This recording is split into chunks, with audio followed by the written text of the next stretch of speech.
Chapter 16. Tiernan. There's already 3 inches on my balcony. The snowstorm rages, large clumps of bright white flakes falling to the ground with such density that I can barely tell it's night. I let out a silent laugh, peering through the windows of my double doors. The house is quiet, the guys went to bed long ago, but I can't sleep. I want to see this. It's so beautiful, and for some reason I'm in heaven, despite Noah's griping about there being no civilization for the next 6 months. I have all I need right here. Jake had us tend to the horses before bed, but I still feel bad for them out there in the barn. The snow is definitely sticking, which means the ground temperature is as cold as the clouds. I turn around, shivering, as I fist my hands under my arms. I should put on the long underwear I bought, but I hate pants under the sheets.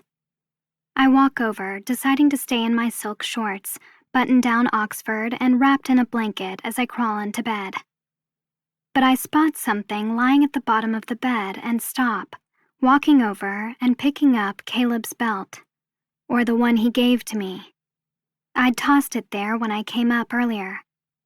Holding one end, I thread it through my fist, stretching it out to see the ornate carvings. He's kind of an artist, isn't he? I picture him working on this, probably in the loft or one of the rooms in the barn I haven't explored yet, where he has a place he won't be disturbed, or maybe in his bedroom. What's his room like anyway?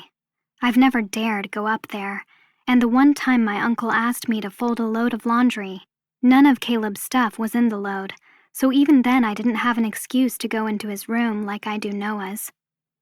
I graze my thumb over the dream catcher. What was he thinking when he carved all this stuff? He must have thought of me. He spent time on this, a long time.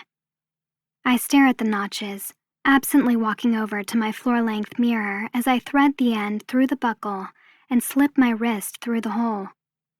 I yank the belt, pulling the rest of it through the buckle and feeling the cool leather tighten around my skin.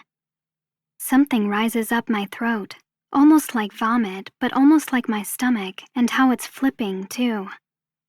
My chest rises and falls in shallow breaths. I look in the mirror. The belt fits like a cuff on my wrist, the slack hanging, and I stop breathing, the image of Caleb grabbing it and tying it to his bed above some girl's head, flashing in my mind.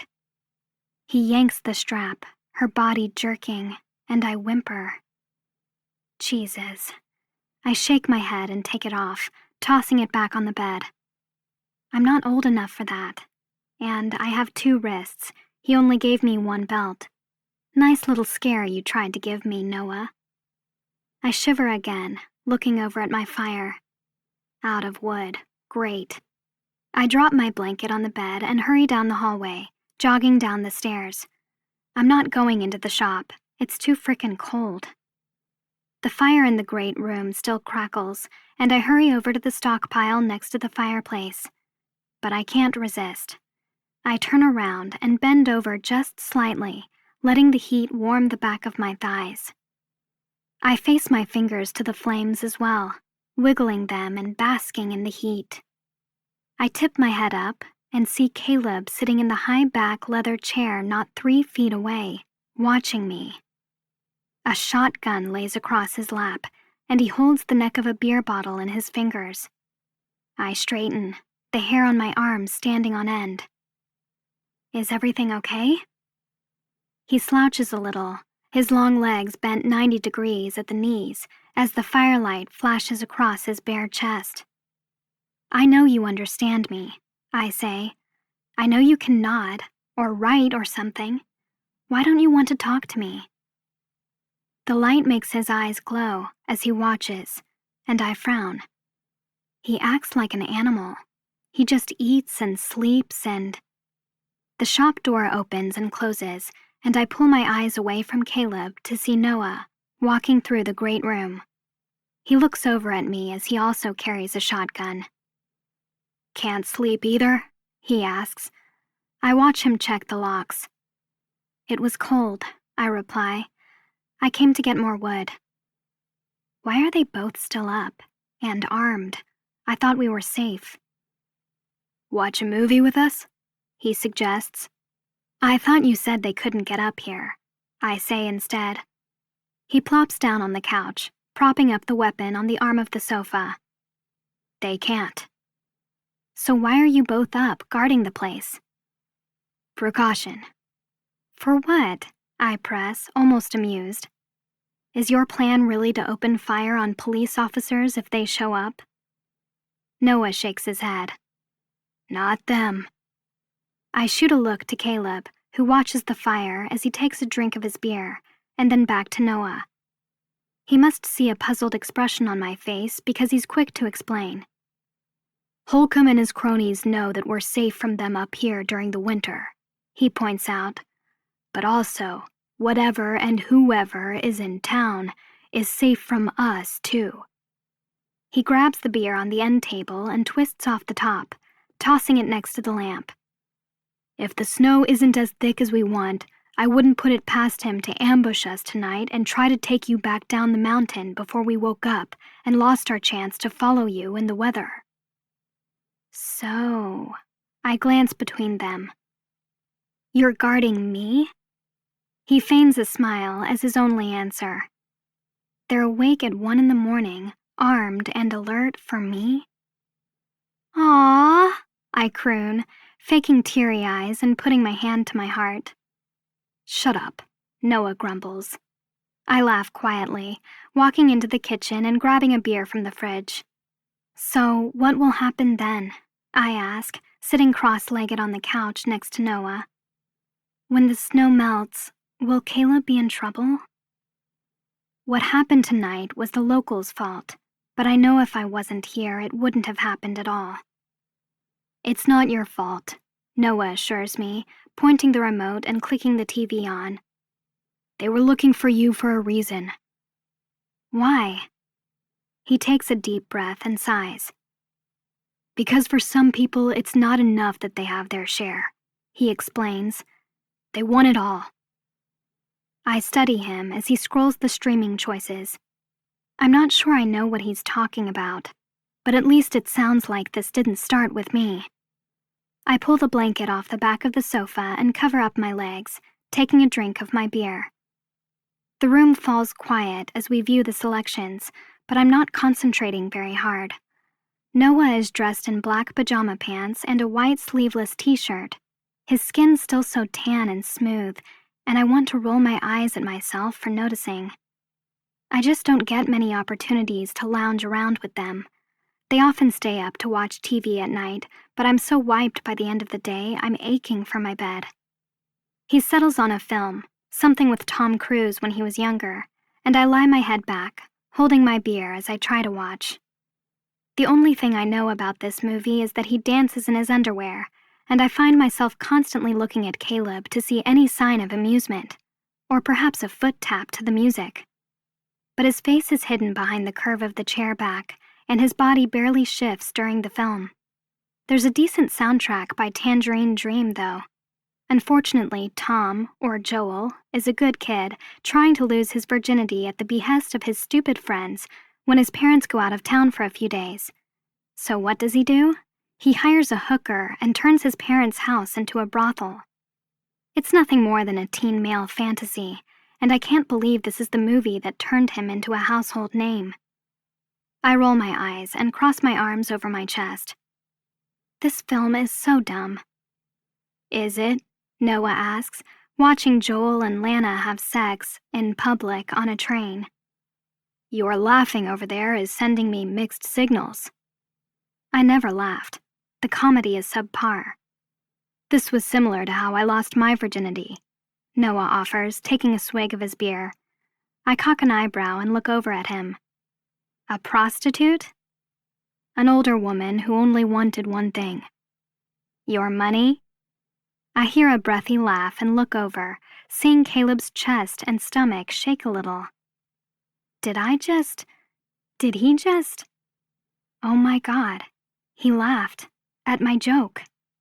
I finish my beer and set the bottle on the coffee table, the glow from the fire the only thing lighting the dark room. Well, I'm sorry things didn't go better for both of you tonight. What do you mean? Last chance for overnight visitors, I tease. Nothing to play with this winter. Noah sits there for a moment, looking like he's contemplating something. Maybe, he says.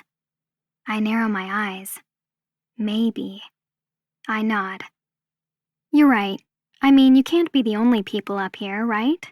I ask. There have to be other mountain men. He looks over at me. Excuse me? More warm bodies, I clarify, maintaining a straight face.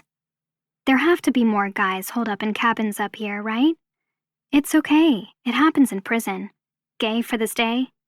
His eyebrows shoot up. Excuse me? But before I can answer, he launches over, grabs my legs, and pulls me down on the couch toward him as he jabs me in my ribs. I try to hold back my laughter, but a little bit escapes. Stop! What did you say? He pokes my inner thighs, and I slap at his hands. Well, you are kind of metro. And what about you?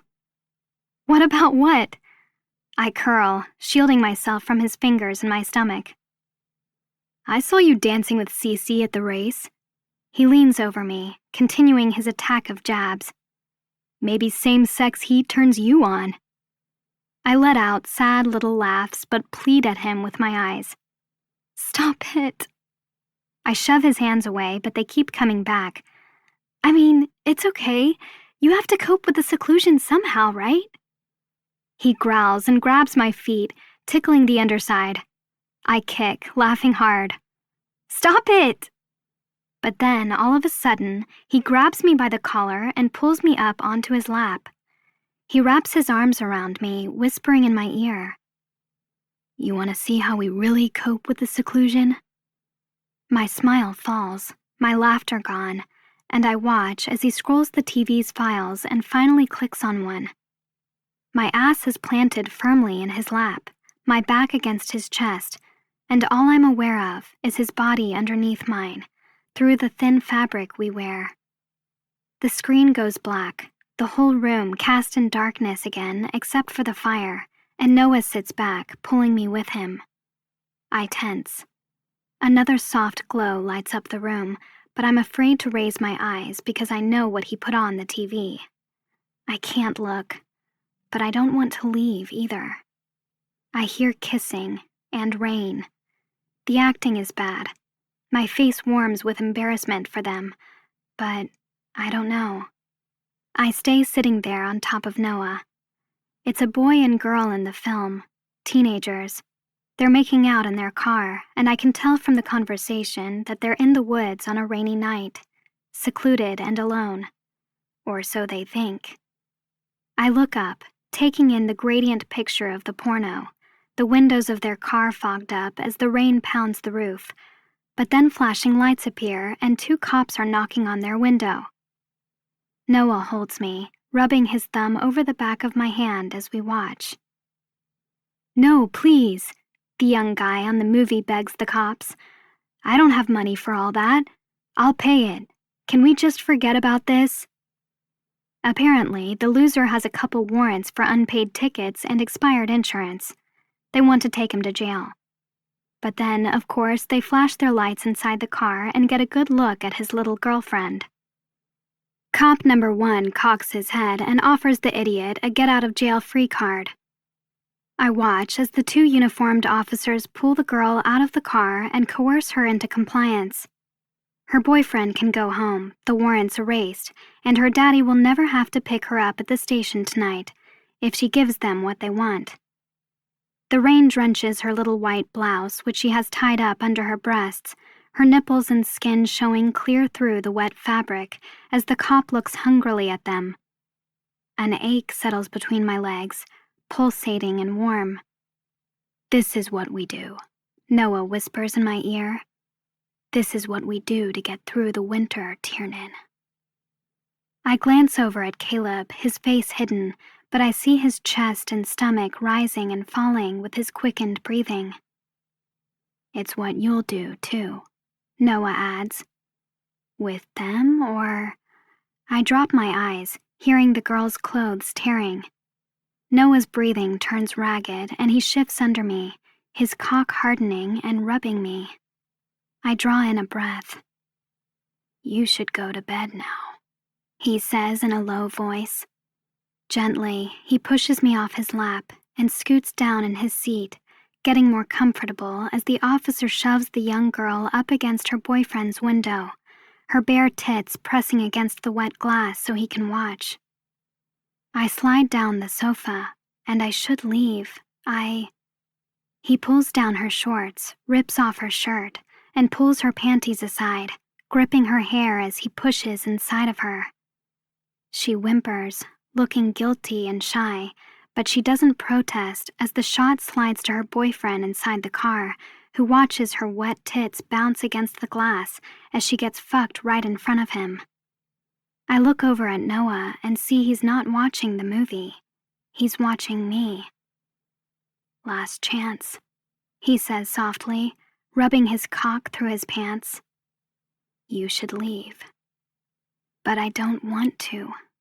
Heat rises to my cheeks, but I pull the blanket over my legs and hold his eyes as he gives me a few more seconds to make sure I'm sure. A grin plays on his mouth, but the humor he always has is gone.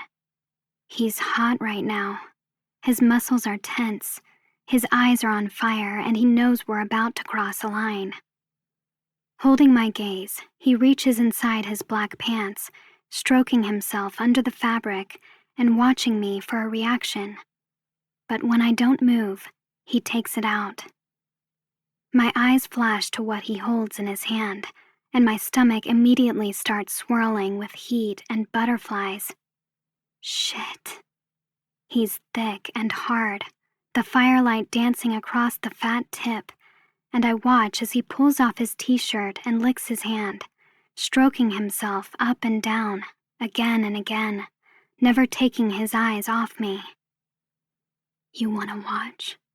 He whispers so quietly I almost can't hear it. Yes. His beautiful body glows and flexes as he strokes himself, and I lick my lips, just wanting this one thing. I just want to see. He quirks a smile and looks back at the TV while I watch him and the film, both of them making my heart pump faster and harder. I feel the slickness between my legs and lean back against the arm, the girl's moans, the cop's grunts, and the boy's breathing filling our small space as sweat glistens across Noah's chest. The girl is being used so hard, the first cop coming inside her and squeezing her breasts, while the second one immediately throws her into the back seat of her boyfriend's car, undoes his trousers, and comes down on top of her, taking his turn. Her boyfriend watches in the rearview mirror, her leg thrown over the front seat to open her wide as the cop thrusts inside of her, jerking into her body again and again. I draw short, shallow breaths, the ache between my thighs deep and throbbing.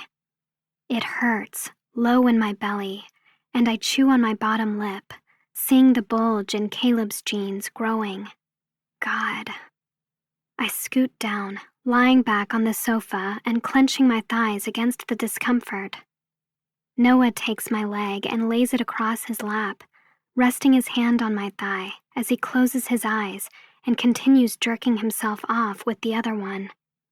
The cop sits back, pulls her into his lap, and she rides him backward, staring at her boyfriend through the rearview mirror. You slut, he growls, but you can tell he's turned on. She bites her bottom lip to hide the smile. Moans, cries, skin hitting skin, her wet hair sticking to her body as the boyfriend finally takes his turn on her, and I can barely get a breath as every inch of my body comes alive, my nerves firing under my skin, and a need so hard I can't stop myself from rubbing the heel of my hand over my pussy. More nerves fire. I groan. My hand under the blanket, I slip my fingers under my shorts, inside my panties, and play with my clit. Caleb starts rubbing his cock through his jeans, and Noah jerks his long and slow, sucking air between his teeth as he gets more excited. I lift up my shirt, the wool fabric of the blanket chafing my nipples in the best way, and I pull down my shorts just a hair to fit my hand in easier. I close my eyes, indulging in the fantasy, indulging in being a part of this and them, and how no one is here to tell us to stop. Digging my fingers inside, I swirl the wetness all over my clit and rub it faster and faster, imagining a mouth between my thighs, licking me and tasting me. I rock my body back and forth, thinking about his mouth, his head down there, taking what he wants and telling me how sweet my pussy is. Oh God. I rub fast and faster, barely noticing the draft or that the blanket has fallen away, because I don't care. I don't care. My hips roll, the skin of my nipples tightening in the cool air. I arch my neck back, slipping half my finger inside me and shuddering at the pleasure. God, it feels so good. I bite the corner of my mouth, needing more. I need more. It suddenly registers that the sound is gone, the sound from the movie. The room is quiet, and I don't hear her crying out or moaning anymore. I continue to rub circles as I blink my eyes open. Noah and Caleb aren't watching the movie anymore. They're watching me. I suck in a quick breath, stopping my rubbing. My mouth falls open and I look down, seeing my blanket is gone, fallen on the floor. Noah is still in his seat next to me, but he's not stroking anymore, and Caleb has risen from his chair, standing and watching me. My top is pulled up, my breasts exposed, and I pull my hand out of my shorts, unable to speak or barely breathe. Shit. I shoot up, but Noah is there, leaning over me before I have a chance to climb off the couch. Don't stop, he whispers. His eyebrows are pinched together, vulnerable, almost like he's in pain. He takes my hand. I tense, but I don't pull away as I watch him sink my fingers into his mouth, the same fingers I was using a moment ago. He sucks them, one by one, and then pushes my hand back down between my legs. Rub it again. No, He kisses my forehead as he slips his cock back inside his pants. It's okay, he says. Rub your clit. My body still racked with need, a trickle of sweat running down my back. Caleb's eyes are trained on me, unblinking, and his whole body rigid. I glance between them, nervous, but I slide my fingers back into my panties and play like he wants me to. Noah's eyes slowly fall down my body, taking everything in. Look what she's been hiding under my clothes, he says to Caleb. Caleb moves over to the sofa, sitting behind my head, and I look up, meeting his eyes. He pushes a lock of hair off my forehead as Noah leaves sweet, light kisses around my face. My fingers start working harder as both of them hover over me, watching me. That's it, Noah says in a strained voice, holding my face as he kisses my nose and then my lips. Good girl. I feel his fingers slip under the waistband of my shorts and he starts to pull them down. I look at him, pleading, no. Yes. He pulls my shorts and panties down just over my ass so they can watch my fingers work between my legs. Noah's lips dip to my stomach, trailing down, and on reflex, I go to push him away with my other hand, or maybe hold him to me, I don't know, but Caleb grips my waist and pulls my hand back. I meet his eyes, groaning at the little wet circles I'm rubbing over my pussy.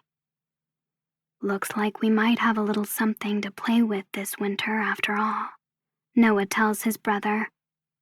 I twist my lips into a snarl, about to protest, but Noah kisses me quiet. Shh, he whispers. God, his lips are soft. I pant against his mouth. Tiernan, he gasps, watching my hand work on my bare pussy. Jesus, man, he tells Caleb. Look at her. You ever seen anything that pretty? I'll bet she's the tightest thing, too. He dips down, licking my nipple, and something shoots through me like I'm about to fucking explode. Noah, I whimper. Tiernan, he kisses my flesh, teasing my nipple with his teeth. I want to fuck you. He comes up, hovering over my mouth as he rubs his cock over my hand between my legs. I want to fuck you all winter. I stare at his mouth, ready to pull down his pants and let him. I look up, catching Caleb's eyes and holding them as I kiss his brother. The prettiest one was under our roof the whole time. Noah groans, grinding on me. You're ours. He presses his forehead to mine. Our sweet little one, all ours. Do you understand? He kisses my forehead, my nose, and I move my hand away, liking the feel of his dick more. Our piece of ass. Ours. Yes, I nod. I don't care. I don't want anyone else. We seem to be on the same page because he throws his brother a warning. Don't bruise her, at least until she's used to us. What? I feel like I should be scared, but I look up at Caleb, seeing him lift his mouth in a dark smile. Right then and there, I don't care what he does to me. I just want it. I get your cherry, Noah whispers over my mouth, grinning.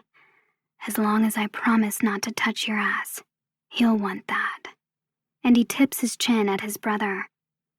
I fist my hands, my stomach nodding but flipping with excitement too, as I arch my neck back for Noah's mouth. But then a stern voice suddenly barks, Noah! I freeze, unable to move for a moment. Oh shit. No. Noah stops his kisses and I pop my eyes open, recognizing Jake's voice. Nausea rolls through me. I slip my shorts back up and pull down my shirt, covering myself. What the fuck are you doing? Jake growls. Noah lifts up and I can see the strain and struggle on his face before his gaze levels and he gives a tight smirk. He stands up and turns toward his father. Nothing she doesn't want.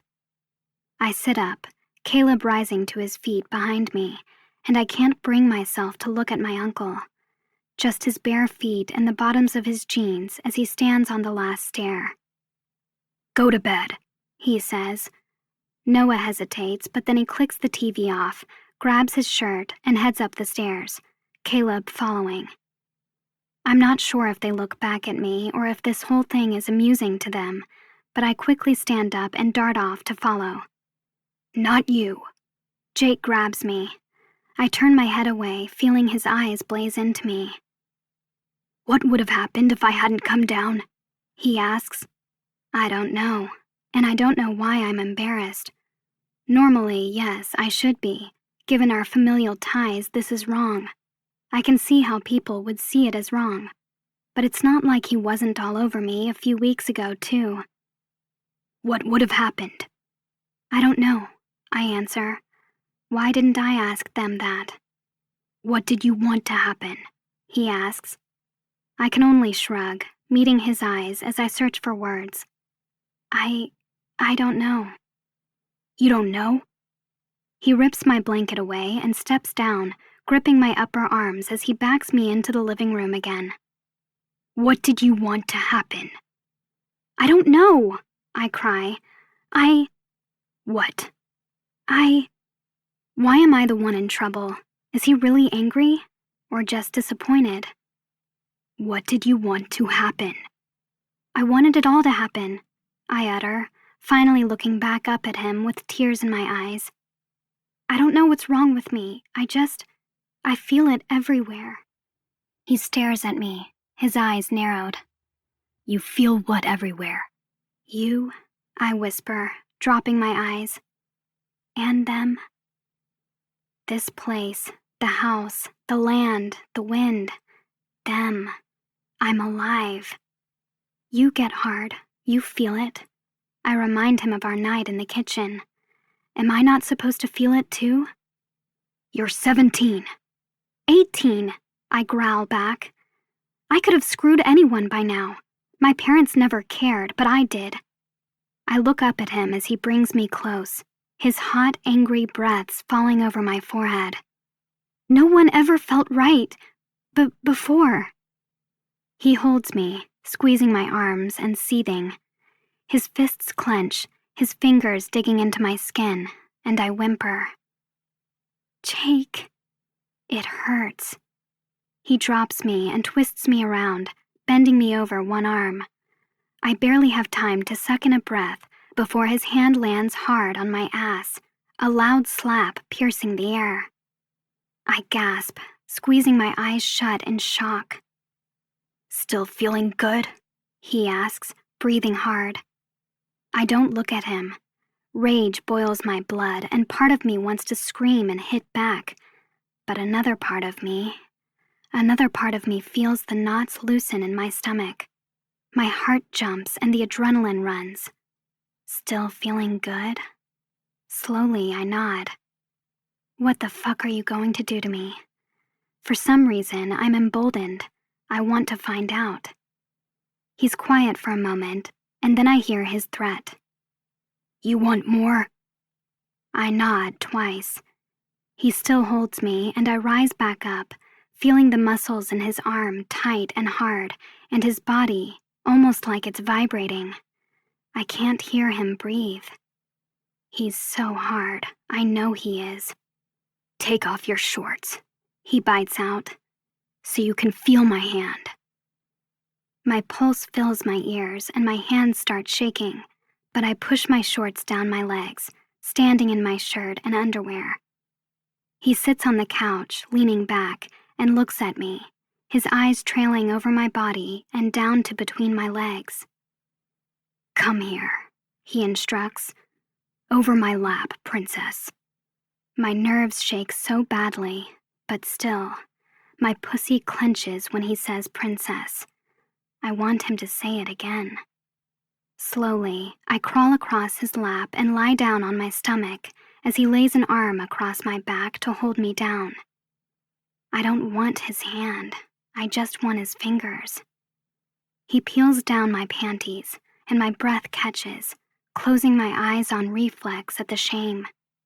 But I like it. I want it. I want him to do whatever he wants. He slaps my ass, pain spreading across my right cheek as I jerk and whimper. He lets out a breath, and I swear I almost hear him groan. He spanks me again and again, fire coursing under my skin, and I clench the blanket on the sofa as I throw my head back and cry out. 3, he growls. You going to let those boys touch you again? I shake my head. No. He slaps me again, and I wince even as my ass arches up to meet it. No what? He whispers. No, Uncle Jake, I answer properly. His hand lands on my bare ass again. 5, he breathes out. You going to let them see your body? Another slap. No, I whimper. No. And another one. You'll be good? Yes, Jake. I grind my pussy into his leg as sweat beads my brow. I'll be good. I'll be good. He spanks me again, and I thrust forward, the pulse in my clit pounding. God, I'm so wet. I bury my hand into the sofa. I need him. I need his cock. Again, again, again. Faster and faster, he spanks my little ass. Again and again and again, and I feel his hard cock trying to poke through his jeans. I moan, thrust, and ache, my panties stretching across my upper thighs as I try to widen my legs. But fuck. God, I'm so wet. You'll be good. He slaps me again, and I feel it. It's almost there. I'm almost coming. Yes, I gasp. Yes, yes, yes. I grip the blanket, breathing hard and waiting for another spank. But it doesn't come. I clench my thighs, every muscle in my body as tight as a rubber band, but he stops. Oh God, please. He pulls up my panties and tears fill my eyes because I'm in pain. It hurts, and between Noah, Caleb, and now Jake, I'm going insane. Lifting me up, he pulls my shirt down and kisses my damp forehead, my nose, and my cheeks. He's stopping, and I close my eyes to keep from crying. His fingers swipe between my legs, and I watch him bring them up, glistening with what's dripping out of me and onto my thigh. He looks at his fingers as he rubs them together. Don't make me do this again, he tells me, his lips tight. It hurts us both. And he pushes me away from him, his hard footfalls on the stairs echoing through the house before he slams the door to his bedroom. The tears stream down my face as I sit there, my orgasm rolling away and my body screaming with need. I can't do this. I won't survive the fucking winter. Chapter 17. Jake. This fucking girl. Her defiance, and how she challenges me at every turn. Her silent treatment over the past week like a screw, twisting deeper and deeper into my skull, while her beautiful, unhappy eyes at other times pull at me like hooks in my heart. This isn't my fault. She was lucky I was there. Is that how she wanted to be made love to for the first time, two at once? They don't love her. Sure, they're attracted to her, probably more than any woman, but Noah isn't serious about anything, and Caleb doesn't let anyone in. I was so happy when she came back after the funeral, but I was worried a winter with her would be too much of a temptation. For me. How the hell did I not consider the shit they would pull, too? And it makes everything worse when she doesn't have the least bit of shame. She strolled downstairs the morning after, refusing to look at me or give me anything more than one-word responses, but otherwise not displaying the slightest bit of embarrassment, smiling at Noah when he poured her fucking juice and served her some eggs, and looking gorgeous in her braids and baseball cap, her tight jeans, and Caleb's belt fastened tightly around her hips. God, she's nice to look at. The only reminder of me from the night before that she exhibited at the table was the wince on her face when she sat her ass that I'd spanked raw the night before down on the goddamn chair. My dick swells just thinking about how much I wanted her then, half naked in my lap, and the sweet smell of her sweat as she took her punishment. I groan, shifting as I lean against the tree, the steam from my breath hidden inside my coat. A whitetail flicks beyond the dune, and I slowly raise my hand, waving to Tiernan and the boys to focus their attention in that direction. The boys have been still hunting for years, and definitely would have bagged this buck by now, but it's time to break Tiernan's cherry. She takes a careful, quiet step, hiding her breath like I taught her and gently raising her rifle. Normally, we'd be in one of the stands we've constructed over the years, but cold weather hunting could sentence us to days in a tree before we see anything. She has to learn to find her prey. Noah speaks in her ear, walking her through it. Aim. Breathe. Settle on your target. Breathe. And once your body is in sync with the animal, fire. But she doesn't. She lowers her rifle again and stands up straight.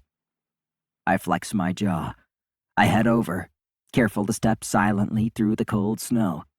I reach her and grab her chin, forcing her to look at me. But she pulls it away. I can't, okay? If you don't, It's jarred pickles for the winter. Leave her alone, Noah murmurs. I'll do it. But before he can turn to raise his gun, I interject. She'll do it. I jerk my chin for him to go stand by Caleb, who's crouched down up against a tree. She can pull her weight. Screw you, she bites out. Noah hesitantly backs away toward his brother, keeping his scowl on me as I squat down. Get your ass down here. I pull her down with me. I lower my belly to the snow, the chill seeping through my camo, and I throw her a warning look. A little snarl curls her lips, but she lies down next to me, training her eyes on the buck through the foliage. Her white hat covers the tips of her ears, but the lobes are red, as is the tip of her nose. She wears 2 low pigtails, and I can see her eyes glistening with tears. Jesus Christ.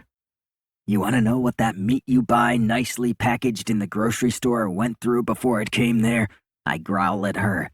These animals have a hell of a lot better life than the meat you buy, girl. So wise up and feed your goddamn family. Her chin trembles as she stares at the animal, her jaw flexing. I hate you. Not as much as you'll love food in your belly. She brings up the weapon, propping her elbows under her and looking through the line of sight. She squeezes the trigger, small sobs escaping her. She's going to lose it. She'll miss, because she can't see through her tears, and the deer will bolt. Tiernan, I say, look at me. The cloudless blue sky and the smell of ice surrounds us, but even now, looking at her innocent face and perfect lips, I feel a light sweat cool my pores. Baby, look at me, I tell her again softly. She turns her head, her gray pools meeting mine. I wipe a tear from her cheek. If something happens to me, or the boys, I need to know you can survive up here. I speak softly, swiping my thumb under her eye to catch another tear before it falls. What we have in the pantry will only last so long. I need to teach you this, okay? She trembles but nods, looking so sweet and vulnerable. God, my heart aches. I lean in, placing a kiss on her temple. The thought of you unprotected kills me. Please do this. She swallows and takes a deep breath, calming her tears and breathing before lining up her sight again. Okay, she whispers. I watch her, not the buck, and I'm mesmerized. So innocent and pure, untouched and just coming alive for the first time. Something so big is just contained under her surface, and I want to feel it all come apart in my arms. Tiernan is a pulse in the house. She's the pulse. Maybe I was jealous that night I found Noah on top of her and Caleb looking at her like a starved animal, or maybe I was afraid of what this would do to her. We all wanted her before the snow, and now she's a constant reminder that she is all we have to look at the whole winter. I worry that the line I walk on, whether or not we really need to go without something pretty all winter, is starting to blur. If it's hard now, how hard will it be to resist her as the cold, dark, and lonely months wear on? But really, I think what it ultimately comes down to is that I want her. And I shouldn't. A shot pierces the air, and I blink, coming back to reality. She silently sobs as her head falls and her eyes close, and I grab my binoculars, searching the terrain for the deer. She got it, Noah shouts. Her breathing shakes as she quietly cries, and I know she's done for the day. She won't want to see it. Go get it, I tell them. Take it home, we'll follow.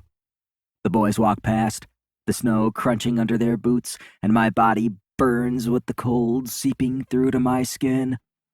I didn't want to disappoint you, she says, head bowed and staring at the ground. You didn't.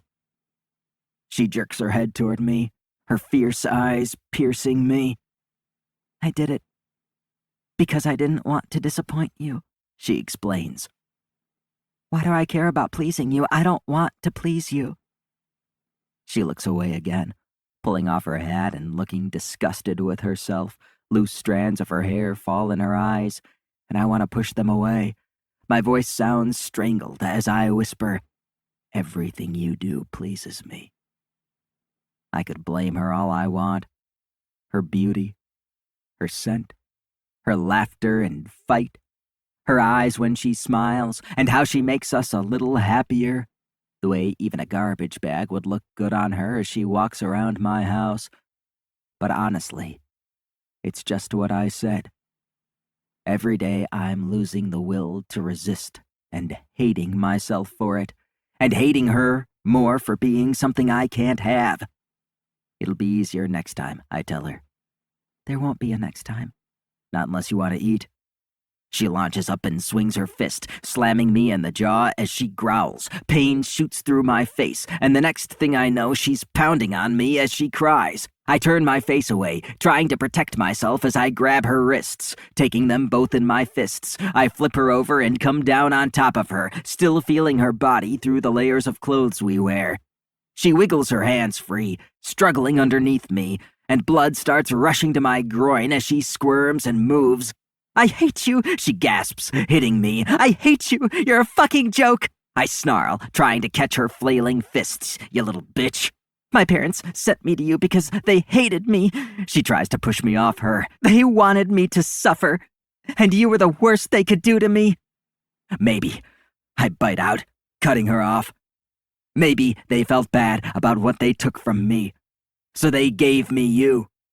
I grip the back of her scalp and pull her up to my mouth.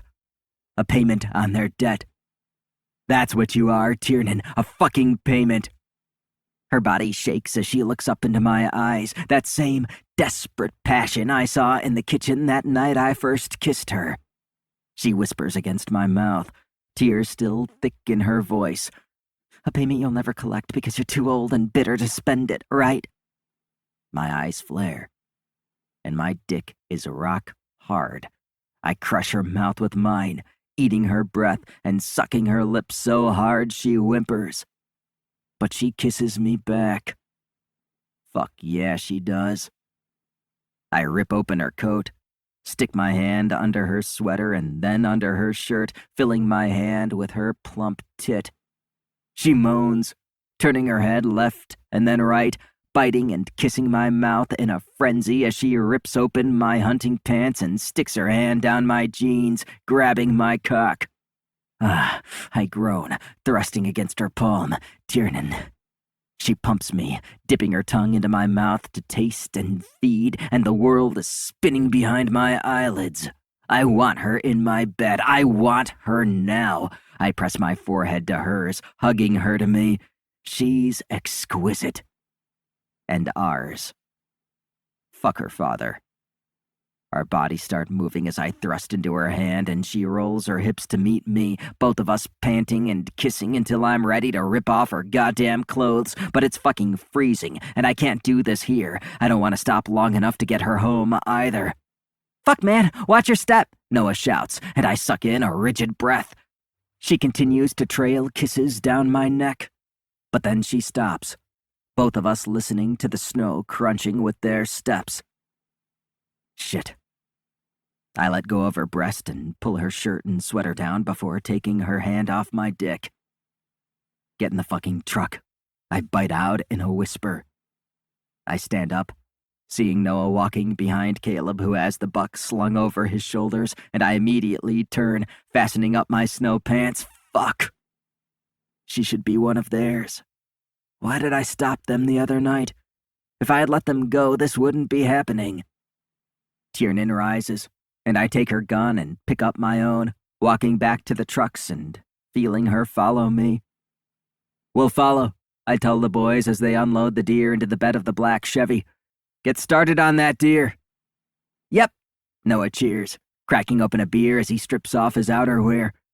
I start the other truck, turning on the heater as Tiernan opens the back door across from me and pulls off her coat and hunting pants, tossing them into the bed.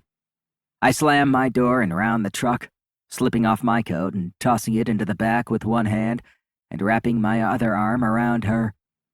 I squeeze her, breathing in her hair as I hide us on the other side of the cab, out of the boys' view. She turns around, sliding her hands under my shirt and up my stomach as I try to pull off her sweater. "Yo, Tiernan!" Noah shouts. I cock an eyebrow through the open door at the frosted window. He can't see us as I pull her sweater over her head, our bodies rubbing together as she unbuttons her flannel. "Ride with us," he calls. "We have beer." She pants, staring at my mouth, and I grab her hips, crushing her body to mine. "They can take me home," she whispers over my lips. "If you want." I groan, my fucking cock stretching painfully inside my pants. Taking her in my arms, I hug her to me again, kissing her deep. "No," I mouth over her lips. "Stay with me." She looks up at me, desperate, and nods. Working her jeans, I open them up and slide my hand down, stroking her pussy as she whimpers, gripping my shirt. I smile a little. "Get going," I shout back to the boys. "I'll bring her home." My eyelids flutter at the soft, bare skin and the hot little cunt sending heat coursing through my hand, up my arm, and through my body. God, she feels incredible. I trace my lips over her forehead, kissing her as I rub her. "Killing the deer isn't the only part of putting food on the table," Noah barks. "She needs to learn this," I growl as she moans. "She's pulling her weight today," I yell. "Go!" I hear her soft laugh as she trails kisses up my neck. I close my eyes, hearing the other truck take off. Fuck yes. I grab the back of her neck and bring her in, covering her mouth with mine as her little pigtails hang on by a prayer. I move over her mouth as she hungrily nibbles mine, and I peer over, never taking my lips off hers as I watch the taillights of the other truck disappear over the darkening hill. The sun has already set. It's going to be dark soon. But I don't care. The truck rounds a bend, and then it's gone. I whip off my flannel and she pulls off my t-shirt as I dive for her neck and pull down her pants. I just get them over the hump of her ass, pulling her long underwear with them, and look down as I stroke her bare pussy. No panties. I breathe out. Her shirt falls down both arms, and she leans back into my hold, tipping her head back as my mouth grazes down her neck, down to her firm, beautiful breasts, and down her tummy to the V between her thighs. I lick and nibble, tugging on her skin, the warmth and taste sending my head spinning. She holds my head as I kiss her pussy and try to get her fucking tight jeans down her thighs. "I'm cold," she gasps. I come back up, wrapping my arms around her and kissing her. "I can't pause long enough to get you inside the damn truck." I chuckle. She sucks my lips, eating me up, but pushes away after a moment and hops up into the truck and onto the seat. She leans back on her hands and looks up at me, giving me a coy little grin as she holds out her foot. I smile and pull off her boot. Then I take the other one and toss them both into the bed. But as she backs up farther into the truck, I grab her ankles and pull her back down, her shirt hanging off one shoulder and the sight of her tight, hard nipples making my mouth go dry. I grab her jeans and yank them down her legs, tossing them into the front seat, and she throws her shirt up there too. I climb in. Slamming the door, I lean over her as she backs up to the other side, giving me room. I let my eyes fall down her body. The only clothing she has left is thigh-high white socks with a couple blue and white stripes at the top. She leans back on her hands, but bends her knees up, crossing her legs at the ankles as her eyes fall, feeling shy. One pigtail drapes over her chest, and I take it, running it through my fingers. "Please, someone stop me, please." I take the back of her knee and pull her leg aside, spreading her thighs open for me. Her pussy, pink and tight and beautiful, sits there for the taking, but... Fuck. I drop my head, losing my breath. "I'm holding on to my sanity by a thread here, Tiernan," I grit out. "Stop me, please, just stop me." She arches up, leaving taunting little kisses on my neck, across my jaw, and up my chin to my mouth.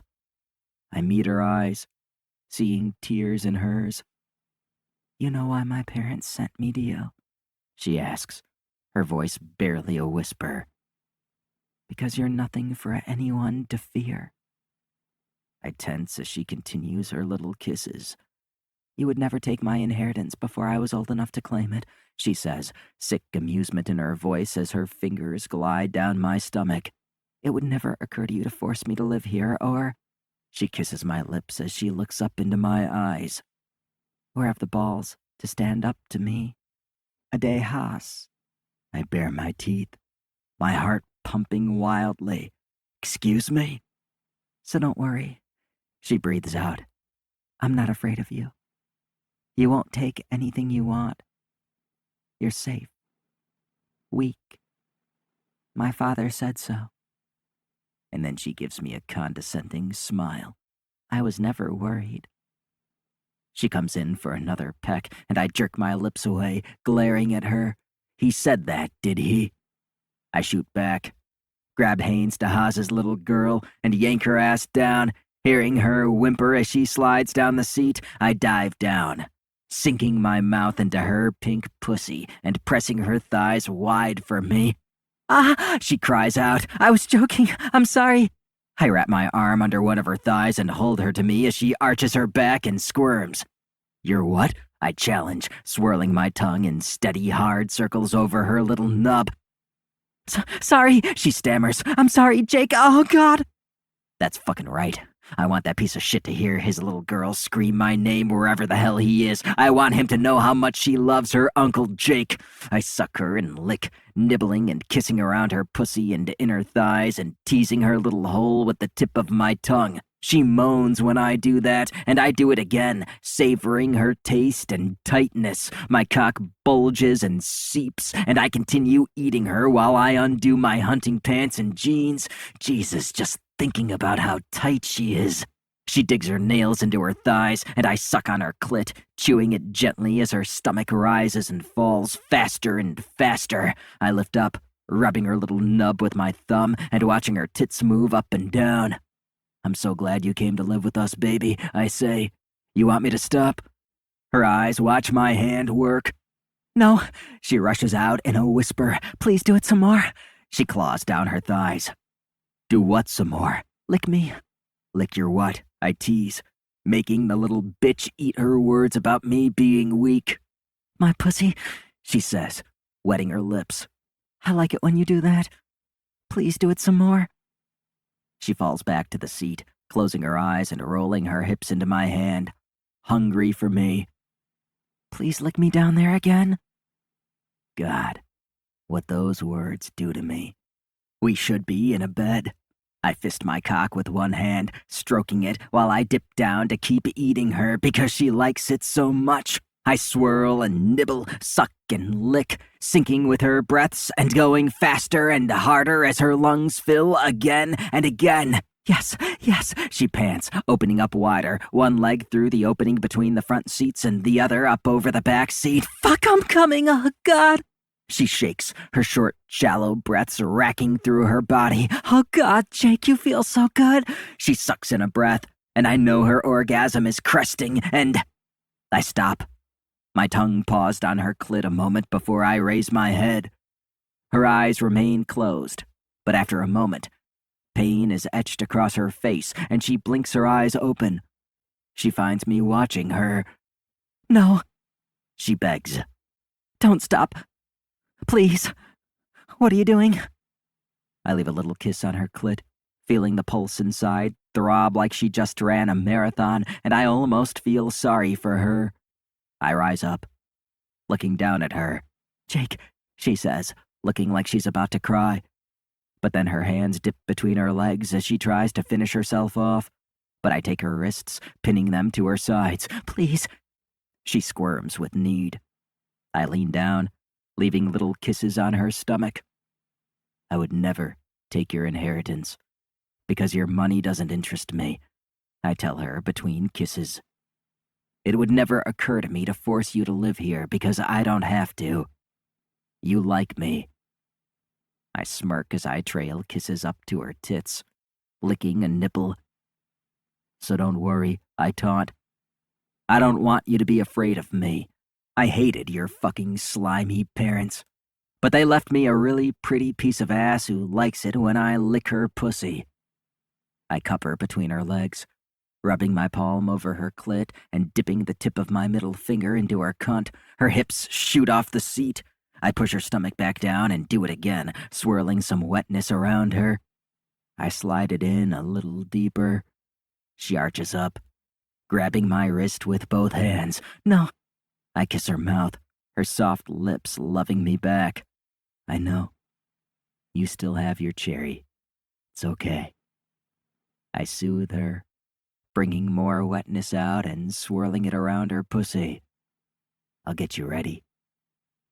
Keeping the tip of my finger inside her, I dive down again and start working her clit, bringing her back and giving her the orgasm I took away in punishment for her smart mouth. Uncle Jake, she moans. Don't stop, please don't stop. I won't, baby, I tell her. It's yours. Take it. Sucking and licking, I speed up my mouth as I hear her body get more excited, panting harder and harder. I dip my finger in and out, just the tip, over and over again. And when she starts coming in for it, planting her hand on the door behind her head to thrust her body to meet my finger, I smile to myself because she's ready to be filled. She knows it's what she needs. She groans, her tits bobbing back and forth, and my mouth and finger work. I'm dying because her tight little cunt around my finger is lighting my body on fire. She's wet and soft, her folds around my finger giving me a small taste of what my dick'll be feeling in just a minute. Her pussy tightens. Her breathing stutters. She bites down on her bottom lip as she squeezes her eyes shut and moans, Jake! She cries out, and I feel it. Wetter and hotter, she coats my finger, and I'm about to fucking come myself. Fuck!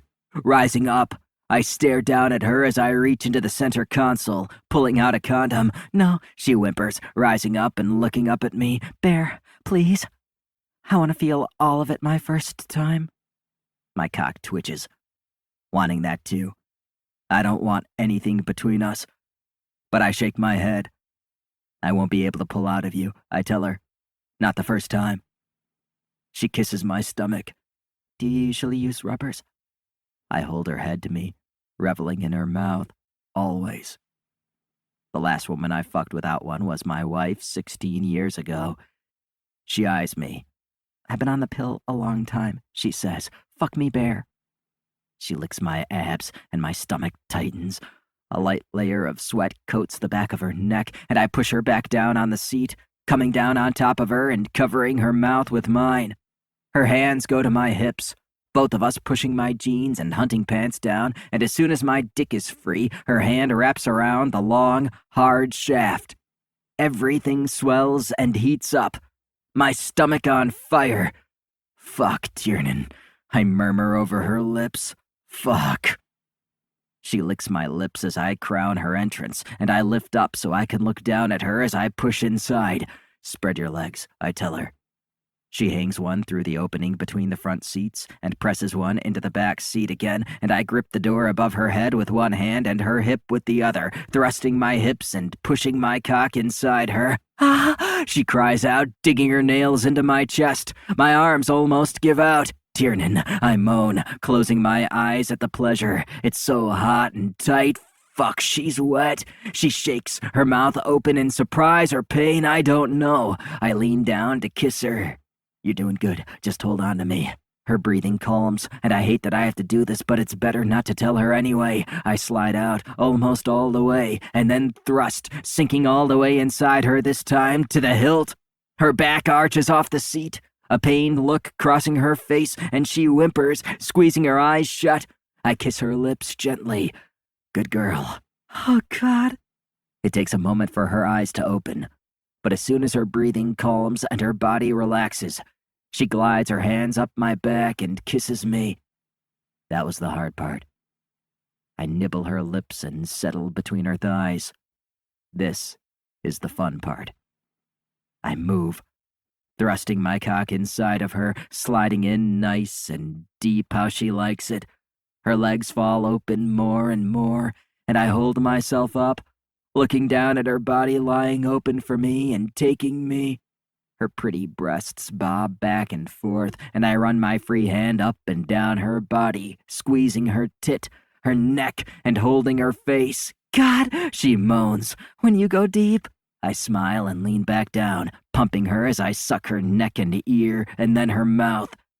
You like it? I taunt. She nods, and then she grabs my waist, guiding me into her as she rolls her hips to meet me. Fuck yes, that's it. Liquid heat courses down my body, and I thrust harder and harder. Yes, she pants, holding on to me as she arches up to kiss my neck. You feel so good. Don't stop. She layers her lips with mine, her breath hot and wet. Don't stop, don't stop. The nerves under my skin fire, and I feel her heat wrap me up as I push her thighs up higher and drive into her. Tiernan. I kiss her deep, licking her sweat, reveling in the heat inside the cab and tasting my life all those years ago when I would have died happy doing this to someone for the rest of my life. I look down at Tiernan, her body taking everything I'm giving, and I swear I want to swallow her whole. I'd forgotten what this felt like, to actually want to make someone happy. She comes up, locks of her hair stuck to her face, and sinks her tongue into my mouth, her body tensing and shuddering as her moan drifts down my throat. Her pussy contracts, and I know I don't have to hold it anymore. She lets out a cry, and I thrust, throwing my head back and driving into her again and again, harder and harder. Heat fills my groin, the blood rushes, and I come, spilling deep inside her with one final thrust. My lungs empty, and I nearly collapse, dropping my head to her shoulder. Holy shit, I murmur, breathing a mile a minute. Her arms circle me, her thighs tightening around my waist, and I run my hand up her leg, up her cute socks and hot thighs, over the curve of her ass and up her torso. Lifting my head, I stare down at her. Don't talk, she says right away. You'll ruin this. Feel guilty later. I laugh, kissing her forehead and her lips before bending down to take her nipple in my mouth. I don't want to leave, I tell her. But if we run out of gas, we'll run out of heat. That's okay. She arches her breast up into my mouth, moaning. I'm already sweating. She drags her nails up my back, and I kiss down her body before leaning back to look down at her. She glistens and glows, beautifully destroyed in the back seat of my truck. Sitting up, she spreads her thighs a little and slips a hand between her legs, trying to look down there like she's trying to see something. I quirk a smile, expecting something to look different. She smiles to herself, blushing a little. Then she looks up at me, her eyes wide. Can we do it again? My mouth falls open, and I'm fucking hard again. Jesus Christ. Hell yes. Fine, whatever. The longer we stay in this truck, the longer I can put off facing myself in the mirror. You ever ride a mechanical bull? I ask her. She nods. At a fair once. I sit back and pull her into my lap, so she straddles me. This is just like that. And I kiss her, slipping inside her once again. Chapter 18. Jake. It's 19 degrees, and I'm fucking sweating. I lift Tiernan into my arms, her arms and legs wrapping around me as I walk us up the steps of the house, our lips locked together, kissing as we make our way for the door. Don't fall, she murmurs between kisses. I'm not gonna fall. Just then, I slam my shin into a chair on the deck and stumble, grunting, fuck. We tighten our arms around each other, but she laughs quietly anyway. Her jeans are still open, her shirt barely buttoned, and mine's not buttoned at all. It's too fucking hot right now. We get to the door, and I heft her up higher, looking up into her eyes. You feeling bad about any of this yet? I don't mean physically, just, I don't know. I'm too old. She's too young. This was a mistake. but I know damn well I'd make it again given half the chance. It hasn't been that good for me in a long time. She touches my face, her eyes gentle. No, she finally replies. I'm glad it was you. I stare up at her. She leans in, and I close my eyes as she kisses my forehead, my cheek, and then my mouth. Anyone else wouldn't have made it so perfect, she tells me. You were gentle and slow, and you made it feel good. She tips her forehead to mine. I'm glad it was you. My throat tightens, and I grab the back of her neck and bring her in, kissing her. I still feel guilty, but at least she doesn't. And I can only be grateful for now. And part of what she says eases my nerves a bit. Assholes like Holcomb wouldn't have cared to make sure she enjoyed it, or someone her age wouldn't have had much experience to know how to make sure she enjoyed it. I certainly didn't at 18. At least I could give her that. But was it special? Her sweet mouth and taste and the heat between her legs warming my stomach washes over me, and I tighten my hold, feeling fucking high and wanting to smile for the first time in forever. She feels like Flora did. Except with Tiernan, it feels easier somehow, like I might not hurt her. She's strong. This can't happen again, though, I tell her. She nods, amusement in her eyes as she looks down at me. Okay. But her tone is too compliant, like she doesn't believe me. I mean it, I snip. You're going to college? Don't think about falling in love with me. I won't. She's not taking me seriously. We released some pent-up frustration, and hopefully I gave you a worthy coming-of-age experience, I say, but that's it. It stops now. Gotcha. Bitch. I paw for the door handle and lower her to her feet, both of us trying to hold back our smiles. She knows she has months of cold, lonely nights to ambush me with her beautiful body. You got any more of those thigh-high socks? I ask, throwing open the door. What do you care? She teases. I chuckle. Both of us stepping into the house, but we see the boys sitting in the living room ahead, immediately with turned heads and eyes on us. Our laughter quiets, and we both stop, meeting their gazes. Noah's eyes trail up and down me, and I realize again that my shirt is open, and her hair looks like it was caught in a hurricane. Shit. My smile falls. Caleb sits in the chair by the fire, his eyes turned toward us, while Noah watches us over his shoulder, a sound like shuffling cards hitting me, but I can't see what's in his hands. Tiernan stiffens, looking up at me. Why don't you go on to bed? I mumble to her. She nods, throws a glance in the boy's direction, and heads up the stairs, holding her shirt closed. Without meeting the boy's eyes again, I whip off my shirt and head through the kitchen and into the shop, hearing them arise from their seats and follow me. Turning on the faucet to the sink, I stick my head under the cold water, my muscles and nerves relishing and relaxing under the icy bath. The water pours over my hair and cascades over my neck, and I swipe a quick drink before I turn it off and grab the towel off the dryer. I see Caleb still on the stairs, leaning against the wall, while Noah stands close, watching me. I fucked up, I say, drying off my face and neck. What the hell is she going to think about all this in 20 years? I know I fucked up. Noah stands there like a wall, still as stone.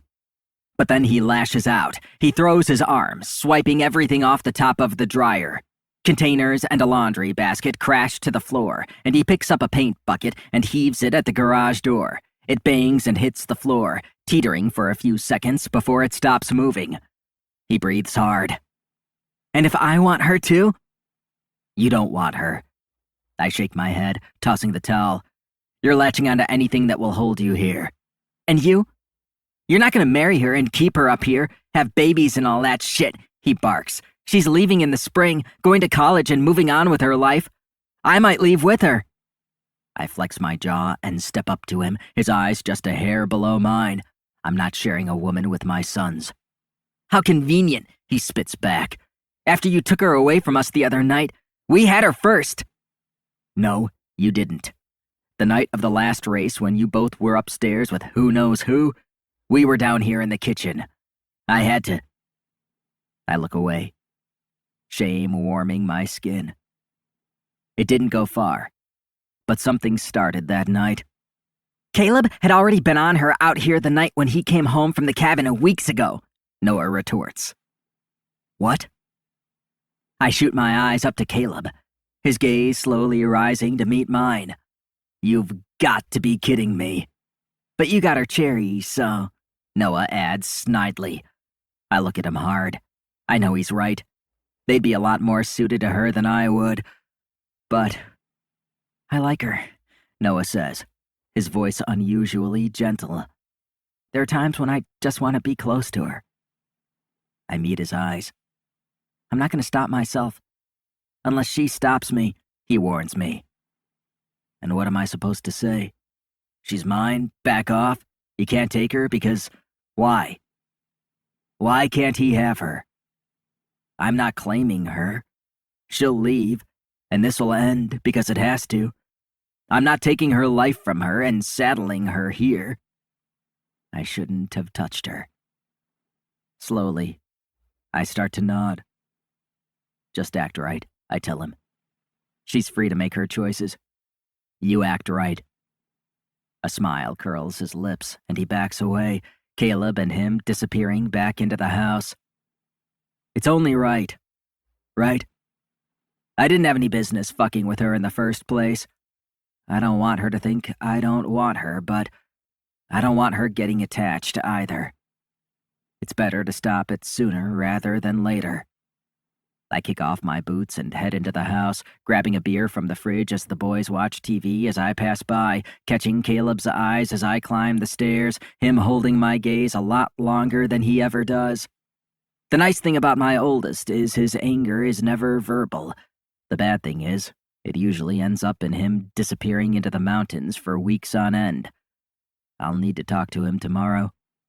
I don't like it when he goes in the snow, but he's always stupid enough to do exactly what he wants anyway. Neither of my kids have ever wanted to stay with me, and after tonight I wouldn't blame them for hating me. They're not going to marry her or fall in love either. But I had no right. I take a swig of my beer, heading to my room and seeing Tiernan's door closed. No light coming from under the door. She got in bed quick. She didn't hear our conversation, did she? I strip off my clothes in the bedroom and pull on some flannel pants, washing up and brushing my teeth. I should take a shower. I like the smell of her on my body, though. Rubbing the back of my neck, I try to walk for my bed. I'm tired, and tomorrow will be another long day of custom work, chores and repairs to get ready for the next storm, whenever it hits. But I don't go to my bed. Opening my bedroom door, I head across the hall to hers, and I knock. I just want to make sure she's all right. If she's crying, I'll fucking kill myself. Come in, she calls. My heart starts pumping harder. I open the door. The room is dark, lit only by the soft glow of the space heater, and I lean against the door frame and find her in bed. She sits up, the blanket falling to her waist as she looks over at me.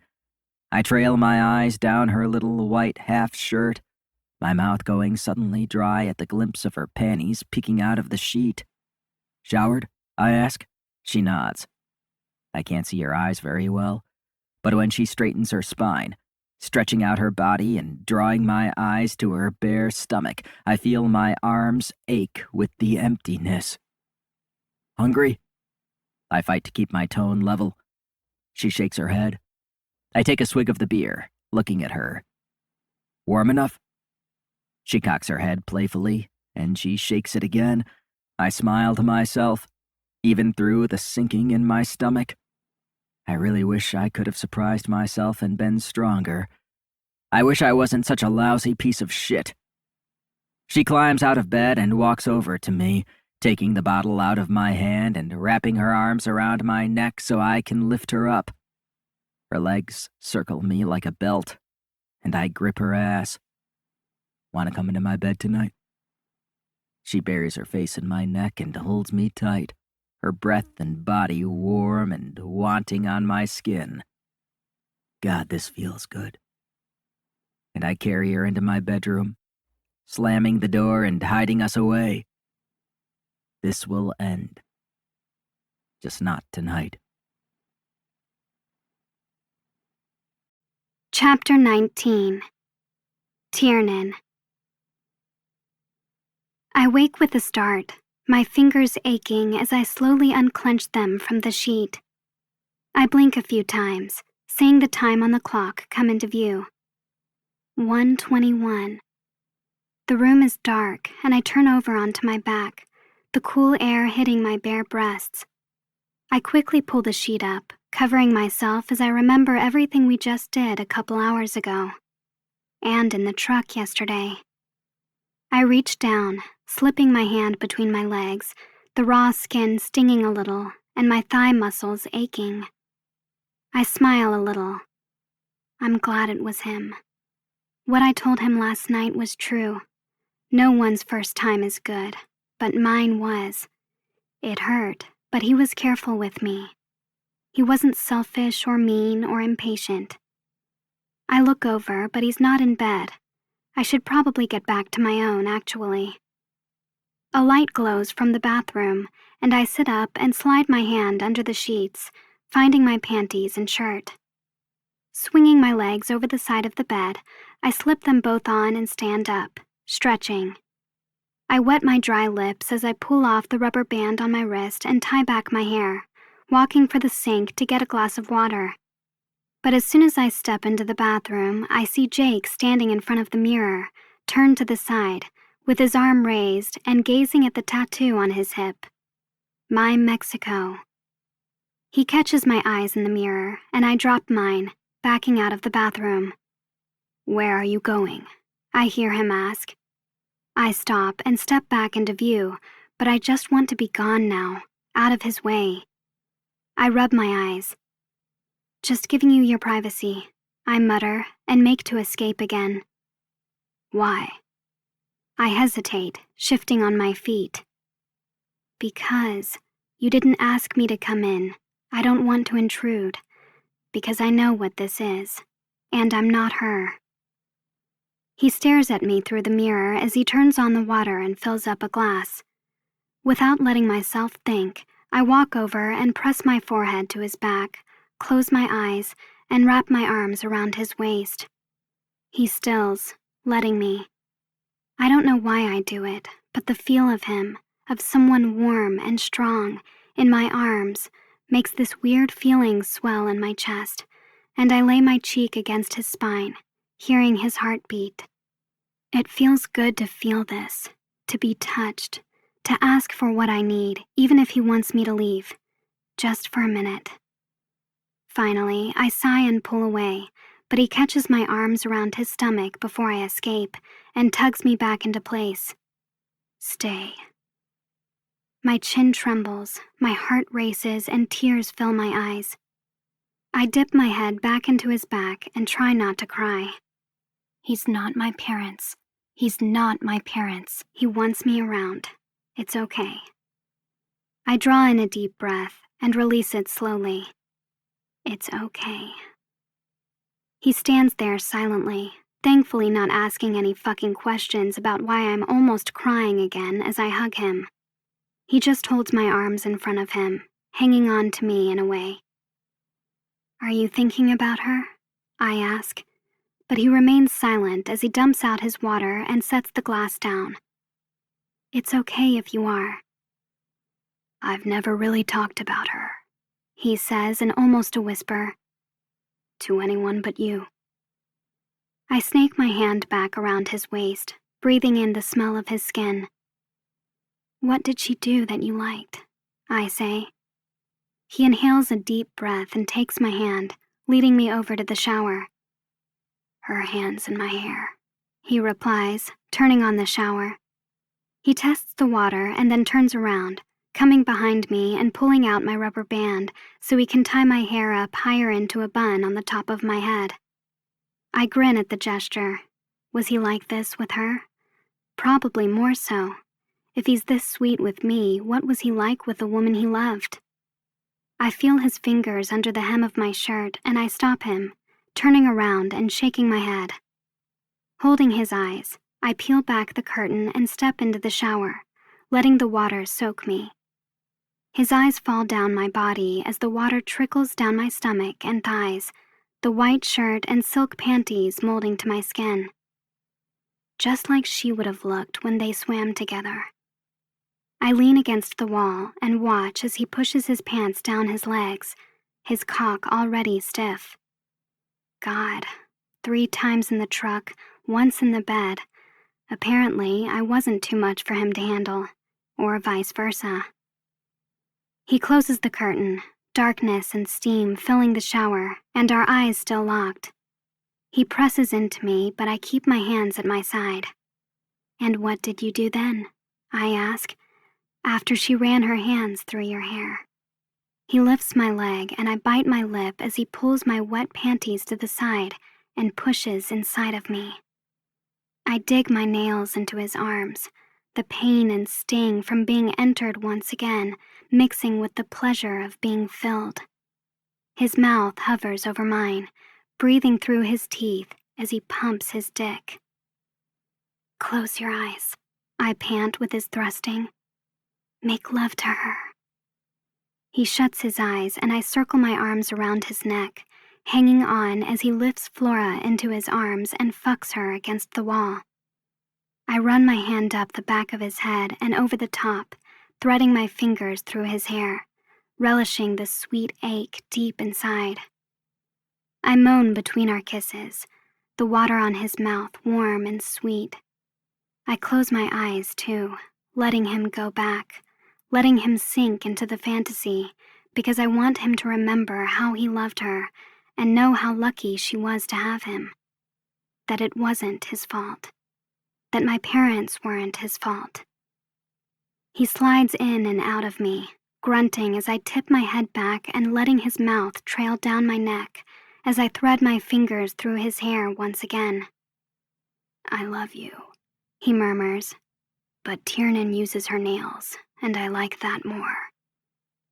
Butterflies rush through my stomach and I tip my forehead to his, immediately curling my claws and dragging them lightly down the back of his head. Open your eyes, baby, he tells me. I do, seeing him looking straight at me as the steam billows around us. I could never pretend you weren't you, he says. I don't want to. I hold his eyes, our bodies moving faster as his fingers dig into my ass. You remind me so much of her, he whispers, not breaking his rhythm. I'm remembering things I haven't thought about in a long time. The tip of his dick hits my spot and I throw my head back and arch my back, moaning. How possessive I was with her. He grabs my face and brings me in, kissing me. I'd forgotten about that. How we fought a lot about the dumbest stuff. How thoughtless and impatient I was. We fight about the dumbest stuff too, but I don't tell him that. If he hadn't fought me, I wouldn't be any different now. He holds me, and I hold him, breathing hard against each other's lips. How overpowering the sex was, he goes on, because our emotions were so much bigger than we were, and we lost control, and how we were young and fucked away every problem. I don't want that anymore. What do you want? I ask. He opens his mouth to speak, but nothing comes out. And then he lowers his voice, barely a whisper. I want you to like this. I do, but before I have a chance to respond, he drops me to my feet, twists me around, and pins me to the wall. I gasp as he spreads my legs and thrusts inside of me again, pushing my body up on my tiptoes as he holds my thigh wide with one hand. With the other, he reaches around and slips his hand inside my panties. I want you happy, Tiernan. he says, low and husky in my ear. I want my sons happy. He fucks me up against the wall, thrusting faster and faster as I turn my head to meet his lips. And I want you to know that no matter where you go, he tells me between kisses, you'll always be ours. We're your home. I know, I whimper. Forehead to forehead, we hold each other's eyes. And I want you at my table in the morning and in my bed at night. I rock into the tiled wall, my breasts crushing against its surface, but I don't care. I look over my shoulder, loving to watch him do this to me. Turns out that fucking prick did something right. He pulls me back against him, kissing me deep and pinching my nipple. He gave you to us, our little princess. Ours, all ours. And that does it. The little sting of pain and his possessive words, and I'm backing up into him, hungry to come. He grabs my hips, helping me as we both moan and cry out, my pussy clenching around him. We'll wake them up, I gasp out, but neither of us can stop. My orgasm crests, and I rub my clit as he hits deep. Oh God, don't stop, I beg. Don't stop. Fuck, he growls. Fuck. He pounds harder and harder, and I slam my hands into the wall, crying out one more time as my entire body comes apart, a burst of tingles exploding under my skin. I breathe hard, whimpering as he falls into me, still squeezing my thighs in his hands. Fuck, he whispers, out of breath. We should. His chest rises and falls against my back. We should probably use condoms, I think. Even if you are on the pill, this is too much to risk it. I nod, too tired to argue. He's probably right. 5 times in 12 hours won't be a daily thing, I'm sure, but the more it happens, the bigger the chance. He lifts up. Even if this is the hottest thing I've ever seen, he adds as he rubs his thumb across my inner thigh. I blush, feeling him seep out of me. I don't know what it looks like, but I like how it feels. I peel off my clothes, wring them out, and rinse myself off, both of us climbing out of the shower and drying off. I go into his room and pull out a pair of his blue boxer shorts, rolling them up a few times to make them fit, and one of his t-shirts. I need something dry to wear between here and my room. I take my wet clothes and give him a peck on the cheek. He pauses in the middle of pulling on a shirt. What are you doing? Going back to bed, I reply, while I still have my legs under me. He cocks an eyebrow, but I see the smile he tries to bite back. Seriously, though, I need actual sleep. And space. Too much, too fast makes me a little afraid. I like what I found here. I don't want to lose myself again. See you tomorrow night, I whisper as I come in and kiss him again, this time on the lips. Tomorrow night, he replies. I turn to leave, but then I stop and ask, do I have to still be up for morning chores? He narrows his eyes in confusion. I mean, since mine go later at night now? His eyes go round and he bares his teeth, whipping out his hand and smacking me on the ass. I laugh and rush out the door, closing it behind me. But not before I catch his smile as he shakes his head. I like his smile. We so rarely get to see it. I blow out a breath and make my way to my room. But a scent suddenly hits me and I stop, looking to my right.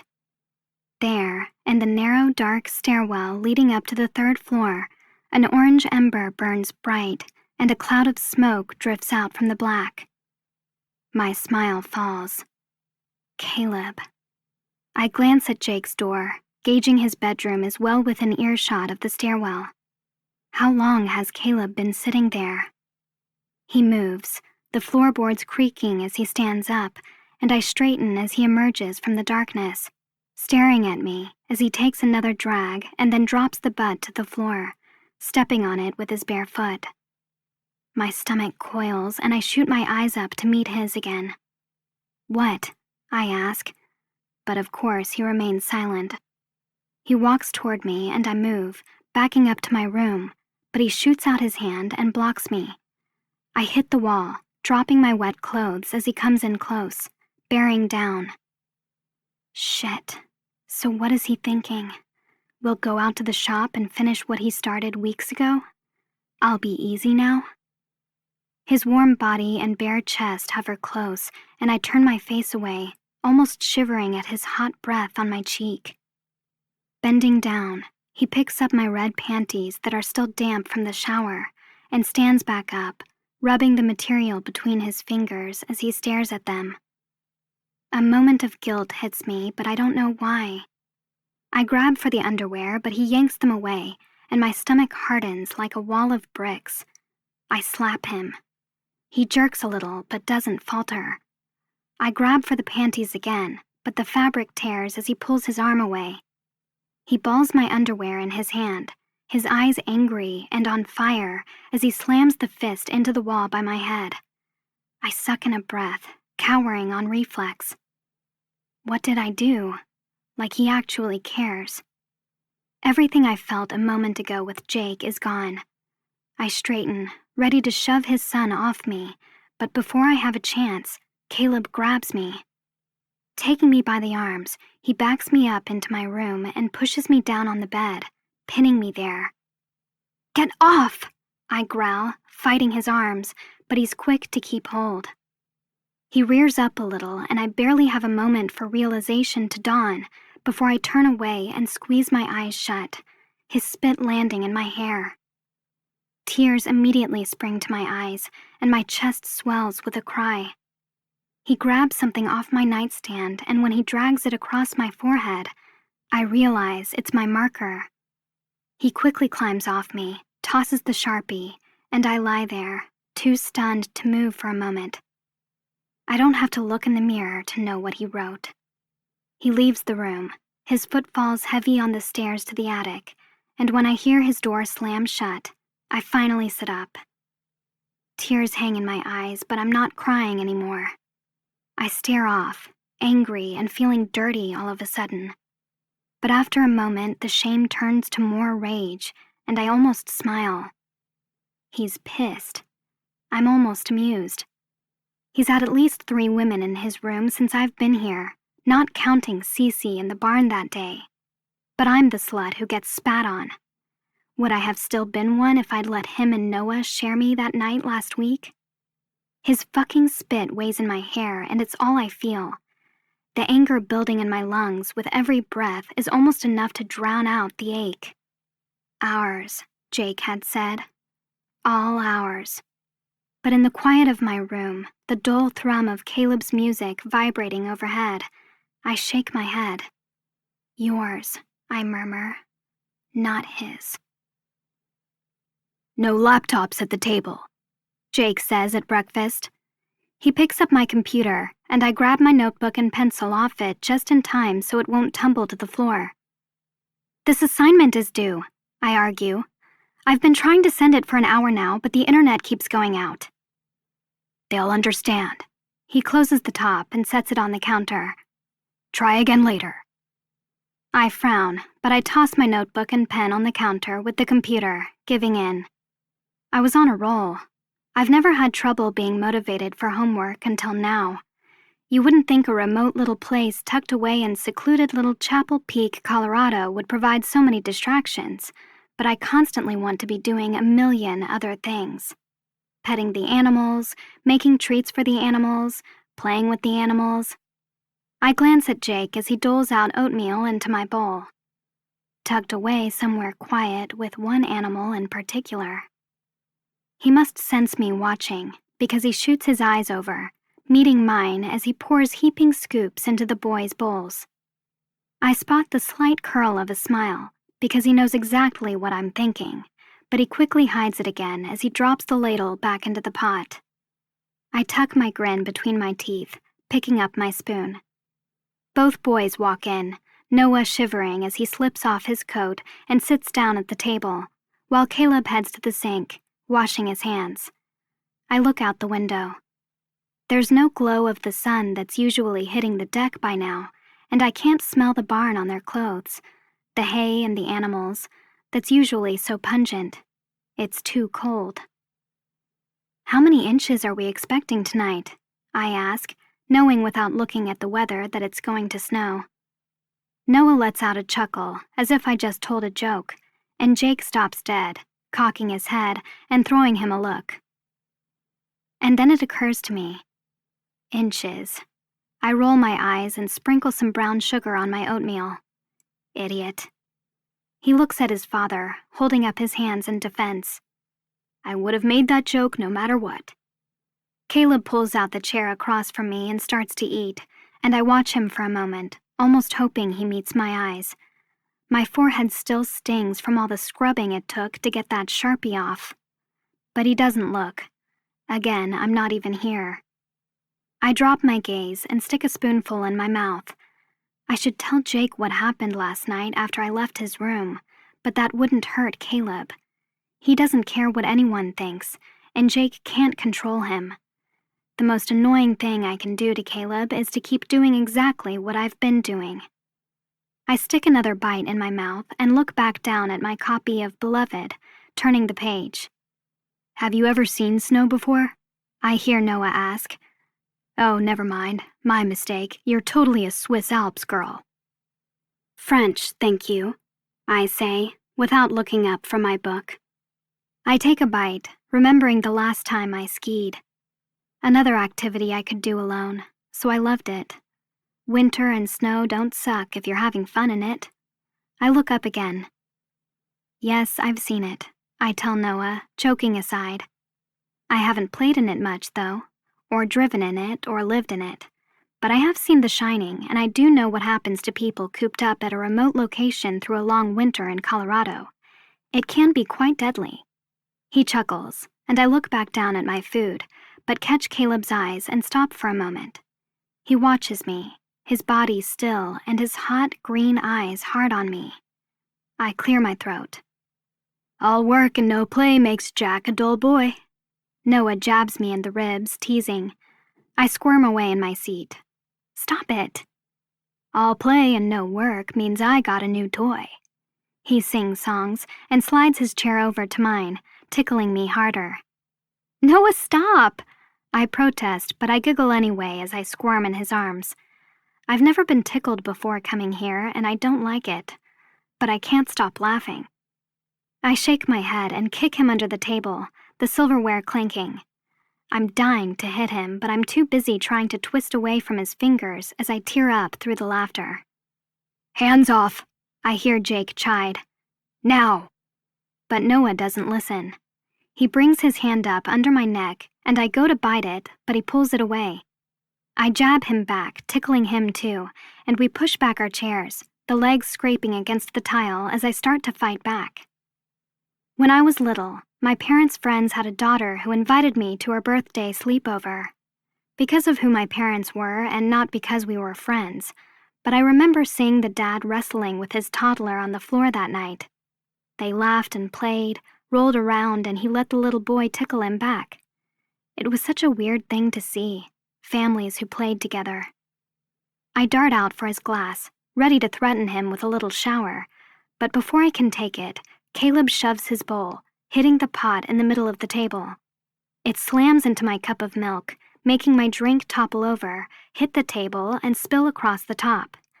I can't make it out of the way before it spills over the side and right into my lap. I shove my chair back, my bare thighs and sleep shorts already soaked, as I dart my eyes up to Caleb. Shit, Noah mumbles, and I see him get up, hopefully to grab a dish towel as Jake shoots his eyes over to Caleb. I clench my jaw. Spoke too soon. Not everyone in this family plays together, I guess, and someone certainly isn't in the mood. I look up, meeting Caleb's eyes. He stares at me across the table, the kitchen now silent, and if there was any doubt about whether or not that was deliberate, there isn't now. The cold milk streams down my thighs and drips to the floor, and Jake stares down at him, breathing hard. Noah tosses a towel into my lap and takes another, quickly wiping up the mess. Caleb and I are still locked in a stare. He's all over me 1 minute, can't stand me the next, pulls me into his lap so I don't get soda all over my clothes, and then turns around and douses me. Sliding my fingers under my sweater, I hold Caleb's eyes as I pull down my shorts and slip them off my legs. My top hangs just below my ass, and I cock my head, watching his gaze falter as he drops it to my legs for a moment. I'm staying here. He's not making me run or cry. He might not like someone new in the house or a girl in the house, but I didn't ask for this either. I sit there, showing him that he won't make me run and hide anymore, and when he relaxes back into his chair, the tension in his muscles underneath his shirt easing, I think I finally have. But then I watch as he slides his spoon into his bowl of oatmeal and lifts it up, facing me instead of putting it into his mouth. Caleb, no. Jake moves for him, but he flings the tip of the utensil, the glob of oatmeal on the end launching across the table. I jerk my face to the side, squeezing my eyes shut just in time for it to land across my jaw, the warm goo splattering across my face. God damn it! Jake barks and rises, reaching for Caleb, but I interject, swallowing the ache in my chest. It's okay. What the hell is the matter with you? Jake yells at him, fisting his shirt. It's okay, I say louder, letting the mess stick to my skin and not making any move to clean it. But Noah scolds him. Caleb. Jake pulls Caleb to his feet. Stop, I blurt out. It's okay. Jake darts his eyes over his shoulder to me. It's not okay. It's how babies communicate, I explain. He narrows his eyes, and I look to Caleb, lifting my chin an inch. Right? I taunt him. They throw things, because they can't use their words. I pick a glob off my face and whip it into my bowl. Did you want more? Is that what you're trying to tell me, Caleb? I pinch the fingers of each hand together and bob the tips of my right hand and left hand together. Like this, I instruct him. More. Like babies who learn sign language to communicate before they can talk. Except Caleb can talk, and write, and sign. I used to think he just didn't want to communicate, but no, he has no trouble communicating. Can you do that? I ask him, making my voice light and sugary like I'm talking to a child. More. He growls, throws his father off, and grabs the table, flipping it over. I gasp, watching the table crash to the floor on its side, everything on top spilling to the tile. Dishes break, the oatmeal in the pot splatters across the refrigerator, and Noah's juice hits Jake's jeans before shattering on the floor. I can't tell what's happening on Jake's or Noah's faces, but I don't move as I try to hide how my heart hammers in my chest. I look up at Caleb and almost smile, despite the fear. He's losing his mind. And he's mean. Did I just win and now he'll stop? Or did I make it worse, and now I have to wait for him to strike again? Before anyone moves, he's gone. Spinning around, he walks out of the kitchen, and I hear the door open and slam shut as he leaves the house. Unfortunately, he can't go far, though. Jake starts to follow him, but I call out, "Stop!" It's between Caleb and me. Jake turns, regarding me for a minute. What the hell is going on? He's never acted like that. I kind of feel a pang of pride at hearing that, but I just shrug my shoulders and stand up, my long sweatshirt covering my underwear as I reach for the paper towels to clean myself up. Just playing.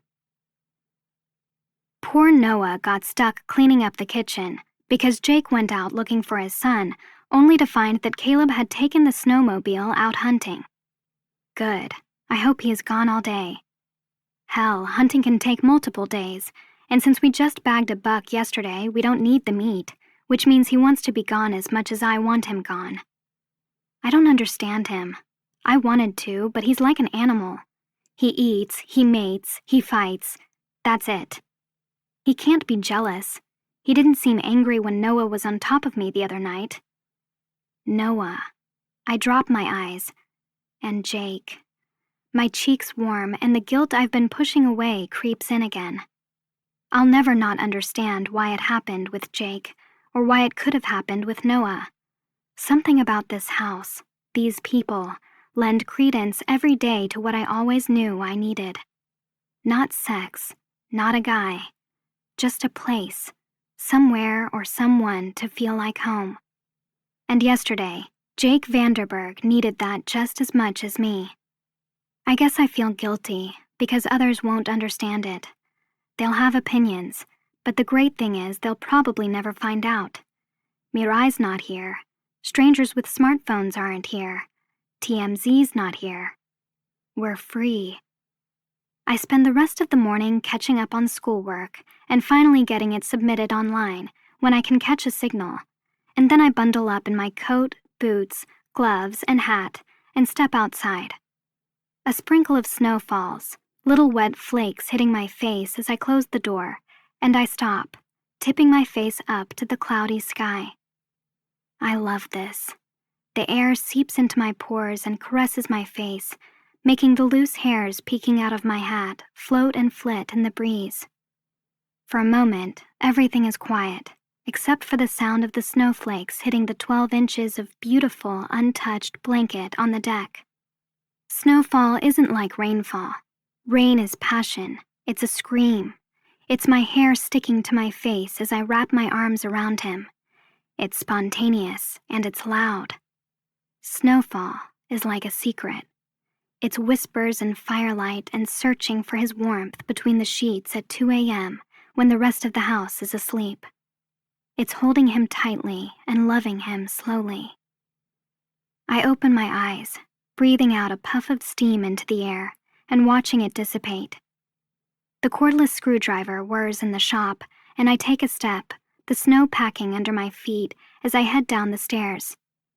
Noah and Jake work away behind the closed doors, and I walk past the shop, kind of wishing they'd let me go for a hike by myself. But I get it. The wilderness is dangerous enough, and I'm a rookie in the snow. Stepping into the stable, I walk for Shawnee, such a beautiful bay mare with a red-brown body and black legs, eyes, and a mane. Even the tips of her ears are black. She looks like a fox, and I can tell she's plotting her next escape. Hey. I grin and reach into my pocket, pulling out the plastic tube filled with her favorite treat. Tearing it open with my teeth, I push the frozen fruit juice up and out of the wrapping and break it off, feeding it to her with my hand. Her muzzle digs into my palm, grabbing hold of the flavored ice, and I come in closer as her head hangs over the door to her stall. I break off another piece and then another, feeding her the rest. As she chews and chews, I take off my glove and rub my hand up and down her snout and then up to her forehead. "You keeping warm?"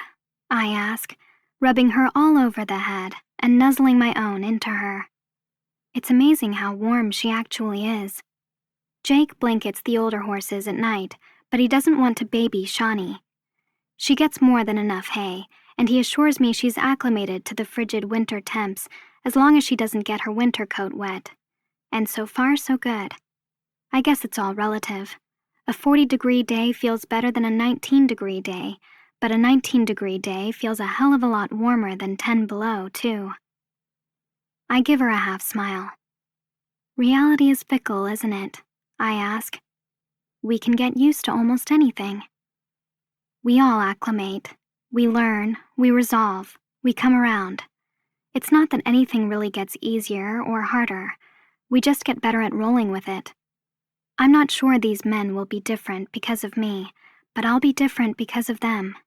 I like that. And I don't.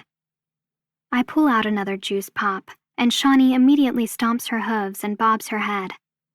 I smile, tearing open the tube. There's so much I love about my days now. I finish feeding and tending to everyone, making sure the 3 horses have plenty of hay and water, and then I put my glove back on and roam into the barn from the stable. Noah left the buckets I need in here. I check every corner, behind bales of hay, and all the hooks on the walls, but I don't see anything. Stopping, I absently shake my head. How does he lose stuff so easily? But as I start to head out, a loud thud hits my ears and I jump. I thought they were in the shop. 3 more pounding sounds hit, and I peer around the stalls, not seeing anything or anyone. What? Forgetting the buckets, I veer left and head down the row of stalls, the sound getting louder the closer I get to the door. Another thud hits, and I blink, slowly reaching out and laying my palm against the door. It doesn't latch, and even though I see movement behind the cracks and I know who it is, I push the door wide anyway, the hinges whining as the room beyond comes into view. A large stove burns in the corner of the dark room, fire spitting from its vents as Caleb stands at a table with his back to me. He raises his axe, coming down hard. Blood spatters. He removes the leg, and then he grabs his hunting knife. A lump rises in my throat, and I can't breathe. Oh, God. I rear back, but I don't escape in time. The sounds as he tears into the hide of whatever animal he bagged, the serrated edge carving through the skin, muscle, and rib cage, hits my ears as blood immediately spills at his feet. I swallow the bile down. He turns, seeing me, and his green eyes hold me frozen as he raises his fingers. Sweat covers his chest and arms, his hair sticking to his temples, and I watch as a small grin curls his lips, and he sticks a finger into his mouth, licking the blood off. He grips the knife in his other hand, lowering his chin and looking at me as if nothing else exists in the world, and there's no way they'd hear me out here beyond the machines they're running in the shop if I screamed. Yeah, no. I grab the door and pull it closed as I scurry back out of the room. His light chuckle carries as I quickly disappear from his sight. Asshole. But then I stop, noticing. He laughed, out loud. It wasn't much, but I heard his deep voice. He's growled or grunted a few times, but he let me hear him laugh. I narrow my eyes, lost in thought. I wonder if he even realizes. He let me hear him. I shrug, shaking it off, and take a step toward the exit. But then something catches my eye, and I look to my right, noticing a ladder. I'm not in the barn much, especially since this is where Caleb likes to lurk. Glancing at the door again, behind which he still works, I approach the ladder, placing my boot on the bottom rung and gripping the one level with my head. I climb, coming up through a door in the floor, and stand up in a small room, filled with sheet-covered objects. Furniture? I reach out, grab one of the pieces of cloth, and pull. Chapter 20. Tiernan. What do you want to do with it? Jake asks me. He and Noah each hold a side as they carry the 3-drawer chest into the shop, and I smile at the feather and filigree carvings in the wood. Anything you'll let me, I guess. I shrug, not really knowing yet. It's a great piece of furniture, and there's so much more up there. There were more chests, a couple of dressers, some end tables and a bedside table, a couple of doors and a desk. None of the furniture was in good shape, but as soon as I saw it all, my heart leaped. Everything in our house growing up was so new. I walk over, running my hand over the grainy wooden top of the chest. There's no history in new, no mystery. I like old. Jake stands back, looking at the piece with me. It almost looks like something out of Beauty and the Beast, the Disney version. The wood curves, the chest widening as it goes up, and there's lots of detail around the edges and feet. This was probably a stunning piece in its day. My ex and I collected a bunch of stuff from yard sales for when we finished building this place, Jake says. But then shit happened, so. I open the drawers, checking the functionality. So yeah, it's all yours, he adds. It's one other thing to keep you occupied this winter. I turn my head over my shoulder, shooting him a look. One other thing. He smirks. Noah nudges my arm. Let me show you the paints. I follow him. Hours later, Noah and I work away in the shop, our empty dinner bowls of Jake's chili sitting on the cement floor. The wind howls outside the bay door, but the wood-burning stove crackles in the background, and I don't even need a coat out here. Although I'm wearing 2 pairs of cozy socks inside my slipper clogs as I putter around in my jeans and Noah's flannel. Pushing up my sleeves, I dig the rag in the turpentine and bring it up, slopping it across the top of the chest and scrubbing off the remnants of the finish. "Doing okay?" Noah asks. I look up, seeing him digging in a coffee can, the nuts and bolts inside jingling. "Yeah." "What's the sudden interest in furniture rehab?" I laugh under my breath, sloshing the rag into the can again. "Maybe it's an excuse to be where you guys are," I tease. "All of us working together." His white teeth peek out as his smile spreads. "Or maybe I just don't want to be left alone inside with your brother's wrath," I mumble. I'd had to wash my hair after the oatmeal this morning. Caleb helped with the bike sometimes, but I caught on very early that Jake didn't make the same demands of him that he did with Noah, probably because he couldn't push Caleb around and didn't want to risk pushing him too far. Sometimes Caleb helped here in the shop, and sometimes he took care of the animals, chopped wood, repaired various equipment around the property, hunted, played with the dogs, or shut himself up in his room. He didn't stick to only things he wanted to do, but it usually had to be things where he could be left alone. I knew that much. I continue, my 2 low pigtails bobbing against my chest as I rub the wood down to its natural color. Maybe it's an excuse to be where you guys are. I might not have been joking about that. College brochures and course catalogs sit on the kitchen table right now, because as soon as I sat down earlier with my laptop to try to go online to fill out applications, I suddenly needed air.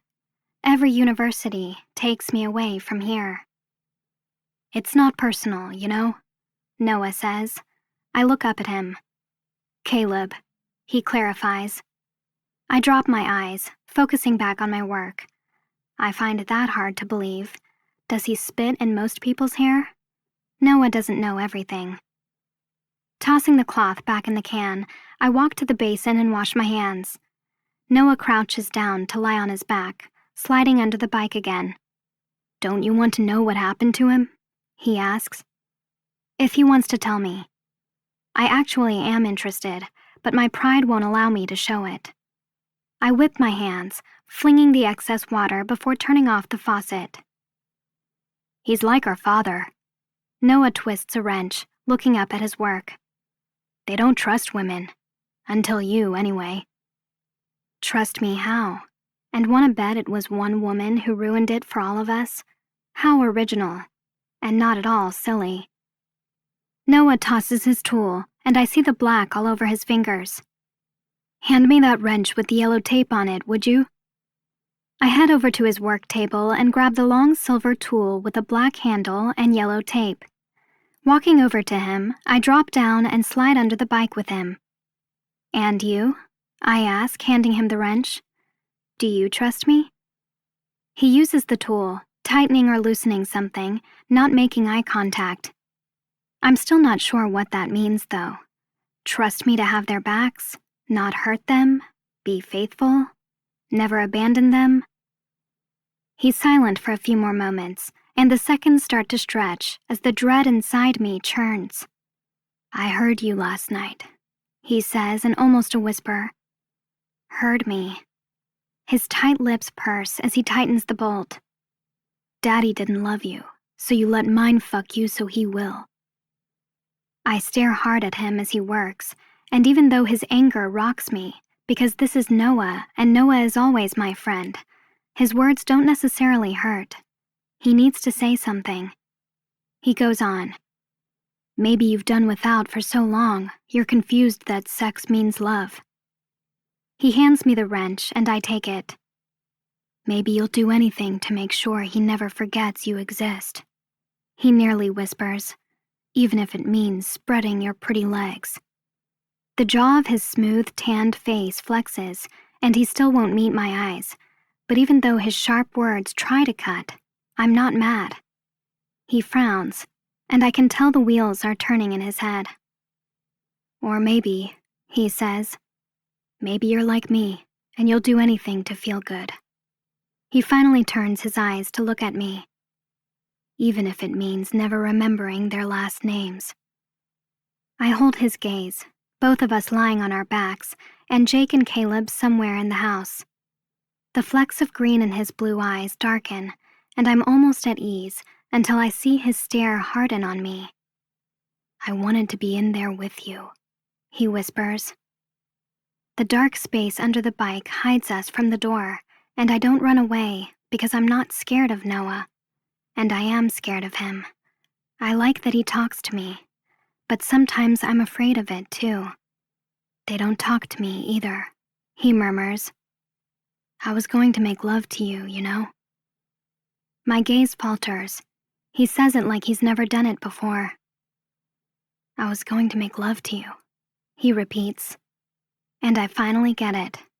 Not screw, not fuck. He was going to make it matter.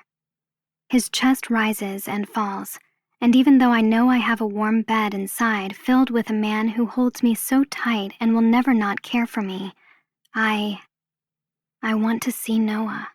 I want to hear him. Talk to me, he says. What do you want me to say? He hesitates, his baseball cap sitting backward on his head as I watch his lips softly start to move.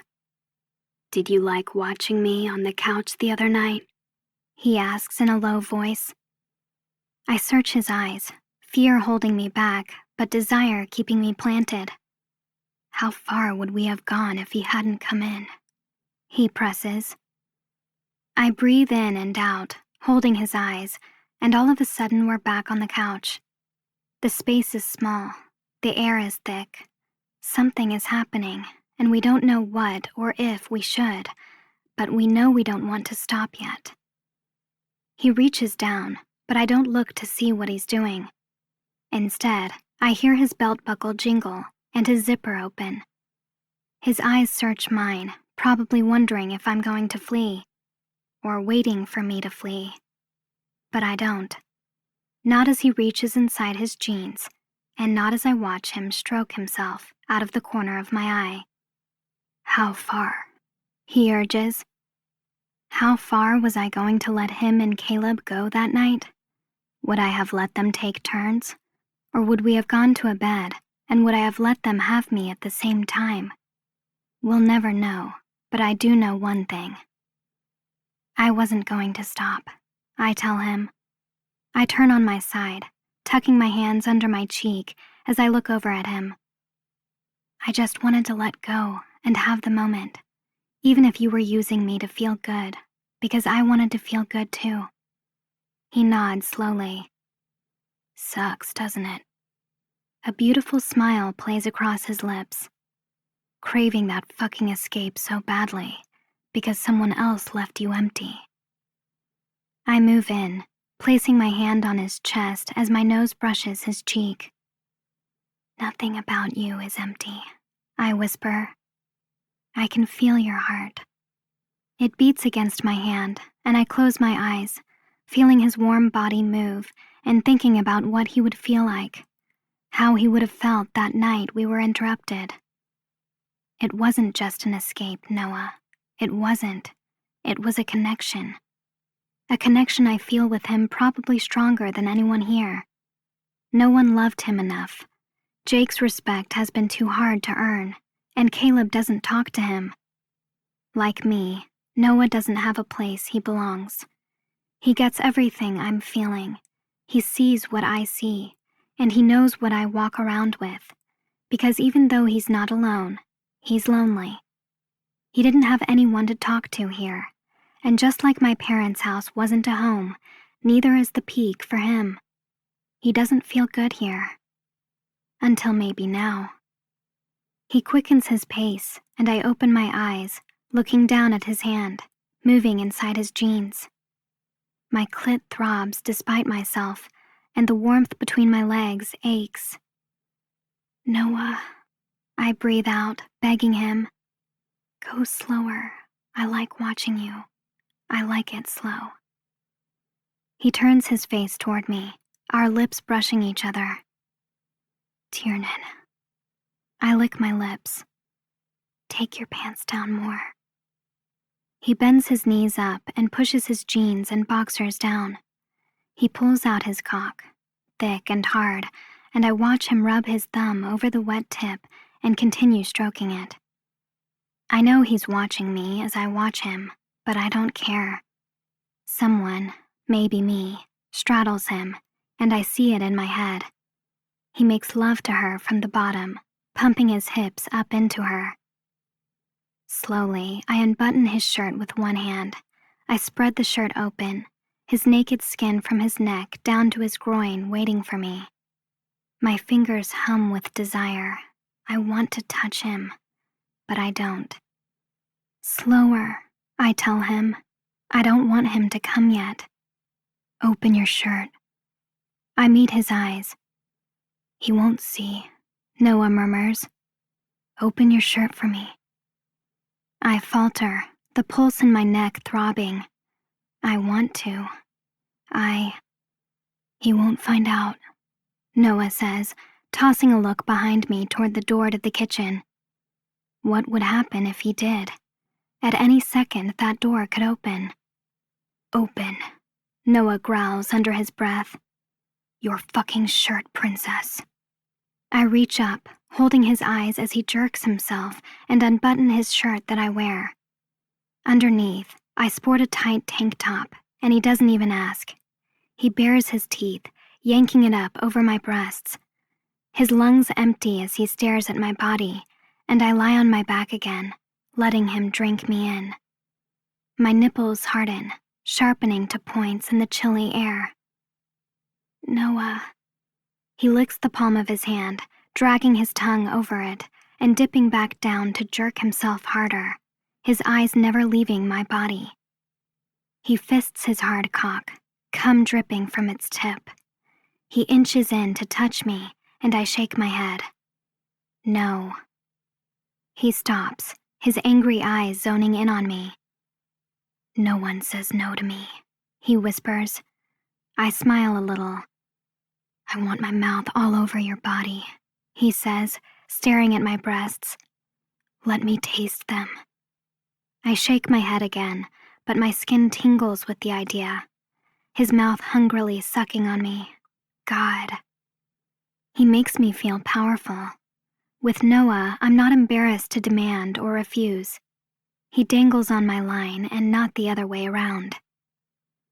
Faster. I push my tits up for him. Do it faster. He breathes through his teeth, stroking himself harder and faster, and I watch his mouth open and close as he longs for my breasts. I slip my hand down my jeans and inside my panties. He groans, watching me finger myself. Take him down.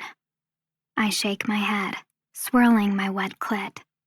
He growls again. Take your panties down and show me something wet. Noah, no. I can't. I'll lose control. This is what I love with Noah and what I want to keep. I can love him, but stay level. He pants. I want your panties balled up on my bedroom floor so bad, but I'll fuck you right here if I have to, Tiernan. I eye the couch in the corner of the shop, a moment of surrender almost taking me over. Let me in your bed tonight, he asks. He won't find out. I open my mouth to say something, to refuse, but I can't force the words. I don't want to deny him. I want him to be happy. He won't find out, he whispers again. He'll never know, Tiernan. Drop the pack, just let go. Everything washes over me at once, and I almost say yes. Drop the pack. Like that day in the ocean and everything I was carrying that would drag me down and drown me. Just let go. I almost do. Instead, I dive in, holding his face and kissing his temple as he strokes himself. I'm sorry. And I slide out from under the bike and climb to my feet, running toward the kitchen door as I pull down my tank top and fix the flannel. Tiernan, he groans behind me, sounding disappointed, but I don't stop. Running into the house, I slam the shop door and bolt up the stairs, heading to my bedroom. What the hell is the matter with me? Noah is the only one I'm completely fearless around. Why would I complicate that? I wanted him. I wanted to climb on top of him and love him and hold him and make sure he wasn't alone. I swing my door open and pull off the flannel, kicking off my shoes and socks because I'm sweating. These fucking men. I squeeze my eyes shut, still aching between my thighs. My clothes itch and my heart pounds. Tiernan. I blink, hearing my name. I turn my head, looking out my door, across the hall, and seeing Jake standing in his room wearing a towel. He uses another to dry the back of his hair as steam billows out of the bathroom and into his room. "You okay?" he asks. I stare at his bare chest and muscular calves, the towel tucked just above his groin, and the pulse in my clit throbs harder. I shake my head. Slowly, I unfasten my jeans and push them down my legs, his eyes on me as I pull my tank top over my head. I see his breathing turn heavy as his eyes fall down my body, and I don't hesitate another moment. I slip my panties down my legs, baring my pussy, and he's off. Dropping the towel in his hand, he stalks across the hall and into my room, slamming my door closed before he grabs me. I have a moment to inhale before he lifts me into his arms, my legs wrapping around his body, and his hand smacks my ass. I whimper, but smile as he pins me up against my wall, fisting my breast as he thrusts inside of me and pumps me hard and fast, his grunts and growls hot on my neck. I moan, everything hot and alive under my skin. I've loved in Jake the same things I've loved not seeing in Noah, but I may have had it wrong. Jake's not in control either. Chapter 21. Tiernan. I tear off the sheet and crumple it up in my fist, tossing it onto the table. I hate sketching. I've been at this for 2 hours, and every design comes out looking 10 times worse than whatever's in my head. I can't draw. I pick up a freshly sharpened pencil and start again, remembering the lines and curves of the chest out in the shop as Blue Blood by Laurel plays on my phone on the table. Using light strokes, I fill in the feathers and filigree, not really worried about the bones of the design, just the colors. Every scheme I use seems childish, but I want to have an idea of what to do before I use any paint on it. I lay my head down on my arm, picking up the gold pencil and brushing the highest points of the feathers as the snow falls out the window. I like this time of day. The sun just before it rises, the house is quiet, except for my soft music, and everything is asleep. My mug of coffee sits close, steam rising into the air, and I'm awake before anyone else, but rested. Not like at night where I'm crashing into my pillow at 10 p.m. because I'm exhausted. My fingers work, peeking out of my long sweater, but a shadow falls over the paper as someone stops behind me.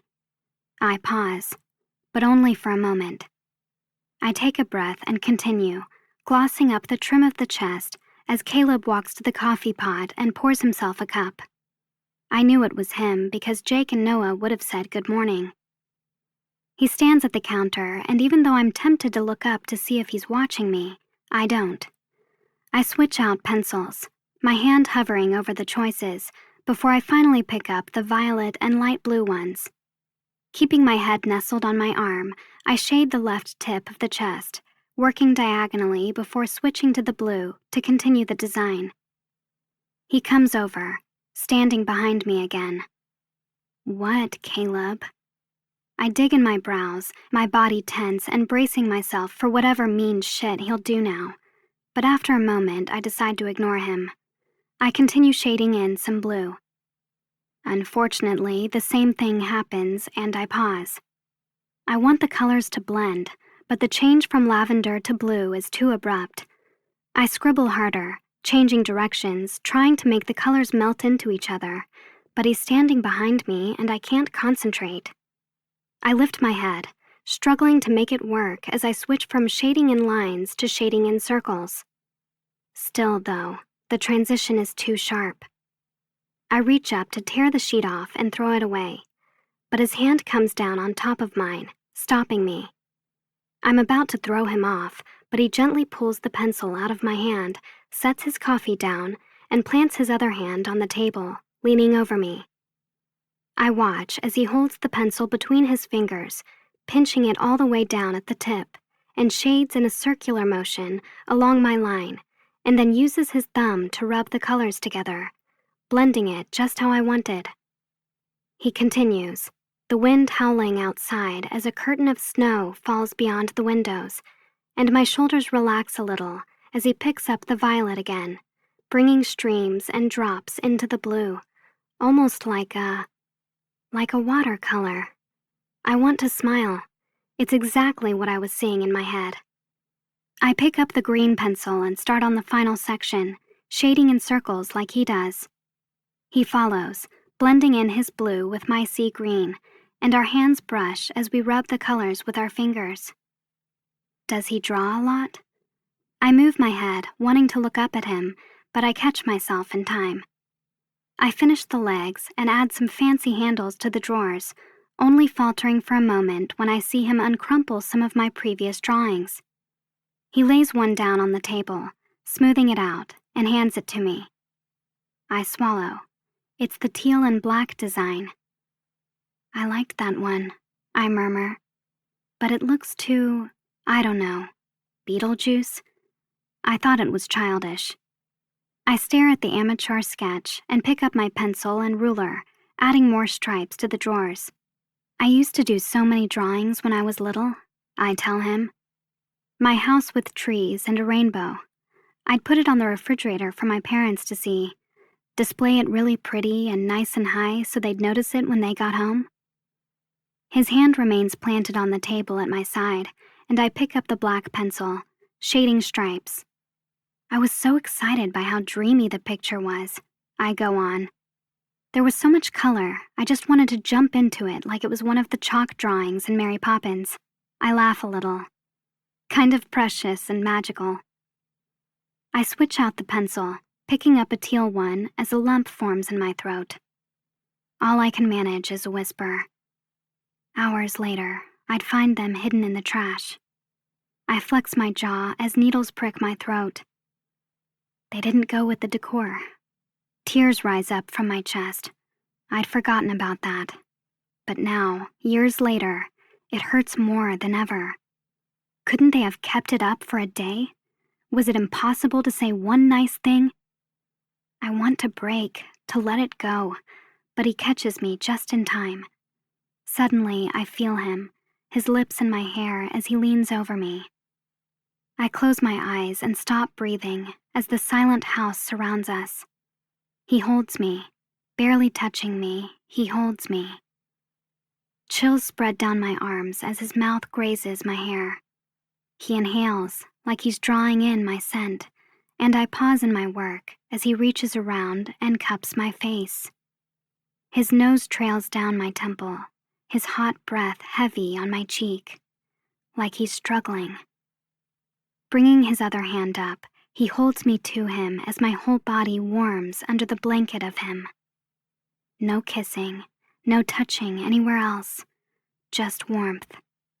He's not in control, and neither am I, and even though my nerves fire under my skin and my blood races, my fingers don't fist and my muscles don't tense anymore.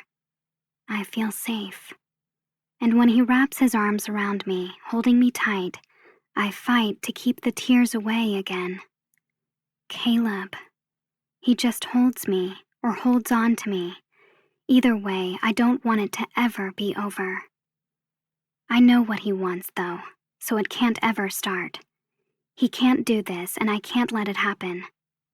I pull my face away out of his hold, and it almost makes me sick because I don't want to lose his touch, but I guess a slut is good enough, I mumble, when you're desperate enough. Pulling away from him, I pick up my pencil, feeling him stand there frozen as I quickly dry my eyes and keep working. I wait for him to explode, to spit on me or handle me like he always does, because he throws tantrums when he doesn't get what he wants. But he just leaves, pushes off the table, turns around, and leaves. I don't see him for the rest of the day. I curl my dry toes inside my socks and warm boots, the cold from the snow starting to seep through as I tip my face back and let it stick to my nose and lashes. I twirl, faking some ballet, and I can see Jake watching me from over by the barn, probably shaking his head as he tosses tennis balls for the dogs to fetch. What? Growing up in Southern California, I don't get to experience much precipitation. It just makes my day is all. I stop, the world spinning, and I finally lock eyes with him and see him trying not to smile but failing miserably. I don't care if I look like an imbecile. I was miserable 3 months ago, and now I'm not. I jog over to him, the snow crunching under my feet, as Noah and Caleb load up his snowmobile and disappear back inside the shop. I look after Caleb. Is he going with you? I ask Jake. Nope. Doesn't he usually? I was kind of counting on Caleb to join Jake on his 4-day foray up to their other cabin. It's where Caleb was when I first got to town, and I've since learned he and Jake like to spend time there whenever they don't have a deadline looming. They use it for extended hunting trips or when they want to be closer to better fishing. It's definitely not a place that can fit all of us, and there's no electricity, Wi-Fi, or plumbing, so I'm out. But I'm told it's beautiful, especially in the summer. I might not be here to see it, though. Jake simply shrugs at my question, and I gather he doesn't know why Caleb is hanging back either. I can deal with Noah on my own, especially since he's backed off since the night in the shop under the bike a couple weeks ago. And Caleb has barely looked at me once in that time either. I look longingly at the scruff Jake is growing like a winter coat or something. I guess I can get ahead on some schoolwork while he's away. "This was a good idea," he says. I follow his gaze as he heads just inside the barn. We stop at the coop and the monster truck tires Noah helped me cut in half. 3 halves are stacked on top of each other, the insides filled with hay and chickens. I grin. Reappropriation of materials, and it's supposed to do a good job of blocking the wind, I inform him. Another of my DIY projects. The animals seem quite content in their winter homes. "You going to be okay tonight?" he asks. I almost laugh. But then I remember the last time I was alone with both boys at the same time without him. "Probably not," I tease. "You should take me with you." His gaze turns heated, and I watch as his eyes drop down my body for a moment. I don't want to rough it like that exactly, but it wouldn't be a chore keeping him company. "I'd spend all my time trying to keep you warm," he mumbles. Yeah, probably. Visions flood my brain of us, a bed and a fire. Who needs food? I smirk to myself. "What?" he asks. I force my smile away. "Nothing." He looks at me suspiciously, and I smile again despite myself. He rolls his eyes and yanks the strings of my cap down, the top covering my eyes as he walks away. "I like the hat," he tells me. I push it back, feigning a scowl, as both of us head out of the barn. Swiping the page on my Kindle, I hear the buzzer on the dryer go off and reach for the basket. I hesitate, quickly skimming the rest of the paragraph before setting the device down.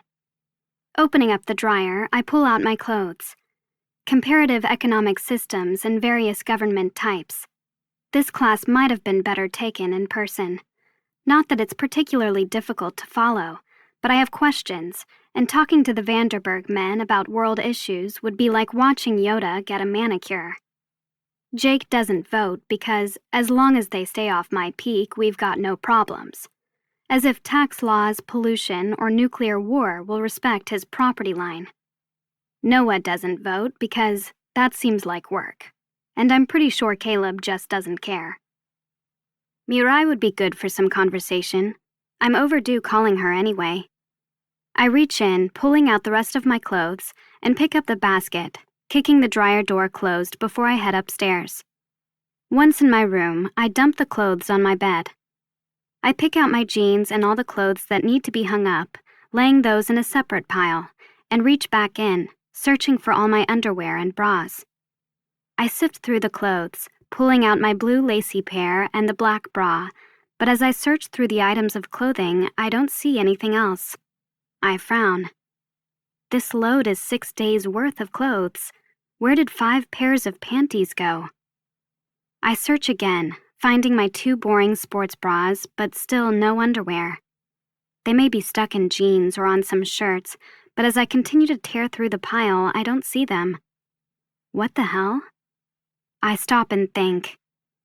Jake tore a pair weeks ago in the truck, but that should be all I'm missing. I search my drawers, under my bed, in my bed, and in the bathroom before heading back down to the laundry room and scanning the floor. I check inside the washer and dryer, thinking I may have accidentally left some. But nothing. The only other place would be... Heading back upstairs, I enter Jake's room, hearing him in the shower as he gets ready to head out on his fishing trip, and kneel down, looking underneath the bed, tables, and inside the sheets. I didn't take them off anywhere else but here or my room. Where? And then it hits me. I wince. Ugh, Jesus. Charging over to Noah's room, I find it empty as he and Caleb still work out in the shop, and start looking in his bed, in his pillowcase, under his pillow. So nasty. Please tell me he wouldn't do that. And with 5 pairs? Is he 14 years old, for crying out loud? But after minutes of searching, I still don't find anything. I slam his pillow down on the bed, losing patience. They didn't just sprout legs. Then I raise my eyes, remembering the only place I have left to look. Caleb. My pulse starts to race. He wouldn't do that, would he? The idea of Caleb wrapping my little red panties around his, and then stroking it, I'm warm between my thighs all of a sudden, but I shake my head. It's still a violation, and since his room is the only place left to look, I'll violate him right back. Leaving Noah's room, I shut the door and head toward the narrow, dark stairwell as the shower still runs in the bathroom. I hesitate only a moment before pushing myself up the stairs, my heart hammering at the idea of going somewhere I haven't once seen yet. And at the idea of him catching me. I'd have to be quick. His temper sucks. I twist the doorknob, half expecting it to be locked from the outside, but it gives, and I enter, immediately seeing sunlight streaming in through the far window. Thank God, I don't want to have to turn on a light and have him see it from the outside. Stepping in, I close the door softly behind me and look around the large room, suddenly forgetting why I'm here. I exhale, a smile playing on my lips. A large bed sits between 2 windows, which must be the gables on the west side of the house, the same side my balcony faces right below him. Built-in bookshelves line the walls, spilling with books that are stuffed and stacked into every available space. Vertically, horizontally, on top of each other. Nothing has a dust jacket, and I know some of them have to be very old. He doesn't read all these, does he? I've never seen him read. A Persian-style rug covers the floor, the visible dark wood scuffed and unpolished, and a small fireplace sits a few feet down the wall from the door I just came through. I walk over, seeing the charred remnants of logs he's burned. I inhale, smelling the burned bark, as well as something else, almost like patchouli or bergamot. A table sits next to the wall with the belts and his supplies for working them, and I find more books on the floor next to his bed. The walls are pretty bare, but they're not the lighter timber used in the rest of the house. This room looks like it's something in the upstairs of an old English pub. I'm surprised I don't see old paintings on the walls. I walk over to the table, picking up a few of the animal bones and searching for more information. This room says so much, and still so little. He likes leatherwork. He likes to read. I don't see a TV, a computer, or any electronics, though I know he has a speaker up here or something because I hear his music sometimes. It's cozy, though. Dark, warm, and comfortable. A big cushioned chair sitting in the corner of the room with another stack of books sitting next to it. Walking over to his bedside table, I open the drawer, finding only an old copy of The Three Musketeers, a pen, and some condoms. I pick up the book, smelling it. Tingles spread up my spine. It smells like the room. I bet it's nice in here when the fire is lit. Quiet, peaceful, warm. I look down at the bed, my mouth going dry. I whip the sheet and blanket back, running my hands over his bed and searching for my panties. I'm guessing this is where he'd be when he jerked off with them. Finding nothing, I dive down to my hands and knees, crawling around the bed to check the floor. But as I reach the foot of the bed, I see something and stop. 3 grooves are dug into the wood, and I reach out my hand, immediately fitting my forefinger, middle finger, and ring finger into the scratches. Something scratched the floor. Or someone. I lick my parched lips, the reality of the distance between the police and me finally dawning. It should have dawned months ago. Rising to my feet, I search his drawers, his other bedside table, and any other little nooks and crannies I can find, but nothing. This is fucking ridiculous. Jake isn't the panty-raiding type, and Noah wouldn't steal nearly every pair of sexy underwear I owned, because he'd want to see me wearing them. I know it's Caleb. I grab his pillow and dig inside, searching the last place I know of, and then take the other one, sticking my hand inside there too. I feel something and stop, rubbing it between my fingers. Cloth, silky. I pull it out and look down at the red ribbon in my hand. The red hair ribbon. My red hair ribbon. Heat courses under my skin as heat pulls in my belly. The corner of my mouth turns up in a sly smile. Well, it's not my panties, but it's mine. Tossing his pillow back down, I tie the ribbon into my hair into a sweet little bow. It's not much, but piece by piece, Caleb is coming into view. He might hate me, but he thinks about me. It's so quiet. Noah sits to my right, in his father's seat, and I glance up, barely meeting his eyes before I look back down at my textbook. I take another bite of my biscuit, not replying. Jake left hours ago. I wish he'd left earlier because it started snowing again, and now it's dark. I hate the thought of him out there alone. Why didn't Caleb go with him, or all of us? I could have sucked it up. We don't need fish that badly. I turn the page, chewing my food as a shingle on the roof bangs in the wind, and the ice maker drops new cubes in the freezer. The ribbon tickles my temple, and I fight not to smile as I feel Caleb's eyes boring into me from across the table.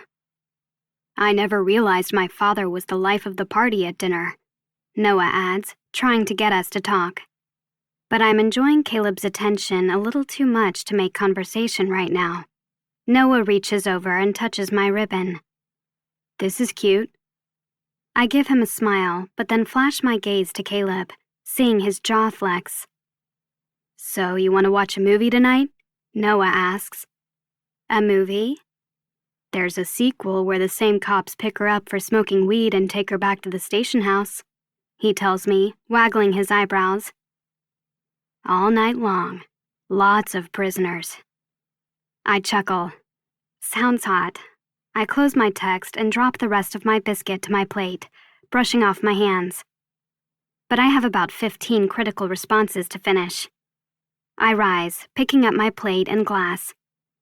I'll make sure to avoid the living room, though, I say, setting my dishes on the counter and turning around to grab my book and highlighter.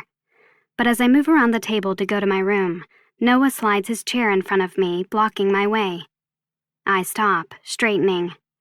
His eyes glide down my body, like the oversized sweater and sleep shorts are just what he likes. But really, he's just been without a woman for longer than he wants, and anything looks good at this point. His gaze trails back up, meeting mine again.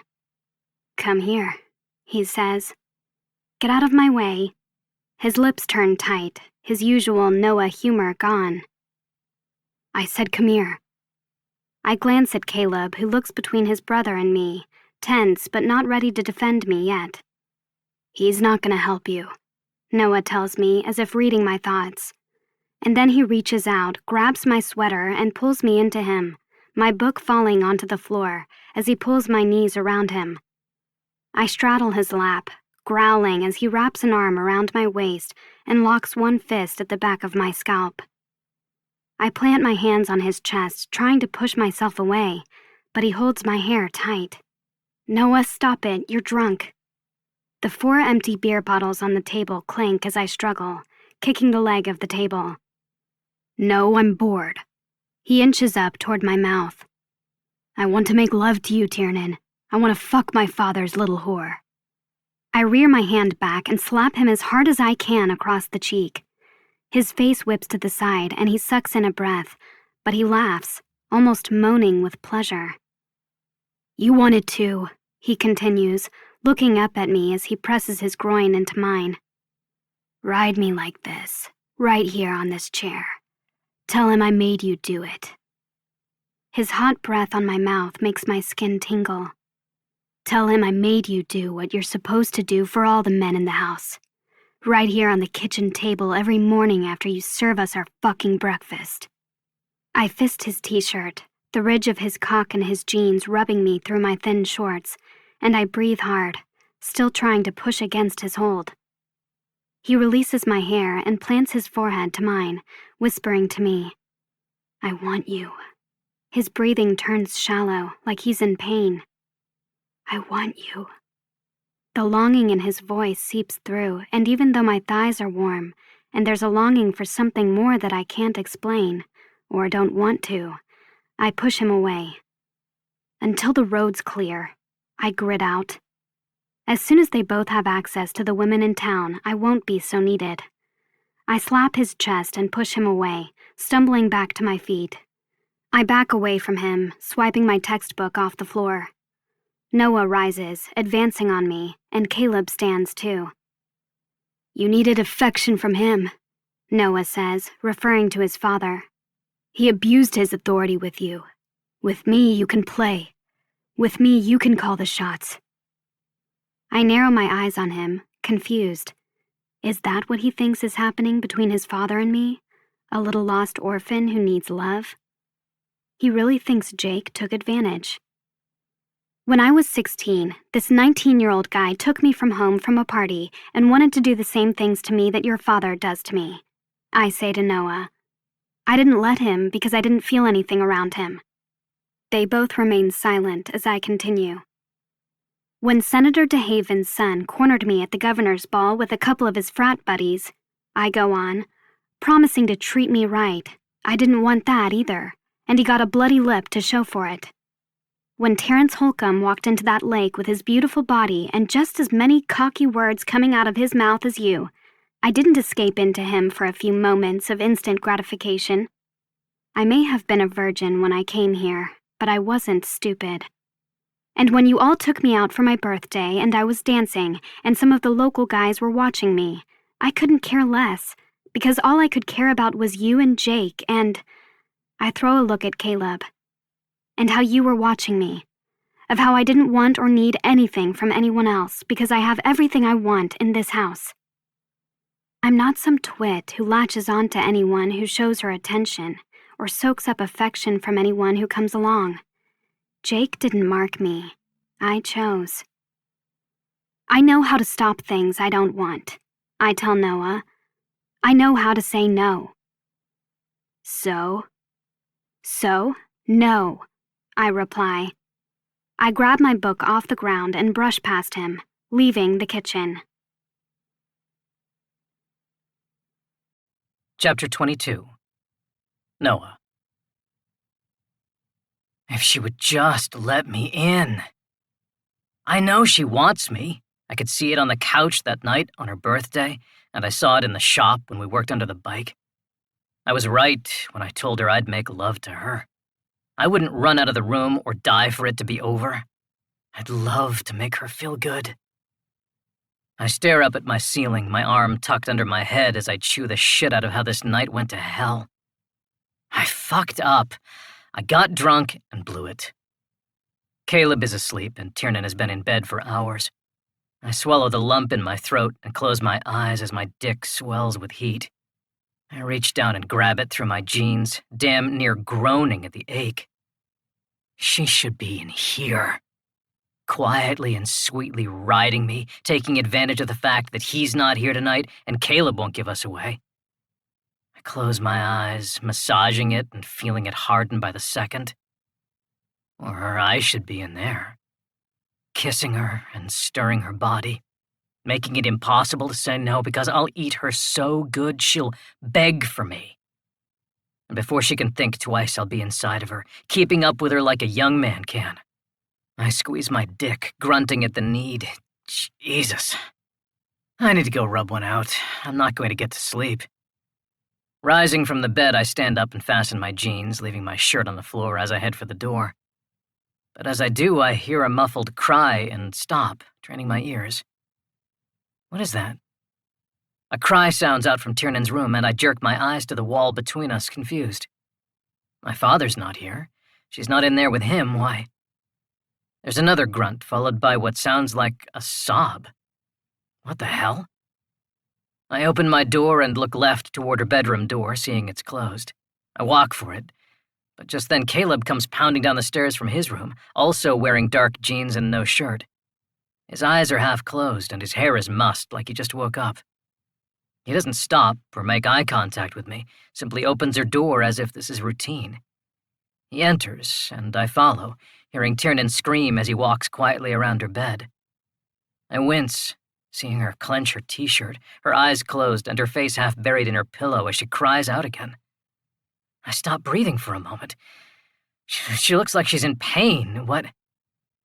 Her hair falls in her face, her skin damp with sweat, and her entire body is as tight as a rubber band. I stare at her, realization dawning. She's not awake. What's wrong with her? I ask, hanging back by the door. But Caleb just waves a hand, shooing me away as he lies down next to her and pulls her into his body. I watch as she immediately falls in, burying her head in his neck as the cries subside and her breathing starts to calm. He yawns, pulling her sheet and blanket up over them like this is normal. Does she do this a lot? Nightmares aren't supposed to sound like that, are they? As Caleb settles in, though, she falls completely quiet, nestling into him as her slumber continues, peaceful and quiet. Caleb lies on his side, holding her and fitting her head under his chin as both of them go back to sleep. I stand there, watching them. Does she know she screams like that at night? Does she know he comes in? I've never heard her do that. Of course, she's not always sleeping alone. Maybe Caleb only has to come in when she does. He used to have nightmares when we were little, but he'd wake up. A smell hits my nose and I blink, hearing the dogs barking as I inhale. I turn my head toward the hallway, scrunching up my face, the strong scent almost making my eyes water. I whisper to Caleb, "Do you smell that?" It smells like a fire, but we didn't leave anything burning. Walking out of the room, I head downstairs and glance at the fireplace, making sure it's out before heading for the front door. But as I walk, I spot a glow coming through the kitchen window. I narrow my eyes, stopping in my tracks. What the? Running through the kitchen, I nearly trip over the dogs rushing at me before I lean over the sink and peer out the window. My stomach rolls. Oh, fuck, I gasp. Caleb! I shout, whipping around and running for the front door. Fire in the barn! The animals. The barn is right next to the stable. Shit! I pull on the sweatshirt hanging on the back of the closet and slip into my boots, grabbing my gloves out of my coat pocket. Caleb! I yell again. Hurry! His footfalls hit heavy from above and I hear him charge down the stairs, but I don't wait. Whipping open the front door, I race outside, almost slipping on my ass as I grab the railing and rush down the steps of the deck. The snow crunches under my boots, some falling inside because we got another 6 inches today, and I didn't have a chance to fasten them. But I don't care. I stop and look up at the barn, barely able to move for a moment. What the hell? Flames engulf the ridge of the roof, and it'll be a miracle if the hose isn't frozen, otherwise we lose everything. How the hell did this start? Caleb grabs my collar and I suck in a breath, meeting his eyes. He scowls and jerks his chin toward the barn, snapping me out of it. I nod. He runs for the shop, opening the bay doors, and I race for the barn. I run inside, the smoke thick and stifling as I try to catch a breath. Covering my nose and mouth with my arm, I yank out Tiernan's tires, the chickens inside squawking and flapping their wings. Coughing, I dive back inside and grab a rope, slipping a loop around the cow's fucking head and dragging her out.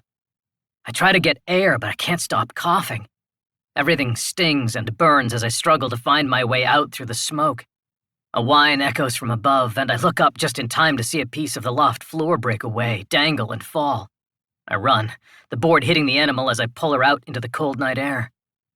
Caleb pulls the fire hose out of the shop, and I work to move everything as far away from the barn as possible. "What happened?" Tiernan cries. I look up, seeing her standing in the snow in her boots, but nothing covering her t-shirt and sleep shorts. I turn to Caleb, watching him fuck around with the lever, but nothing's coming out, no water. "Fuck," I growl, fisting my hair. "Go check if it's frozen," Tiernan shouts. I look over to see she's yelling at Caleb and pointing to the water tower. I shake my head. We had a warm day yesterday. It might not be frozen, but there's no way that'll help. What are we going to do? Fill buckets and launch them at the flames from down here? Caleb goes anyway, dropping the hose, and I'm about to follow, but Tiernan rushes past me, and my heart lodges in my damn throat. "The horses!" she yells. Debris from the loft falls into the barn, and with all the wood and hay, it's only a matter of time before it reaches the stable. She leaps inside, disappearing. "Tiernan, no!" I shout. I run after her, but before I can get inside, she's pulling Rebel out, struggling to get him to move as her hair flies in her face and the wind whips against us.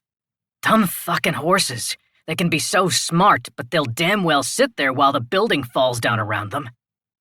I help her, both of us yanking the harnesses, and then I hear a slap and the horse bolts out of the stable and into the night. An engine fires up, and I look around the corner, seeing Caleb sitting in the digger and trying to move through the snow toward the water tower. I freeze. He's going to... Oh, shit. "Caleb!" I yell, but then I fall silent, knowing he's right. It's the only way. We have to get the horses out of here, though. Tiernan dives back inside, and I follow her, going for Ruffian as she hurries for Shawnee. Heat engulfs us as the crackles of the fire surround us, and I hear a moan in the barn as the rafters probably start to give way. Jesus. "Tiernan, go!" I bellow. "Get out of here!" I slap Ruffian, sending him running out the door, but a loud scream pierces the air and I whip around, seeing Tiernan pinned in the stall doorway as Shawnee squeezes past her. Smoke billows as blood trickles down the wood and she cries out, slapping the horse again. Shawnee goes running and I leap out of his way as he races past me and then scurry over to Tiernan. Blood pours down her left arm and I grab her, wrapping my arm around her. We cough, spilling out of the stable, and Tiernan falls to the ground as something creaks and tips behind me. I spin around, just in time to see Caleb slam the digger into the wooden water tower, giving it more and more power until the tank tips over and water sloshes, and then it spills, cascading over the barn and stable and dousing the flames. My shoulders fall, the wind nipping at my lips and ears as I watch the glow die, the smoke pour into the air, and the fire slowly extinguish. Exhaling, I turn and drop to my knees. "Tiernan." Taking her arm in one hand and her face in the other, I tip her chin up. "Look at me," I tell her. She blinks her eyes open, flurries kicking up from all the ruckus and lifting across her eyelashes. Her blood drips over my fingers, and I slowly turn her arm, seeing the slice in the skin on her upper arm. Blood spills from the wound, and I squeeze her arm, trying to stop the flow, but she hisses, her eyes watering. "How'd you know how to slap the horses?" I ask, trying to take her mind off the pain. "I didn't," she chokes out. "It's just what they do in the movies." I laugh to myself. She's shivering. We need to get her inside. "How'd the fire start?" she asks, looking over my shoulder. I shook my head. "Could have been electrical, could have been the furnace, who knows?" "He'll blame us." "He'll definitely blame us," I grumble, putting her good arm around my neck and lifting her to her feet again. "You did good, though." I look in her eyes. No hesitation, she went straight for the horses. Scaring the shit out of me, yes, but she was brave. "Just don't do that again, okay?" I ask her. I start to help her toward the house, but Caleb suddenly appears, sweeps her into his arms and away from me, jerking his chin from me to the barn. I don't have time to argue before he turns and carries her back to the house, her pained eyes locked only on him as they go. I clench my jaw, watching them disappear into the house. And then I turn around to clean up the fucking mess in the barn like I'm told. Chapter 23. Tiernan. I suck in air between my teeth. The gash is too deep. Letting out a sob, I turn my face away from the blood as Caleb inspects my arm. What do I do? We're miles over snow and dangerous roads from any hospital, and it hurts. What if it gets infected? My knees shake. I want Jake here. After Caleb brought me inside, he sat me down on the kitchen table, wrapped up my arm, and started a fire before running back outside to help Noah. The fire looked all but extinguished, but they had to get the animals back inside shelter, and since the shop was the only thing still fully intact and not drenched in smoke, I watched through the kitchen window as they loaded hay into the garage and brought in the animals. They left the bay door cracked for fresh air, but that wouldn't stop the noxious mess Jake was going to come home to in a couple days. God, he's going to be pissed. Half his barn is now useless, and the shop will smell like horse shit soon. But hey, at least the animals will enjoy a temperature-controlled environment for a while. The poor dogs pace around the kitchen table, looking at me with worry. Caleb squeezes my arm, and an ache courses deep as it stings. Caleb, I beg. I don't know if it really hurts that much or if I'm just scared. I can't get to a doctor if I need one. Turning, I meet his eyes, his brow etched as he grabs a clean towel and presses my hand to it for pressure as he goes to the cabinets above the fridge. Jesus fucking Christ! I hear Noah growl, and the front door slams shut. We've never had a fire up here, not once. He throws open the cabinet next to the sink and pulls out the bottle of Cuervo they keep there. Except that time I shot a flaming arrow into the gasoline jug when I was 12, but I kind of knew that was going to happen, he mumbles. The only thing that got damaged then was my hide. I want to laugh, but I don't have the energy. My hand wets with the blood soaking through the towel as my legs dangle over the edge of the table. I hear the tequila slosh behind me as Noah downs a couple swallows, and I look over, seeing Caleb throw a red tin box on the table. My pulse kicks up a notch, but instead of coming back to the table, he walks behind me, and I hear the sink turn on. I look over my shoulder, seeing him wash his hands. My stomach churns and knots, and I bite my lip. Here. Noah nudges me, the cool glass bottle hitting my shoulder. Drink this. I shake my head. I can't stomach anything right now. Caleb comes over and opens the box, pulling out various tools. Were you guys awake? I ask, looking between them. I mean, thank God you caught the fire in time. Noah's gaze flashes to Caleb, but neither of them answers. Caleb takes my arm, gently pulling off the sticky towel, and I groan, a tear spilling over. Changing my mind, I grab the bottle out of Noah's hand and throw it back, gulping down 2 huge swallows. The burn scorches my throat, and I cough, someone taking the bottle out of my hand again, and I dry heave, ready to fucking throw up. That's nasty. But I grab the bottle again and force down another shot. Caleb leans over the box, pulling out a needle and thread, and I watch, the tequila blazing a path to my stomach as he uses some sort of clamp to thread the needle and then flick a lighter under it, sanitizing it. What the fuck? And then it hits me.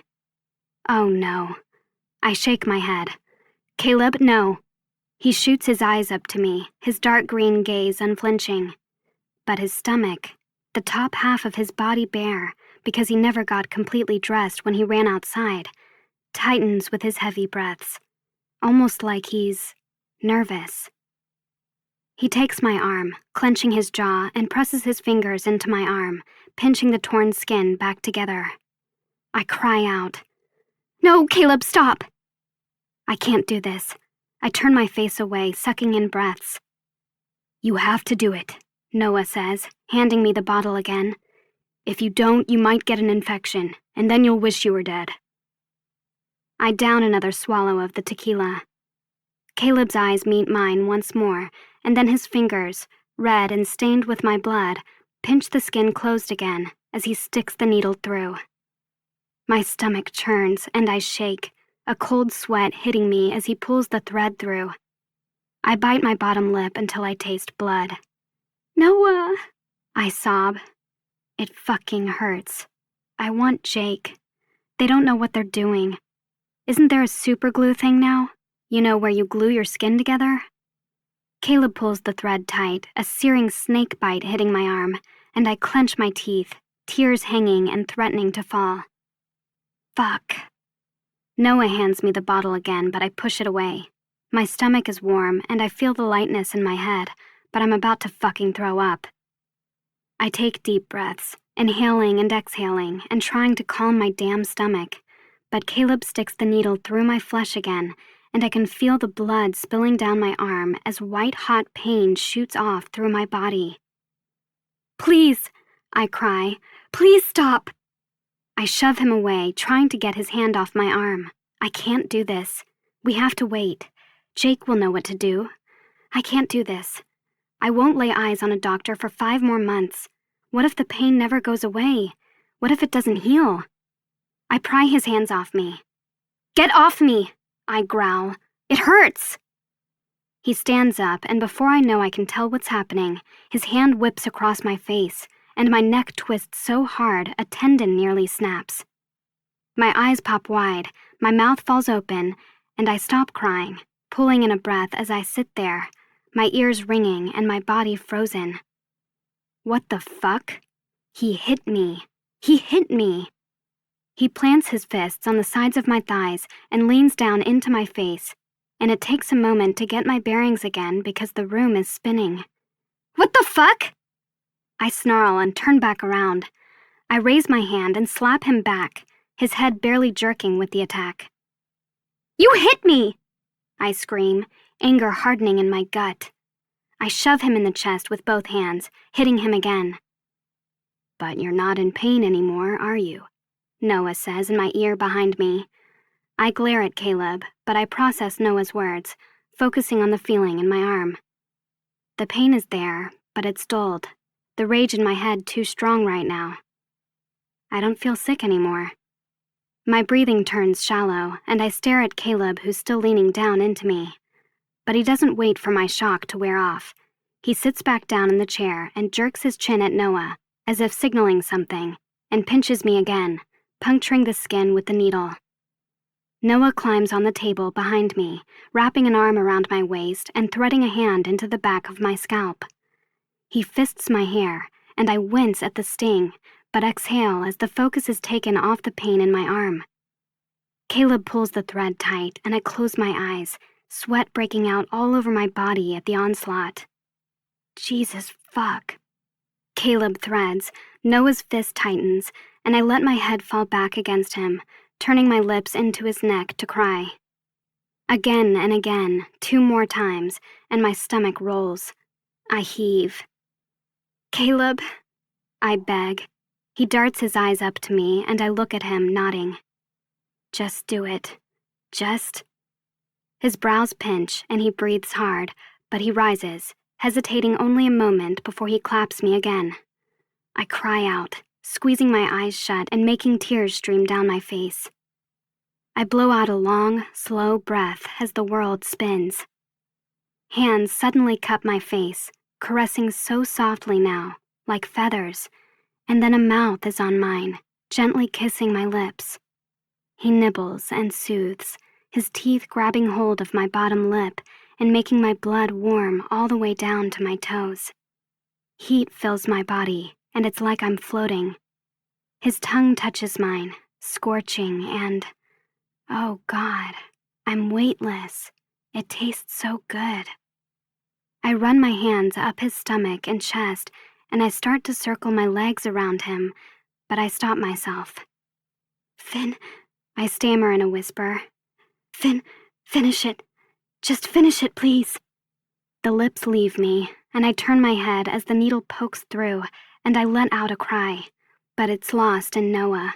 His mouth is on mine now, and I scream as he just holds me, and I shake. Shit. Tiernan, he whispers. Shh.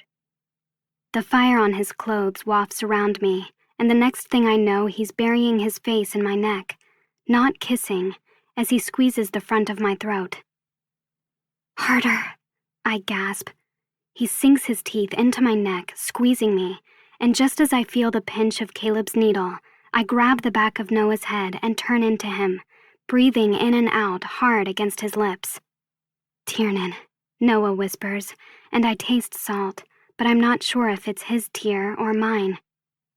I love you. You're so fucking ours. We love you. He kisses my cheek and my forehead as Caleb works, and I try to calm my breathing as the tingles from his mouth on my skin sink in. A bottle grazes my lips, and I take another drink as Caleb bites off the thread, cleans the blood off my arm, and wraps me up with a bandage. The alcohol starts to warm my insides, the pain in my arm less sharp than it was. My cheek burns, though. I open my eyes wide, drawing in a deep breath. You could have warned me, I tell Caleb, my voice thick with tears as I stare down at him. You could have hit me anywhere else. Why the face? He closes the kit and rises, taking the bloody gauze to the trash. I set the bottle down and slide off the table. Cece Diggins came out of the cave with you at the waterfall with a bloody nose that day. What? Noah hops off the table, too. But Caleb doesn't acknowledge me. I stare at his back as he washes his hands at the sink. His muscles flex, and his breathing is slow and methodical. Too calm. Doesn't he want to defend himself?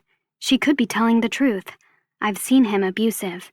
Throwing things, spitting, not taking no for an answer. He slapped me without any hesitation tonight. But the dogs love him most, don't they?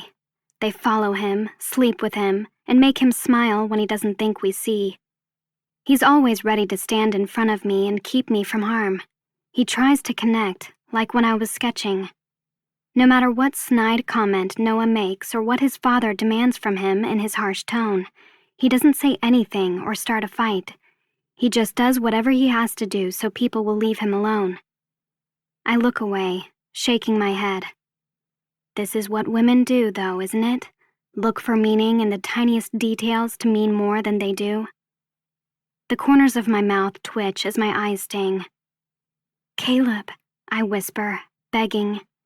But it's Noah who speaks up. Cece Diggins would say anything for attention. She was bleeding, I clarify. She didn't know I would see her. He doesn't hit women, Tiernan. Noah passes me, pulling the ibuprofen out of the cabinet. Unless they're hysterical and keeping him from saving their lives, he replies, dumping a couple tablets into my hand and meeting my eyes. You told him to do it. I stick the pills in my mouth and swallow them dry, feeling them scratch against my throat. Yeah, I told him to. The second time.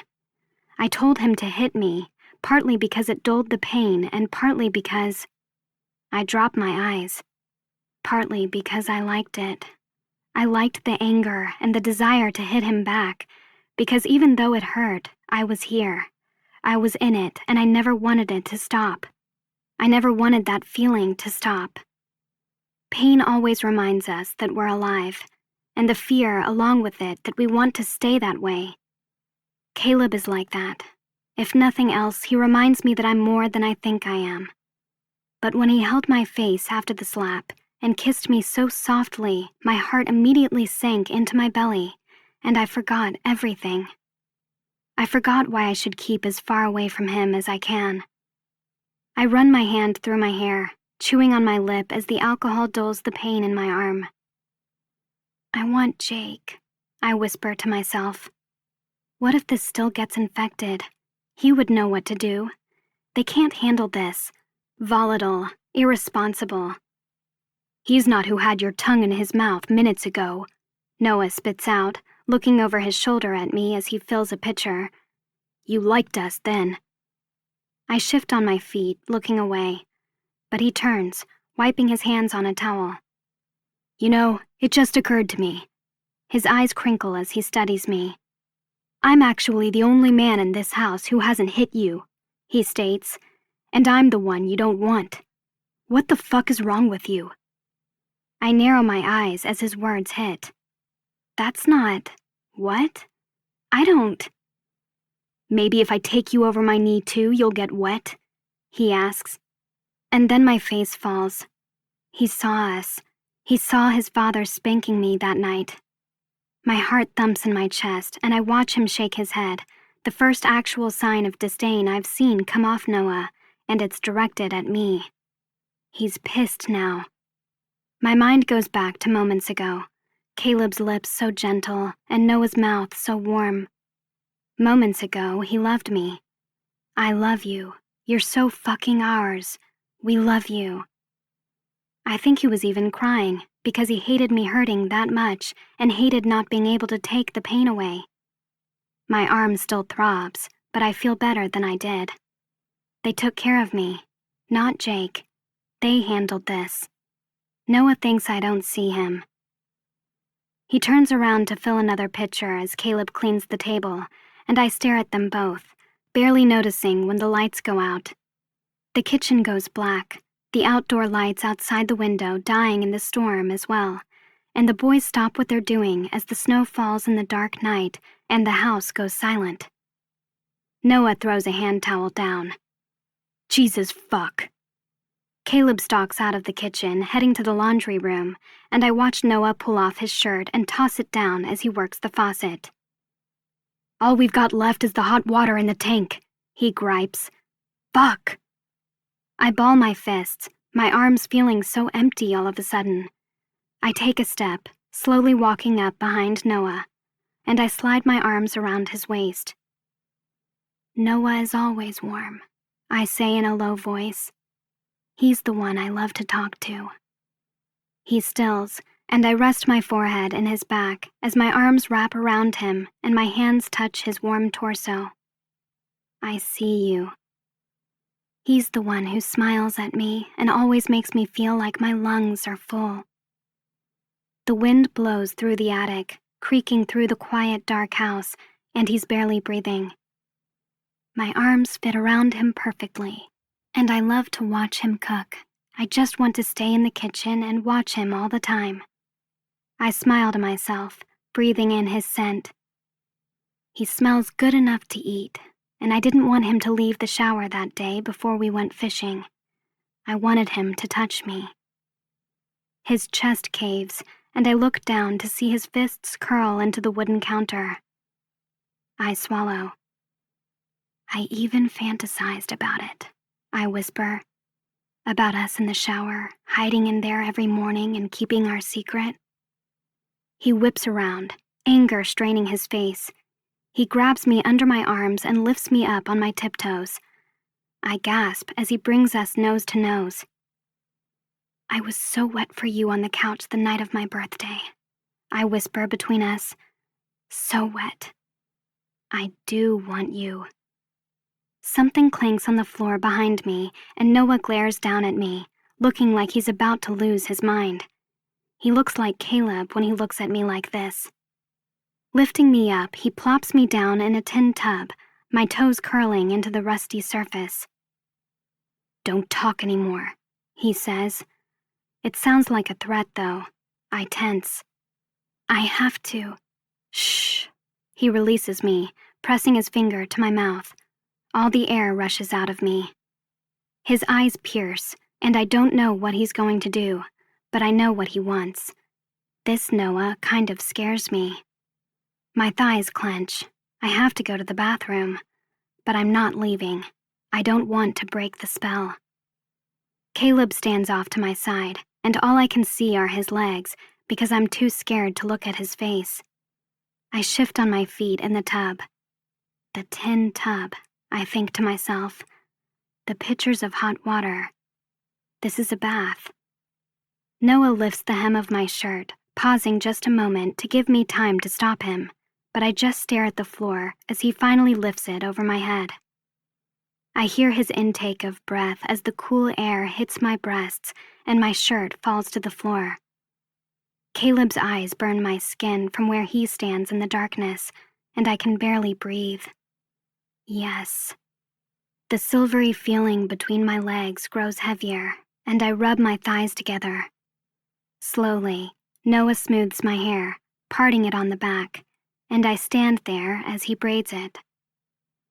"Don't want to give you a wet head," he says, strained. My nipples harden to points as he braids one side and then the other, Caleb starting to circle me like a shark. I still wear the ribbon I stole from his room. Noah wraps one of the cheap rubber bands from the drawer around the final tail and plays, flipping up my braids.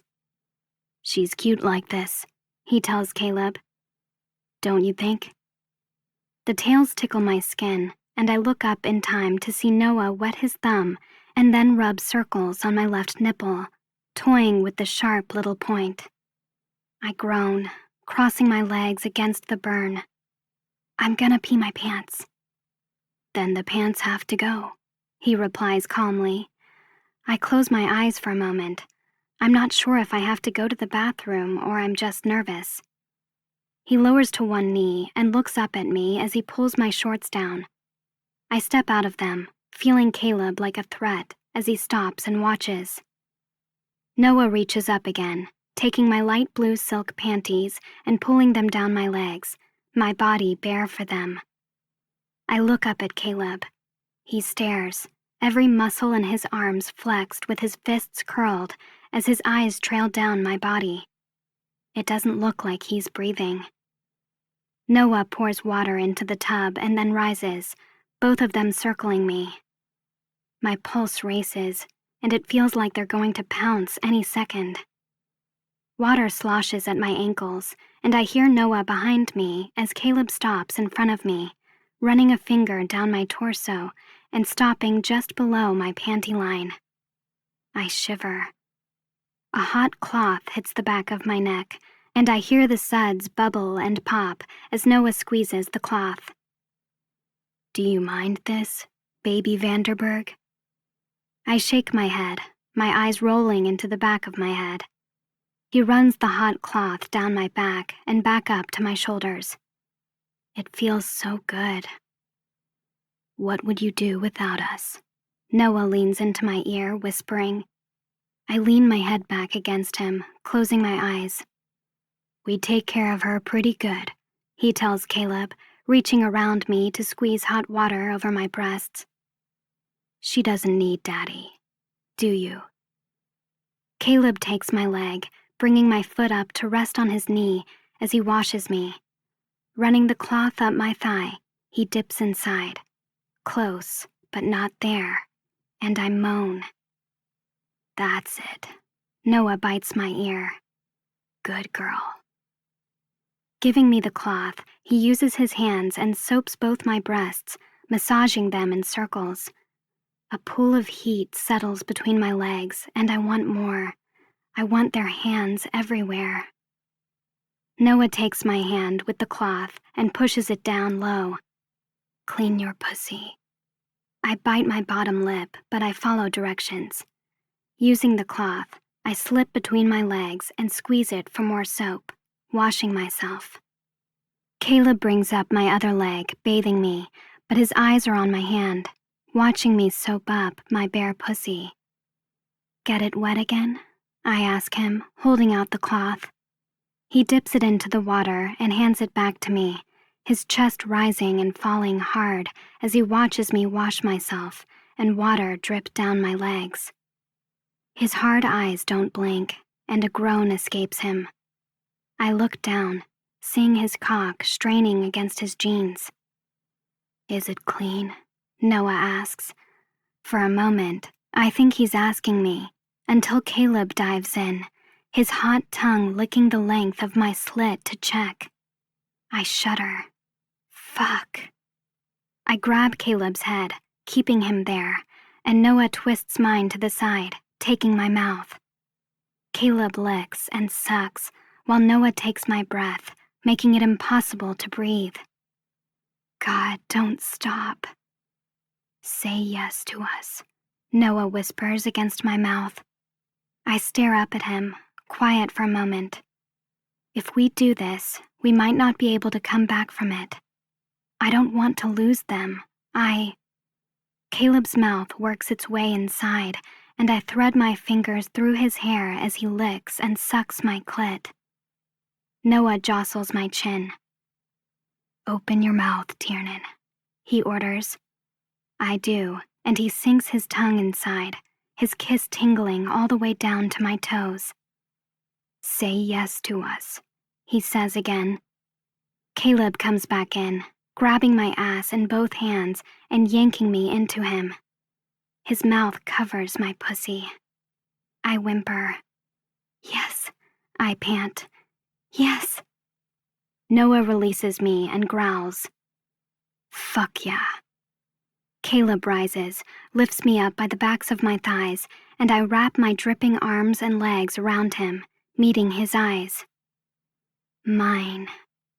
In a few months, the snow will melt and the world will invade us again. But right now, they're mine. For this one winter, they're mine. Our noses touch, and Caleb opens his mouth like he's going to say something, but then he just kisses my forehead. Flutters go off in my stomach. I love it when he does that. He turns, carrying us to bed. I hug him to me, watching Noah follow us through the dark house, and I bury my nose in Caleb's neck, inhaling him. I want this. I want them. I want him. Caleb is a bully and a baby, but so am I, and I want him to talk to me, but sometimes I think he already does and I just don't hear. The tight way his arm is around my waist, how safe I feel with his other hand holding my head and the crook of his neck. The way he smells my hair and pulls me out of harm's way, even when I think I barely exist to him. He always knows what's happening and where I am. Tears burn my eyes as I think of the last few months, giving me his meat at dinner, giving me his lap when my seat was wet, and taking me away from Cece and Terrence on the dance floor. He's always thinking of me. That's how he talks to me.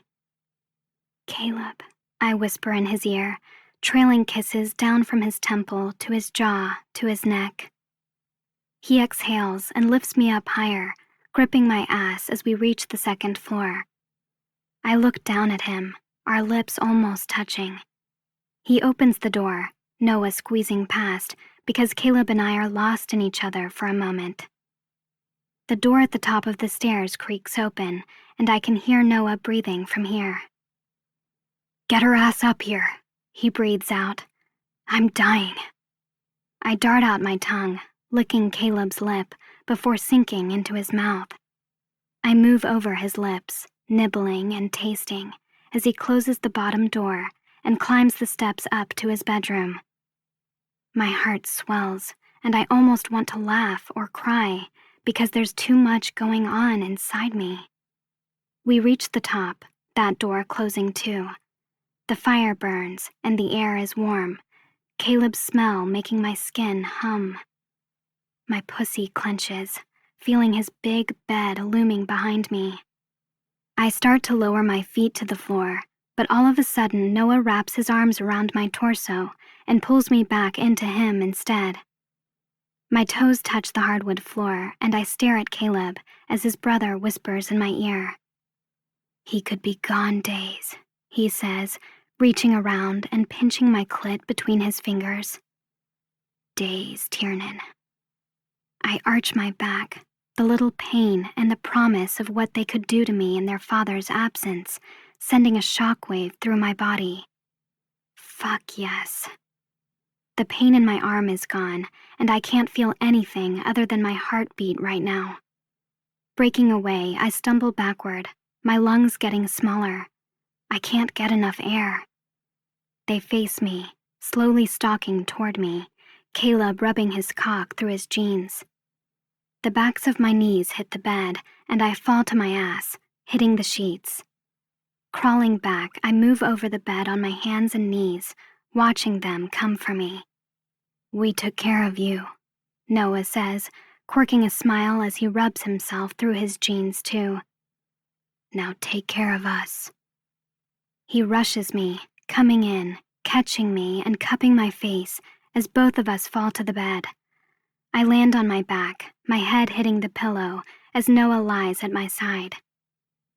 Noah, I let out a small cry. Shh. I'm scared, I whisper. Caleb circles the bed, watching as Noah strokes my hair. He threads my braid through his fingers. We're going to fuck you, baby. His hand dips between my legs, and Caleb grabs my ankle, pulling my thighs apart.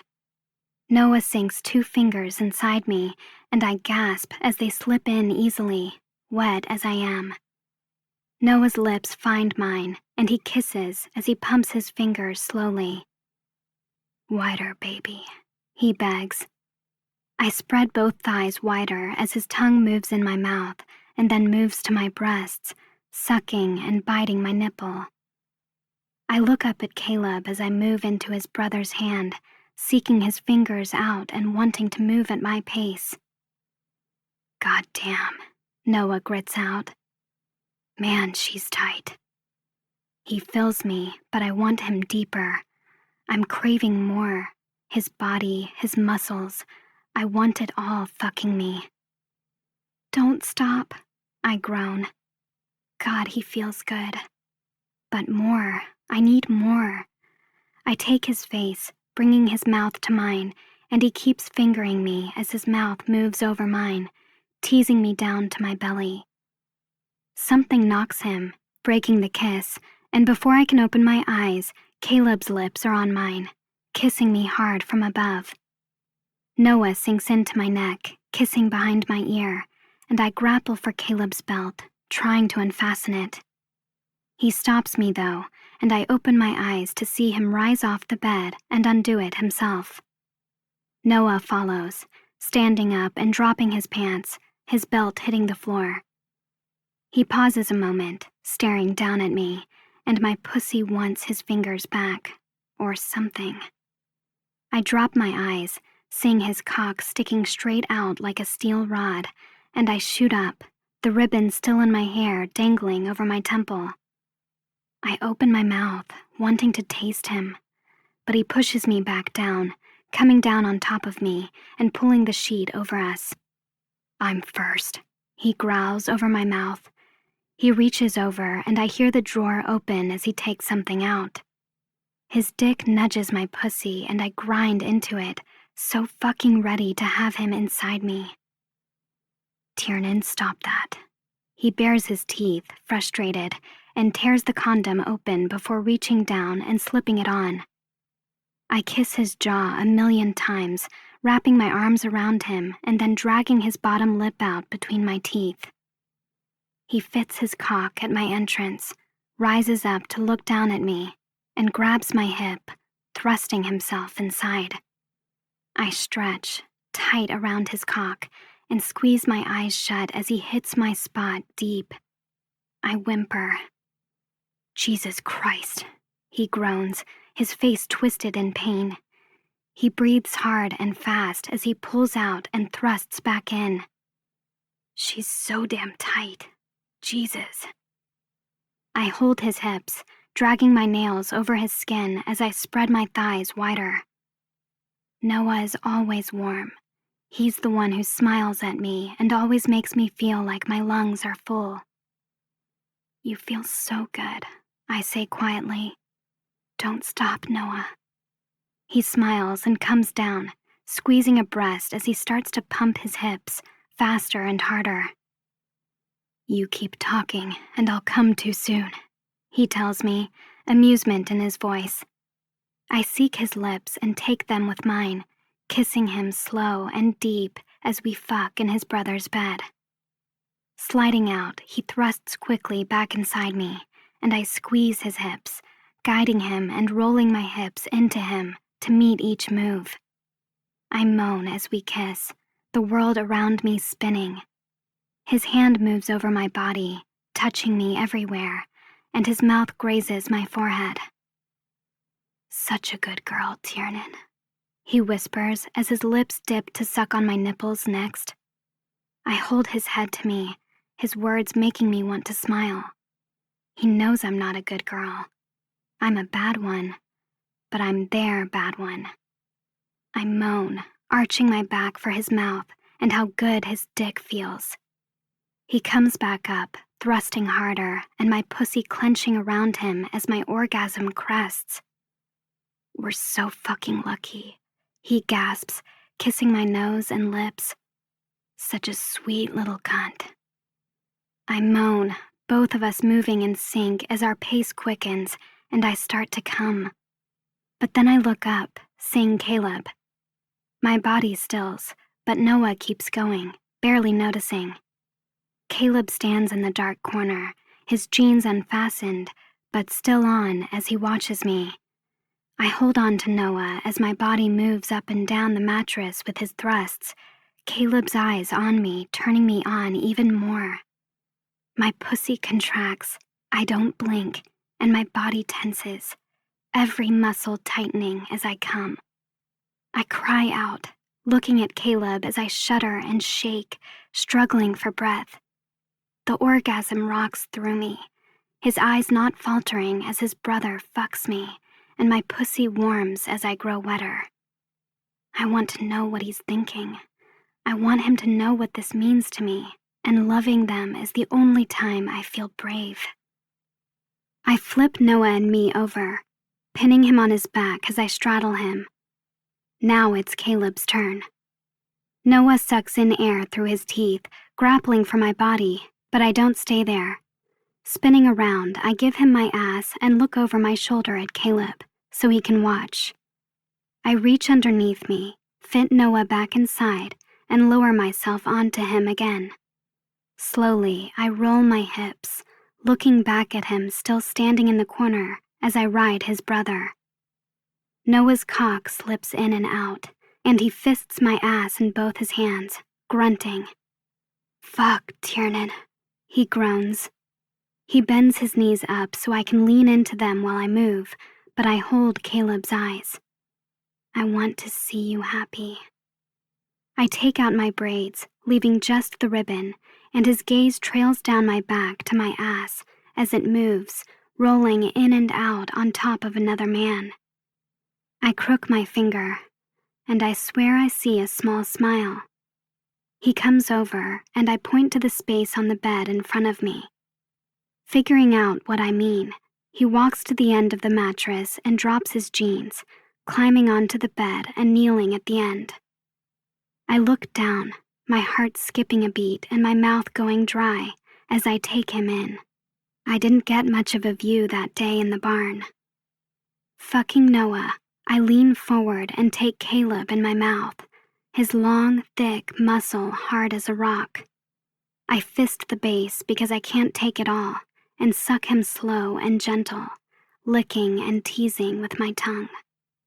He threads his fingers through my hair, and I rock on Noah, our moans filling the room as the winter rages outside.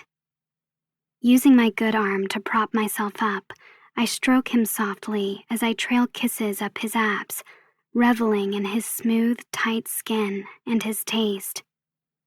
Diving back down, I sink my mouth down him farther and farther, feeling him tap the back of my throat.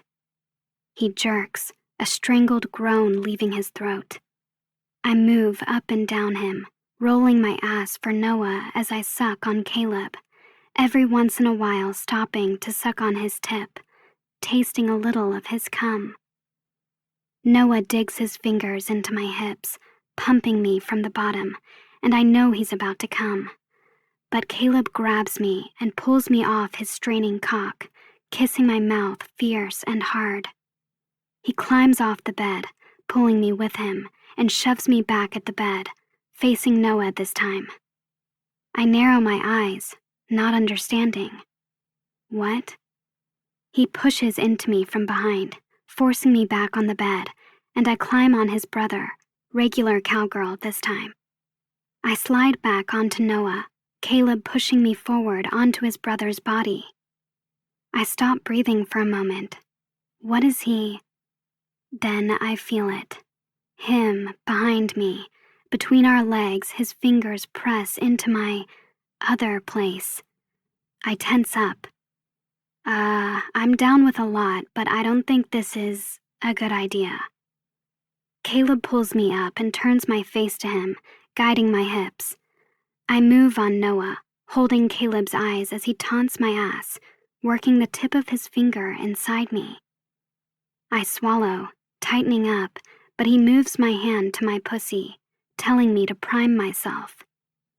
I rub my clit in soft, slow circles, and that's where we stay for a minute. Noah pawing my tits as I play with myself, and Caleb's finger rests inside me. Slowly, I relax, and after a couple minutes, I start backing up into it, my orgasm building again. His finger feels good. It feels bad, but in all the good ways. Gently, he pushes me forward, and I dive into Noah's mouth, moving up and down on his cock. Caleb's dick presses into me, crowning me, and I let out a long breath, moving into it as he pushes just inside. Liquid fire courses through me, and I suck in air through my teeth as he slides in very slowly. Breath by breath, he sinks deeper inside, and I take it slowly, adjusting and relaxing. "Good girl," Noah says. "I warned you." I breathe out a weak laugh. "Yeah, you did." He told me Caleb wanted it this way. My body accepts them both, and slowly we start to move. Noah cups one breast and holds my neck with the other hand, while Caleb takes the other breast and grips my hip.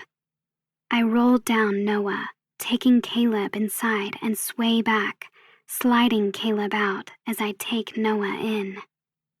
I close my eyes, arching my back and jutting out my ass for Caleb. Caleb thrusts into me, our pace quickly speeding up, and after a moment, the boys are doing all the work.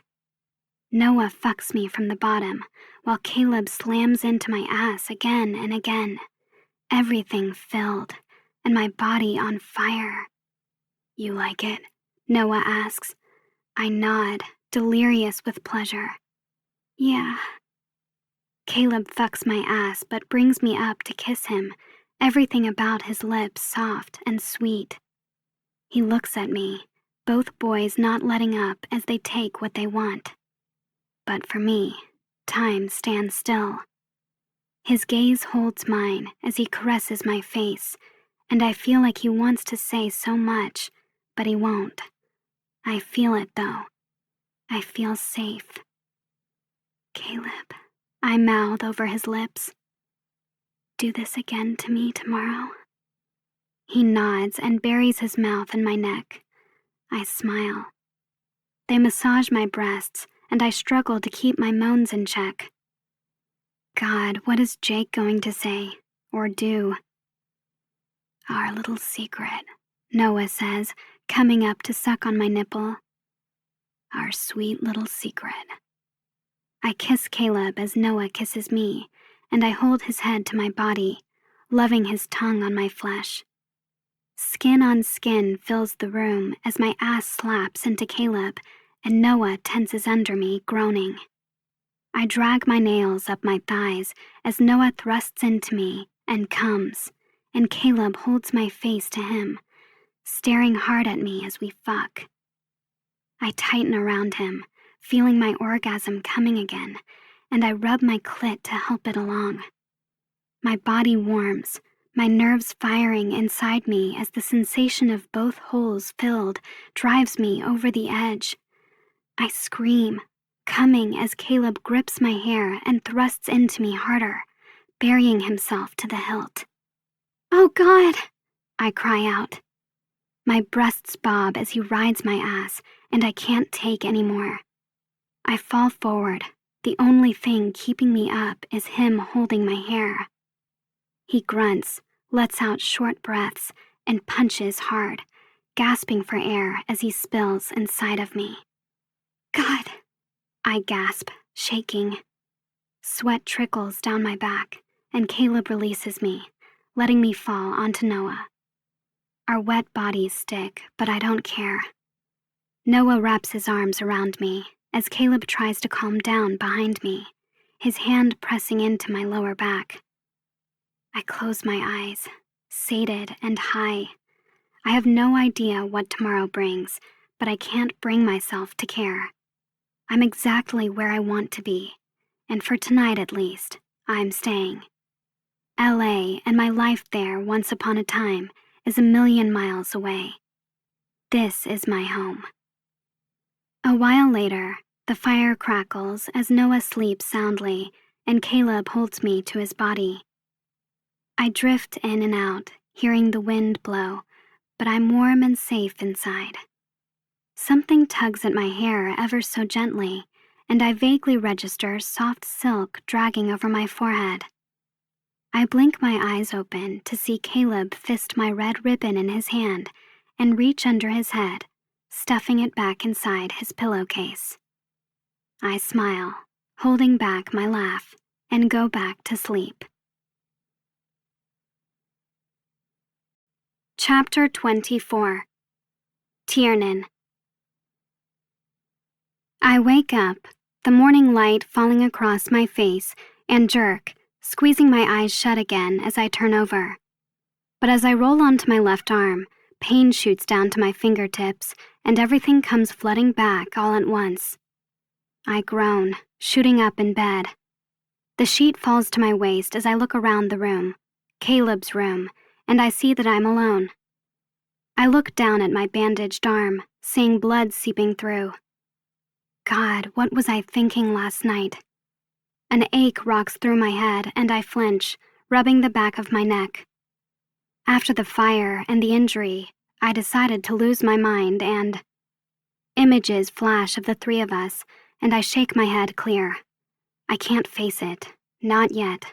Not that I didn't absolutely love everything that happened in here last night, but I shouldn't have done it.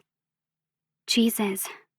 I stumble out of the bed, my legs weak as I grab for the first piece of clothing I find on the floor.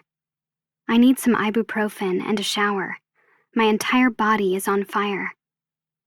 The time on the clock on the bedside table flashes 2:16 a.m., but I know it's later than that. They must have gotten the electricity working again. Thank goodness. I slip on the black t-shirt, Caleb's scent wafting over me, and goosebumps spread down my legs, remembering how good he felt. And for a moment, I'm almost lost again. My heart aches a little, still feeling his eyes, his mouth, his arms. Something starts beeping from outside, and I blink, hearing the digger. It makes that sound when it's put in reverse. They must be dealing with the damage. I leave the room, heading downstairs, and I glance through Noah's open door as I head into the bathroom. His room is empty. It's unlike him to be up and doing chores at this time of day, willingly at least. He must be pretty scared of his father. How did the fire start? Now that I have a clear head, it doesn't make sense. They've lived up here their whole lives.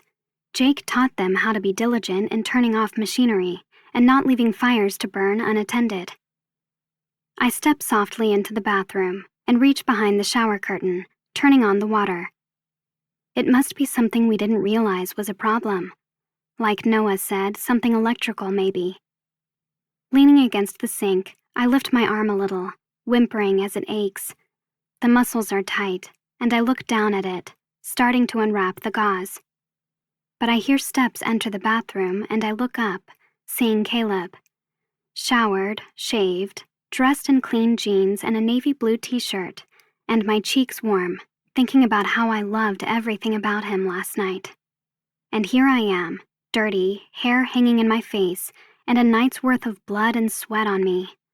Not just my sweat, either. He carries the red tin and comes over, sitting it down and pushing my hair back, inspecting my face. My skin warms at his touch, and as he turns my head, caressing my cheek, it takes me a minute to figure out what he's doing. The slaps. He's making sure I'm not bruised. I stare at his mouth, wishing I could have heard his voice last night. I almost thought I did a couple times.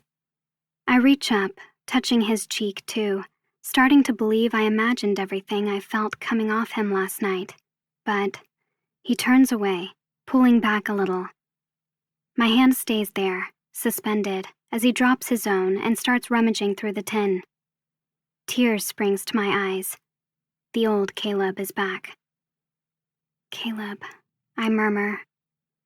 He doesn't make eye contact, his eyes narrowed as he removes the rest of the old bandages and starts cleaning the stitches. I don't know what you were saying last night, I tell him, but I felt it. He sits me down on the edge of the tub and squats down, wrapping a new bandage around my arm. I stare at him, the shame starting to creep in when he won't look at me. It didn't feel bad last night. I didn't feel the shame then. Now he's probably wondering what schedule the sled is on, who gets me on Thursdays, on Tuesdays. Do we meet in my bed or do I come to yours?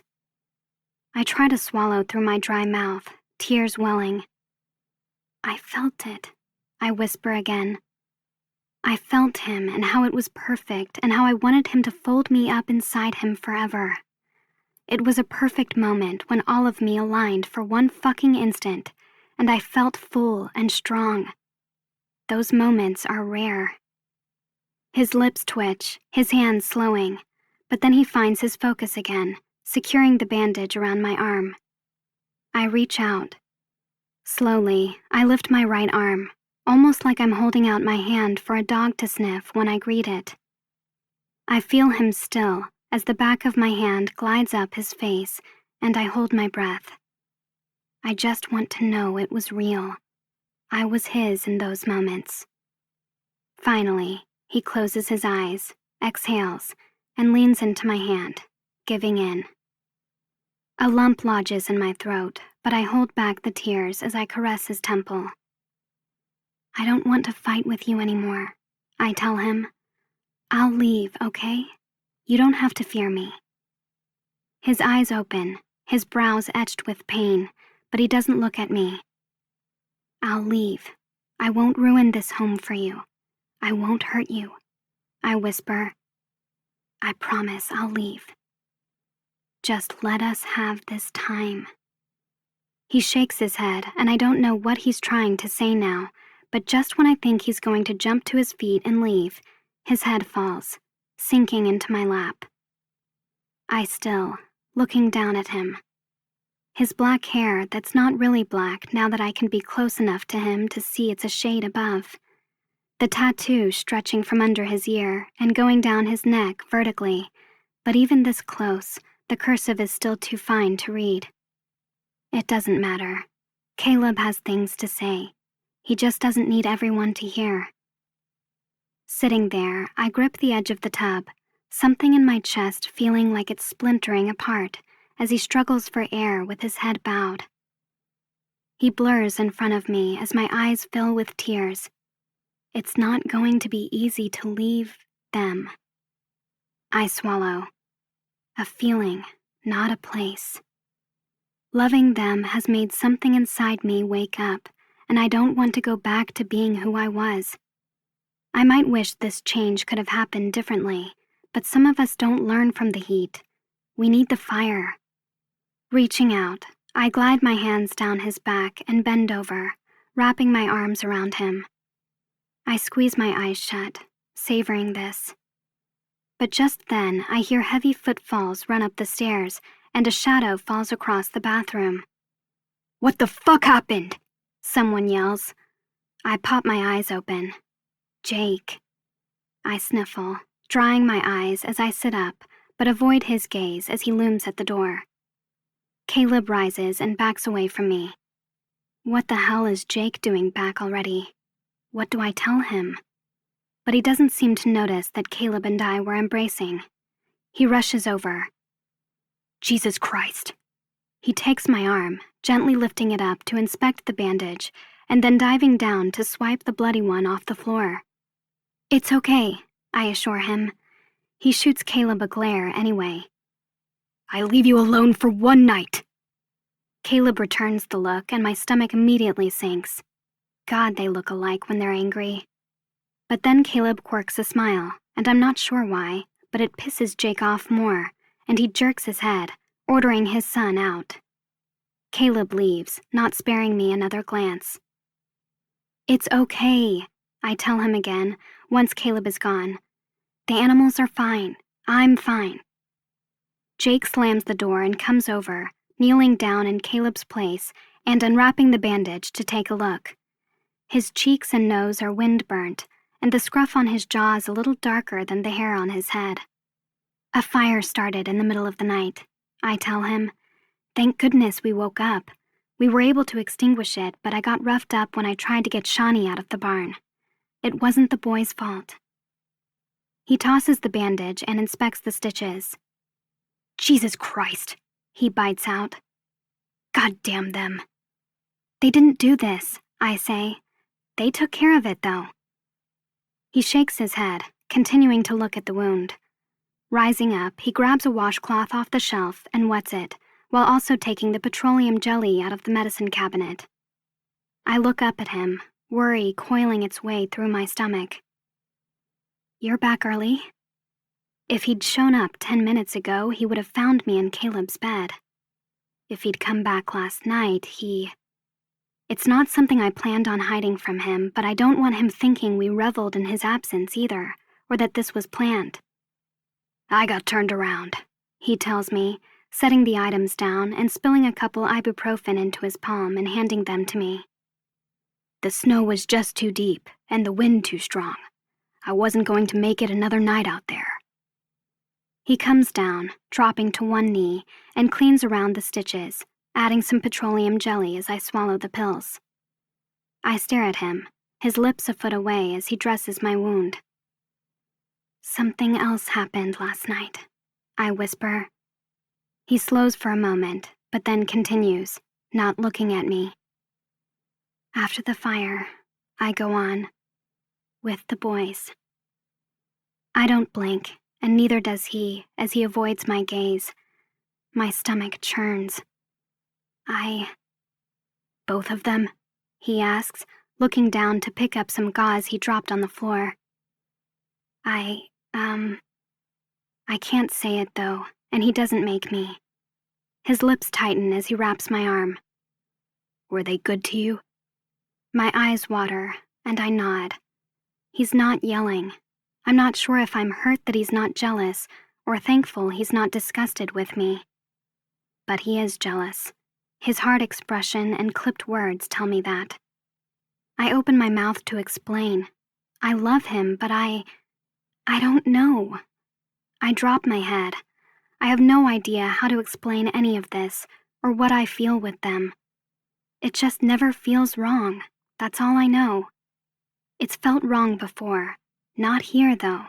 Not with them. "Did you finish those college applications yet?" he asks, cutting me off.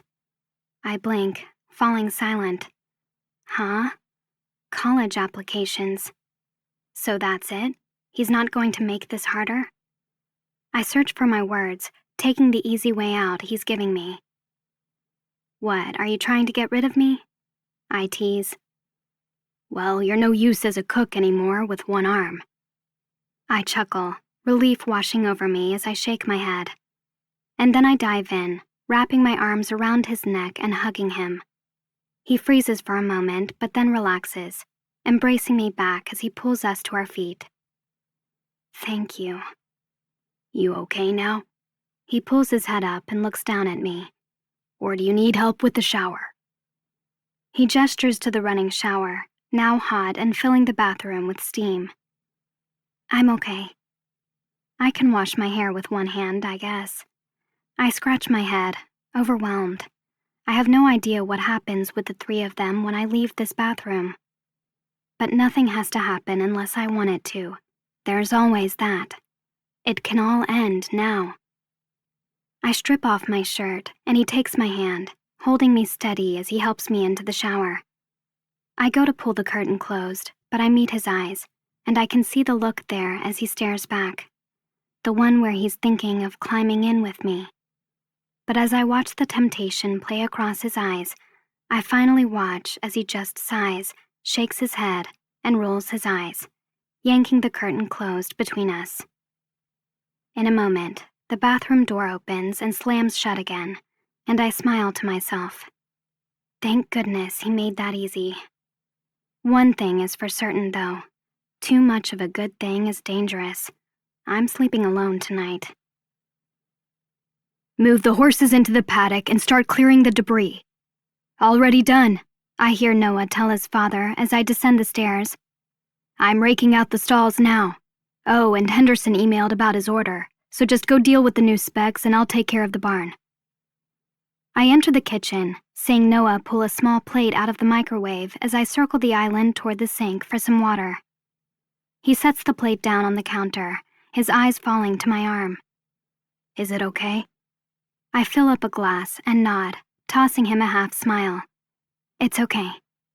A little better after my shower and the ibuprofen, actually. The heat cured most of my body aches. He stares down at me, a slight smile playing on his lips, and flutters fill my stomach, making me lose my breath. He did exactly what he said he was going to do last night. He made love to me. He kissed me so much. He kissed me so much last night. My cheeks warm, remembering. He pushes the plate toward me, smirking like he knows exactly what I'm thinking. Your muffin's warmed. I cock an eyebrow and grab the muffin off the plate, taking my glass and walking away. I hear his snort behind me. Setting my plate on the island, I take a bite as Noah leaves. The sweet taste makes my mouth water. I ate at dinner last night, but I'm starving like I haven't eaten in days. I look up, seeing Jake's eyebrows furrowed as he stares at the door that Noah just left through. What's wrong? Jake blinks, shaking his head. He's helping, he replies, willingly. He walks to the coffee pot and pours a cup as I drop my head so he can't see my smile. And the coffee's already made, he adds, staring at the pot with a puzzled look. I take another bite. Happy people are more agreeable, I know that much. Noah is responsible today because he's happy today. Aren't you cold? I hear Jake ask. I look over, seeing him stare at my bare arm because I'm wearing a tank top with only one arm inside my sweater. The other side is tucked over my shoulder. The sleeve chafes me. I tuck my hair behind my ear and take another bite. He approaches. You should stay in bed. You shouldn't be up walking around. We can handle everything. I don't want to stay in bed. I thought about it, if for no other reason than to catch up on some sleep, but I don't want to be in my room. I don't want to be where they're not. I slow my chewing. It's going to hurt to leave when the snow melts, isn't it? I miss them when I'm not around them. What's it going to be like being in a different state when I don't even want to be in another room without them? Did you draw these? Huh? I come back to reality and turn, following his gaze. Both doors of the refrigerator are plastered with my sketches for the redesigns I'm doing on the furniture. I straighten my spine and walk toward the fridge, confused. I thought I threw these away. Wrinkles cover one of the pieces of the butcher paper because it was thrown in the trash and dug out. The other sketches I slid under the couch when I finished working the other day in the living room and wanted them out of the way. Now they're hanging up. It only takes a moment to realize who put them there. I turn my head, seeing Caleb throw a saddle over his shoulder and lead Shawnee back into the stable. I smile to myself. They're good, Jake says. Can't wait to see the finished product. I'm not sure how much I'll get done with one arm, but I'm excited to get back in the shop. Jake takes his mug and starts to leave the kitchen, but then he turns and looks at me, suddenly serious. I don't want you venturing off the property, he tells me. And don't go outside at night, okay? Why? He's trained me how to deal with wild animals. But he tells me, the fire started in the loft. There's nothing there that would have caused it. I stare at him. So, it wasn't electrical or something the boys did? What? And then it hits me. The fire was set on purpose? I thought you said no one could get up here, I say. No. He shakes his head. I said the roads were closed. He leaves the room and I gape after him. He's not serious. Someone else could have been here last night? I adjust the spray gun, turning the dial on the gun to a lower setting, and stand back, spraying a light dusting of gold paint over the most pronounced parts of the blue, violet, and green dresser.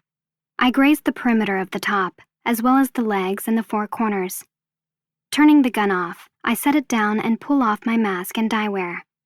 The blue and violet melt into each other, and I love how the blue drips into the green.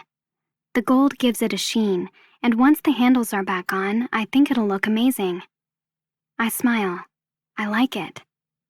Removing the sling Jake had me put my arm in, I look down at the bandage, not seeing any blood seeping through. I don't really need the sling, especially since it was my left arm injured, and I've been doing fine with just my right hand today, but Jake was right. Keeping it immobile helped with the pain. I pop 2 aspirin with a drink of water and pass Noah and Jake as I walk back into the house.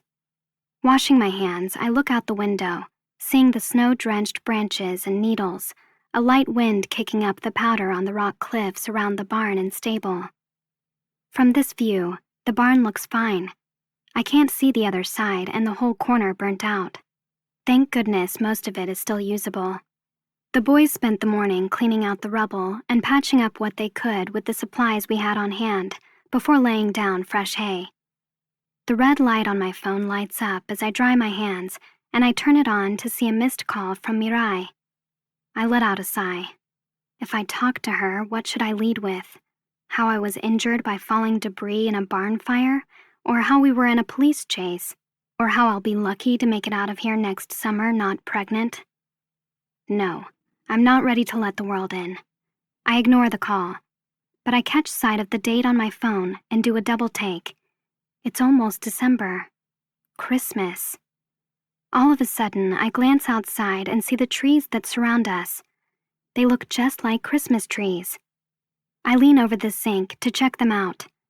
I doubt Jake ever did much decorating when the boys were kids, but I'm sure he put a tree up. He's not a Grinch. And I'm sure he shopped for a tree right in his own backyard. Pushing off the counter, I almost leap to the closet, grabbing my coat, hat, and gloves. I slip everything on quickly, and then kick off my sneakers and slip my feet into my boots. Wrapping my scarf around my neck, I race through the kitchen and into the shop, grabbing a pair of cutters off the tool rack and stepping outside before Jake or Noah can pull their heads out of the bikes to ask me questions. The cold nips at my cheeks and nose, but the clouds are rolling in, promising more snow, and something can't keep the smile off my face. I step through the snow, knee-deep as I climb the small incline between the stable and the shop toward the most perfect tree laying ahead. I noticed it months ago, but with the snow on it, it's even more beautiful. It's 15 feet tall and full around the bottom as it grows into a sharp point at the top. Perfect shape for a topper. But I'm not cutting it down, and I won't ask Jake to. No, it would be a shame. I do need some fringe off it, though. It has plenty. Walking up, I curl my toes in the boots against the cold snow that slipped in and bat at the branches, dusting off the snow. I lean in, closing my eyes. The scent of the pine and snow smells like Narnia and Christmas. I can almost smell the wrapping paper. I reach out with my cutters and take one of the twigs attached to a bough. I squeeze the handle, prying the small branch left and right, but it's frozen. The crisp snow falls off a branch and lands on a sliver of my wrist, and I can almost taste the silvery flavor in the air. I pull at the twig, twisting it, but then suddenly someone reaches around me and slices the twig off in one swift motion. I jerk my head, seeing Caleb looking down at me. The hesitance that's usually present in his eyes is gone, replaced with calm. He hands me the twig, and I take it. I wanted to make something for the house, I say quietly. But he doesn't reply, of course. Caleb doesn't care what I'm doing or why. Reaching out, he slices off another twig, the needles spreading their snow all over my boots as he holds the branch out to me. I nod, taking it. I open my mouth to say thank you, but I stop myself. Instead, I meet his eyes and tell him with a small smile. Without waiting for him to walk away, I point to another one, and he reaches around me with both arms, cutting off the twig and laying it in my arms. I reach up, pointing to a higher branch, and he stretches above my head, working his blade again. We move around the tree, picking nice long twigs with dense needles, and I'm not sure how long our little truce will last, but I'm sure it will last longer the more I don't talk. The next branch breaks off, the snow on it sprinkling over me and landing on my eyelashes and nose. A glob lands right on my cheek, and I wince, shaking my head and brushing off my face. I smile, but I don't laugh. I don't make any sound. When I look up, Caleb is watching me with an amused tilt to his lips. I take the branch and whip it at him, his head jerking away to avoid the flurries, but I catch his grin. My own falls, a sting hitting the back of my eyes as I stare at him. That's the first time I've seen that, something like happiness on his face. He meets my gaze, and I quickly blink away the tears, not sure what the hell is wrong with me. It's only a beautiful smile, because I've never seen it. We move to the next twig, and I instruct him with a nod to cut that one and a few more close by. He lays them in my arms as the wind kicks up, and thunder cracks overhead. A shiver runs down my spine. He reaches around me again, his arms circling me as he lays the last twig in my arms, and I stay there, waiting for another branch, but it doesn't come. I close my eyes, feeling a light snowfall hit my cheeks. I want to turn around, and I don't. Caleb scares me. Making love to him, it felt like I'd never wake up. Like I was suspended. I didn't like it, but I loved it. I was lost but at peace, drifting. With Noah and Jake, I can see the future. I know what will happen. But with Caleb, there's nothing. I can't see the next 5 minutes because the feelings evolve. He changes me. I'm afraid I'll lose my foothold. I don't want to go back to being who I was, scared, waiting, unsure. I don't want anyone to have so much power over my emotions again. He just stands there behind me, his warmth making the hair on the back of my neck rise, and I look down at his arms at my side, feeling his head drop into the back of mine. A lump stretches my throat, but I lean back into him all the same, a fire coursing through my blood. This is how he talks to me. His hot breath hits the back of my hair as he slowly pulls my hat off, my hair fluttering across my face as I tense. Then he brings his arm down hard, knocking the twigs out of my hands. My chest caves. The twigs fall to the ground and I clench my fists, my blood racing. A tornado hits my stomach and I can't move. Shit. His hands trail down the arms of my black pea coat, his fingers tightening around me, and I only have a moment before he plants his hand on my back and shoves me forward. I gasp, stumbling through the snow. The fear makes my stomach sink a little, but it warms too, making the world spin. I straighten, about to whip around, but he nudges me again, not toward the shop and house, but toward the barn. I throw a glance at the closed shop door. Noah and Jake probably still work quietly inside behind the closed door. He pushes me again, and again until I start walking on my own. Steam billows out of my mouth, my hair falling in my eyes, and I glance behind me to see his gaze locked on me, following my every step. Don't be gentle. Don't let me forget what I am to you. He shoves me again, and I whip around this time, ready to push back, but he charges into me, pushing me up against the barn. This is how he is. A breeze 1 minute, a cyclone the next. He does exactly what he wants. I barely breathe as he hovers over my mouth. Unballing my fingers, he yanks my gloves off and works the buttons of my black pea coat. Gripping the lapels, he yanks me into him, coming for my lips. but I twist my head away. No kissing, not this time.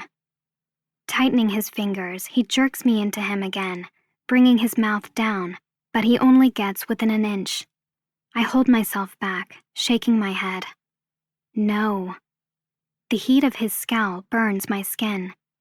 He grabs me by the jaw, and I clench my teeth as he forces my face up, his lips crashing down on mine. His mouth sears in his rage, but I steel myself, keeping my lips closed as I push him away. Ugh! I growl. He stumbles back and I launch to make my escape, but he grabs me again, one hand on my jacket and the other in my hair, holding me to him as he forces his tongue into my mouth. The wet heat sends a shockwave through me, and my knees buckle. I want to wrap my arms around him. I want to enjoy this, but I twist my face away, his lips sinking into my neck. Caleb, no! I choke out. No kissing. He rips his mouth off me, pushes the door open, and shoves me inside, following me and shutting the door behind us.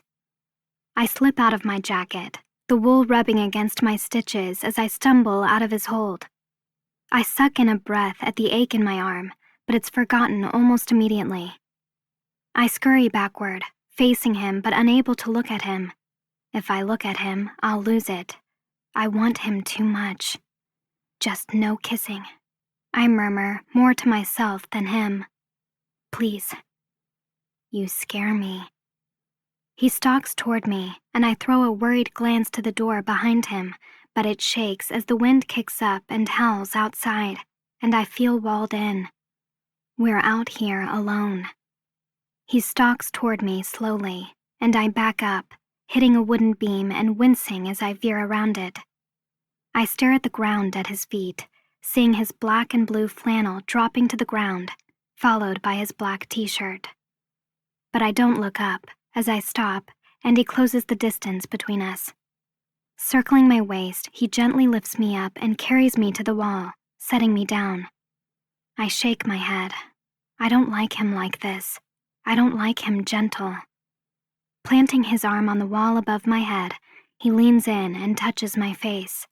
My skin tingles where his fingertips graze, and I have to clench my fists to keep from shivering. Softly, I shake my head again. Don't be gentle, I whisper. Closing his hand around the back of my neck, he jerks me into him, and I almost smile in relief, until his lips touch my forehead. He presses his mouth to my skin, warmth spreading down my temples and over my cheeks as his thumb caresses my jaw. My mouth falls open, watering for the taste of him. Caleb. Tears fill my eyes. Please. The heat of his body surrounds me, and anyone else would be freezing in here, but I can't even tell. His lips fall to my temple as he breathes against my skin, and my belly warms, wanting to wrap my arms around him so badly. His nose trails down my cheek, and then he takes my chin, lifting it to force my eyes up, but I keep them down, breathing hard. Just bend me over. We'll both get off and then I can get out of here. What is he doing? He takes my hand and plants it on his bare chest, but I clench my jaw, immediately going for his belt instead. I unfasten his jeans and slip my hand inside, grabbing hold of his cock and rubbing to get him hard. He immediately grabs my wrist, though, and pulls me off him. He plants my hand back on his chest. Heat seeps through my fingers, making the rest of my body break out in chills, hungry for the same warmth. He tilts my chin up again, nudging me harder when I don't raise my eyes, and when he dips in, taking my lips, I plant both hands on his chest, trying to keep him away.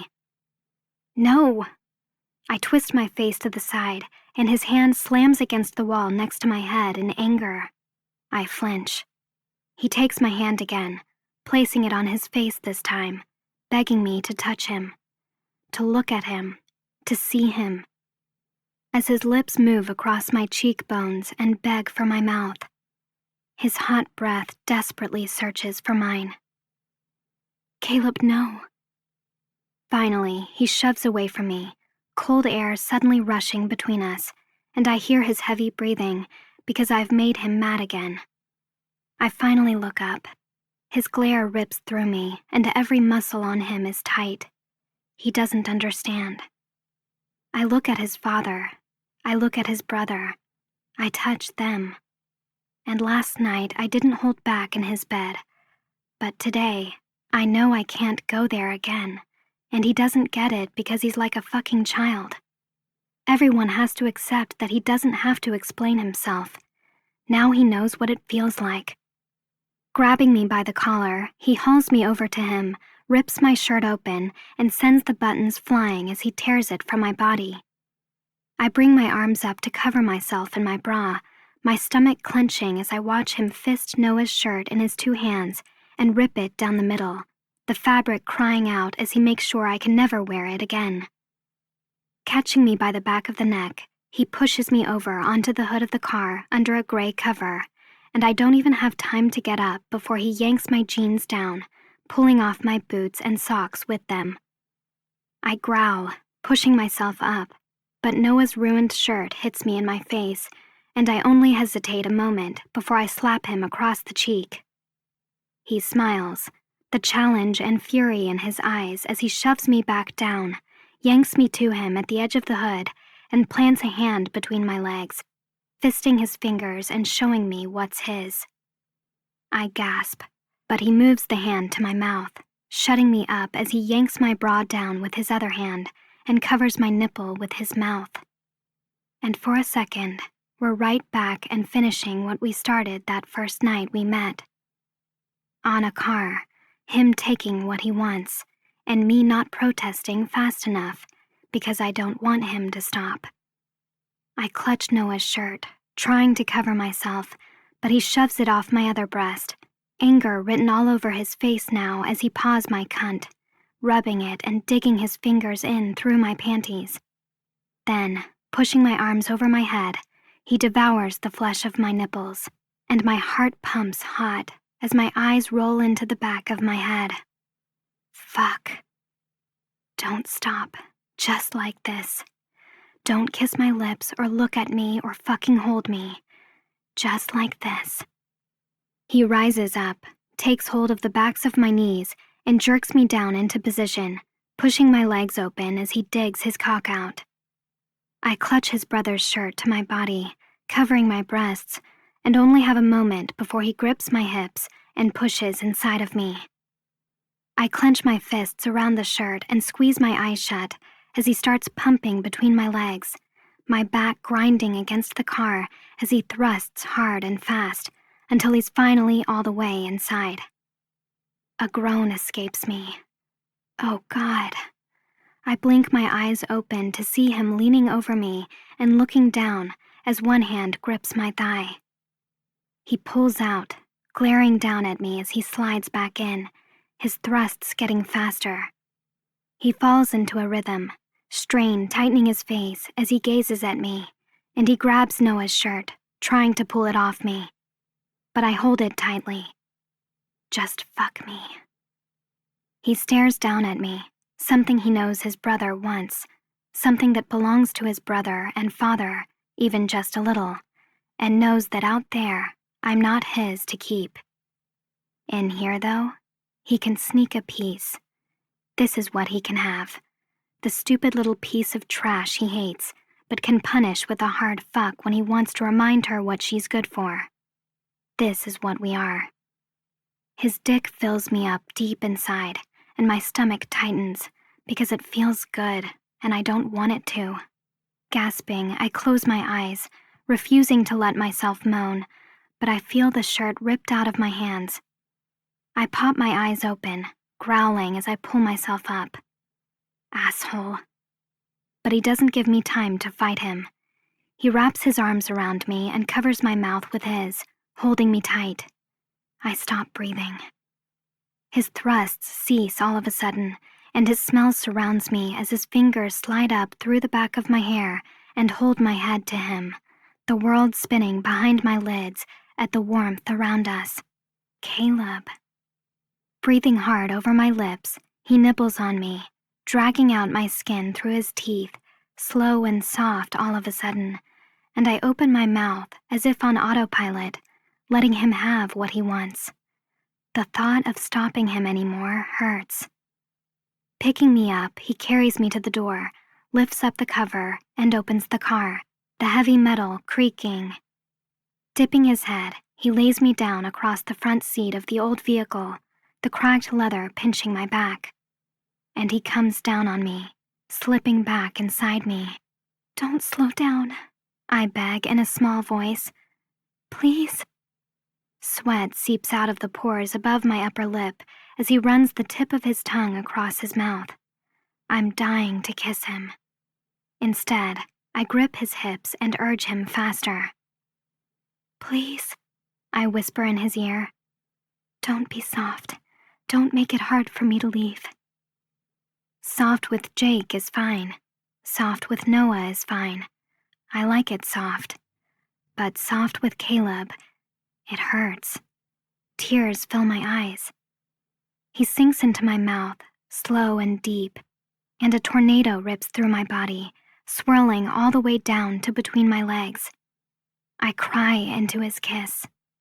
"Tiernan," I hear someone call. "Caleb? Anyone in here?" I open my eyes and draw in a breath. Noah. Caleb clamps his hand over my mouth and starts pumping as he sucks and tugs my nipple into a tight point. "Hello?" Noah shouts again, his tone aggravated that he can't find us. The tarp is over the car though, and even though the door is open halfway, the car cover is still drawn over the windows so no one can see. Caleb fills me, his groan vibrating across my chest as he licks and sucks, and the sound of his voice makes chills spread down my spine. I suck in air between his fingers, pushing against him and trying to twist out of his hold, but his other hand squeezes my breast, plumping it up to his mouth so he can devour me. I arch my back into it, moaning behind his hand. Fuck. His slow thrusts tease me as he kisses and bites, making my insides start to whirl like a cyclone, and I fist my hands, wanting to take him, wrap my arms around him, and show him the same attention. I want to touch him. God, I want to touch him. My orgasm starts to build, and I open my mouth to cry out, to get Noah's attention so he'll end this or join us or something. Anything to stop his brother and what's happening, but I hold my breath, about to fucking come, and I don't call out. I open my eyes, pull Caleb's hand off my mouth, and wrap my arms around him, kissing him so deep he fucking stills, his body jerking in surprise. Caleb fucking Vanderberg. I keep my eyes open and move over his lips, watching the creases in his forehead deepen as I lick his tongue and moan into his mouth. Tears hang at the corner of my eyes, but I clench my thighs around him and tense against his thrusts. I don't want to come yet. Sinking into his mouth, I thread my fingers through his hair and over the top of his head, feeling him melt in my arms. I glide my hands up his chest, around his neck, and down his back, before sliding them around his waist, hugging him to me. The door to the barn finally slams. Noah's probably leaving, but I don't care anymore. This isn't real. It's not really happening. Caleb will go back to how he always is when we leave this car, and I'll go back to filling out my college applications. But in here, I can't fight him anymore. I want to feel this. I want to feel what I felt last night in his bed. The injury on my arm is 1,000,000 miles away.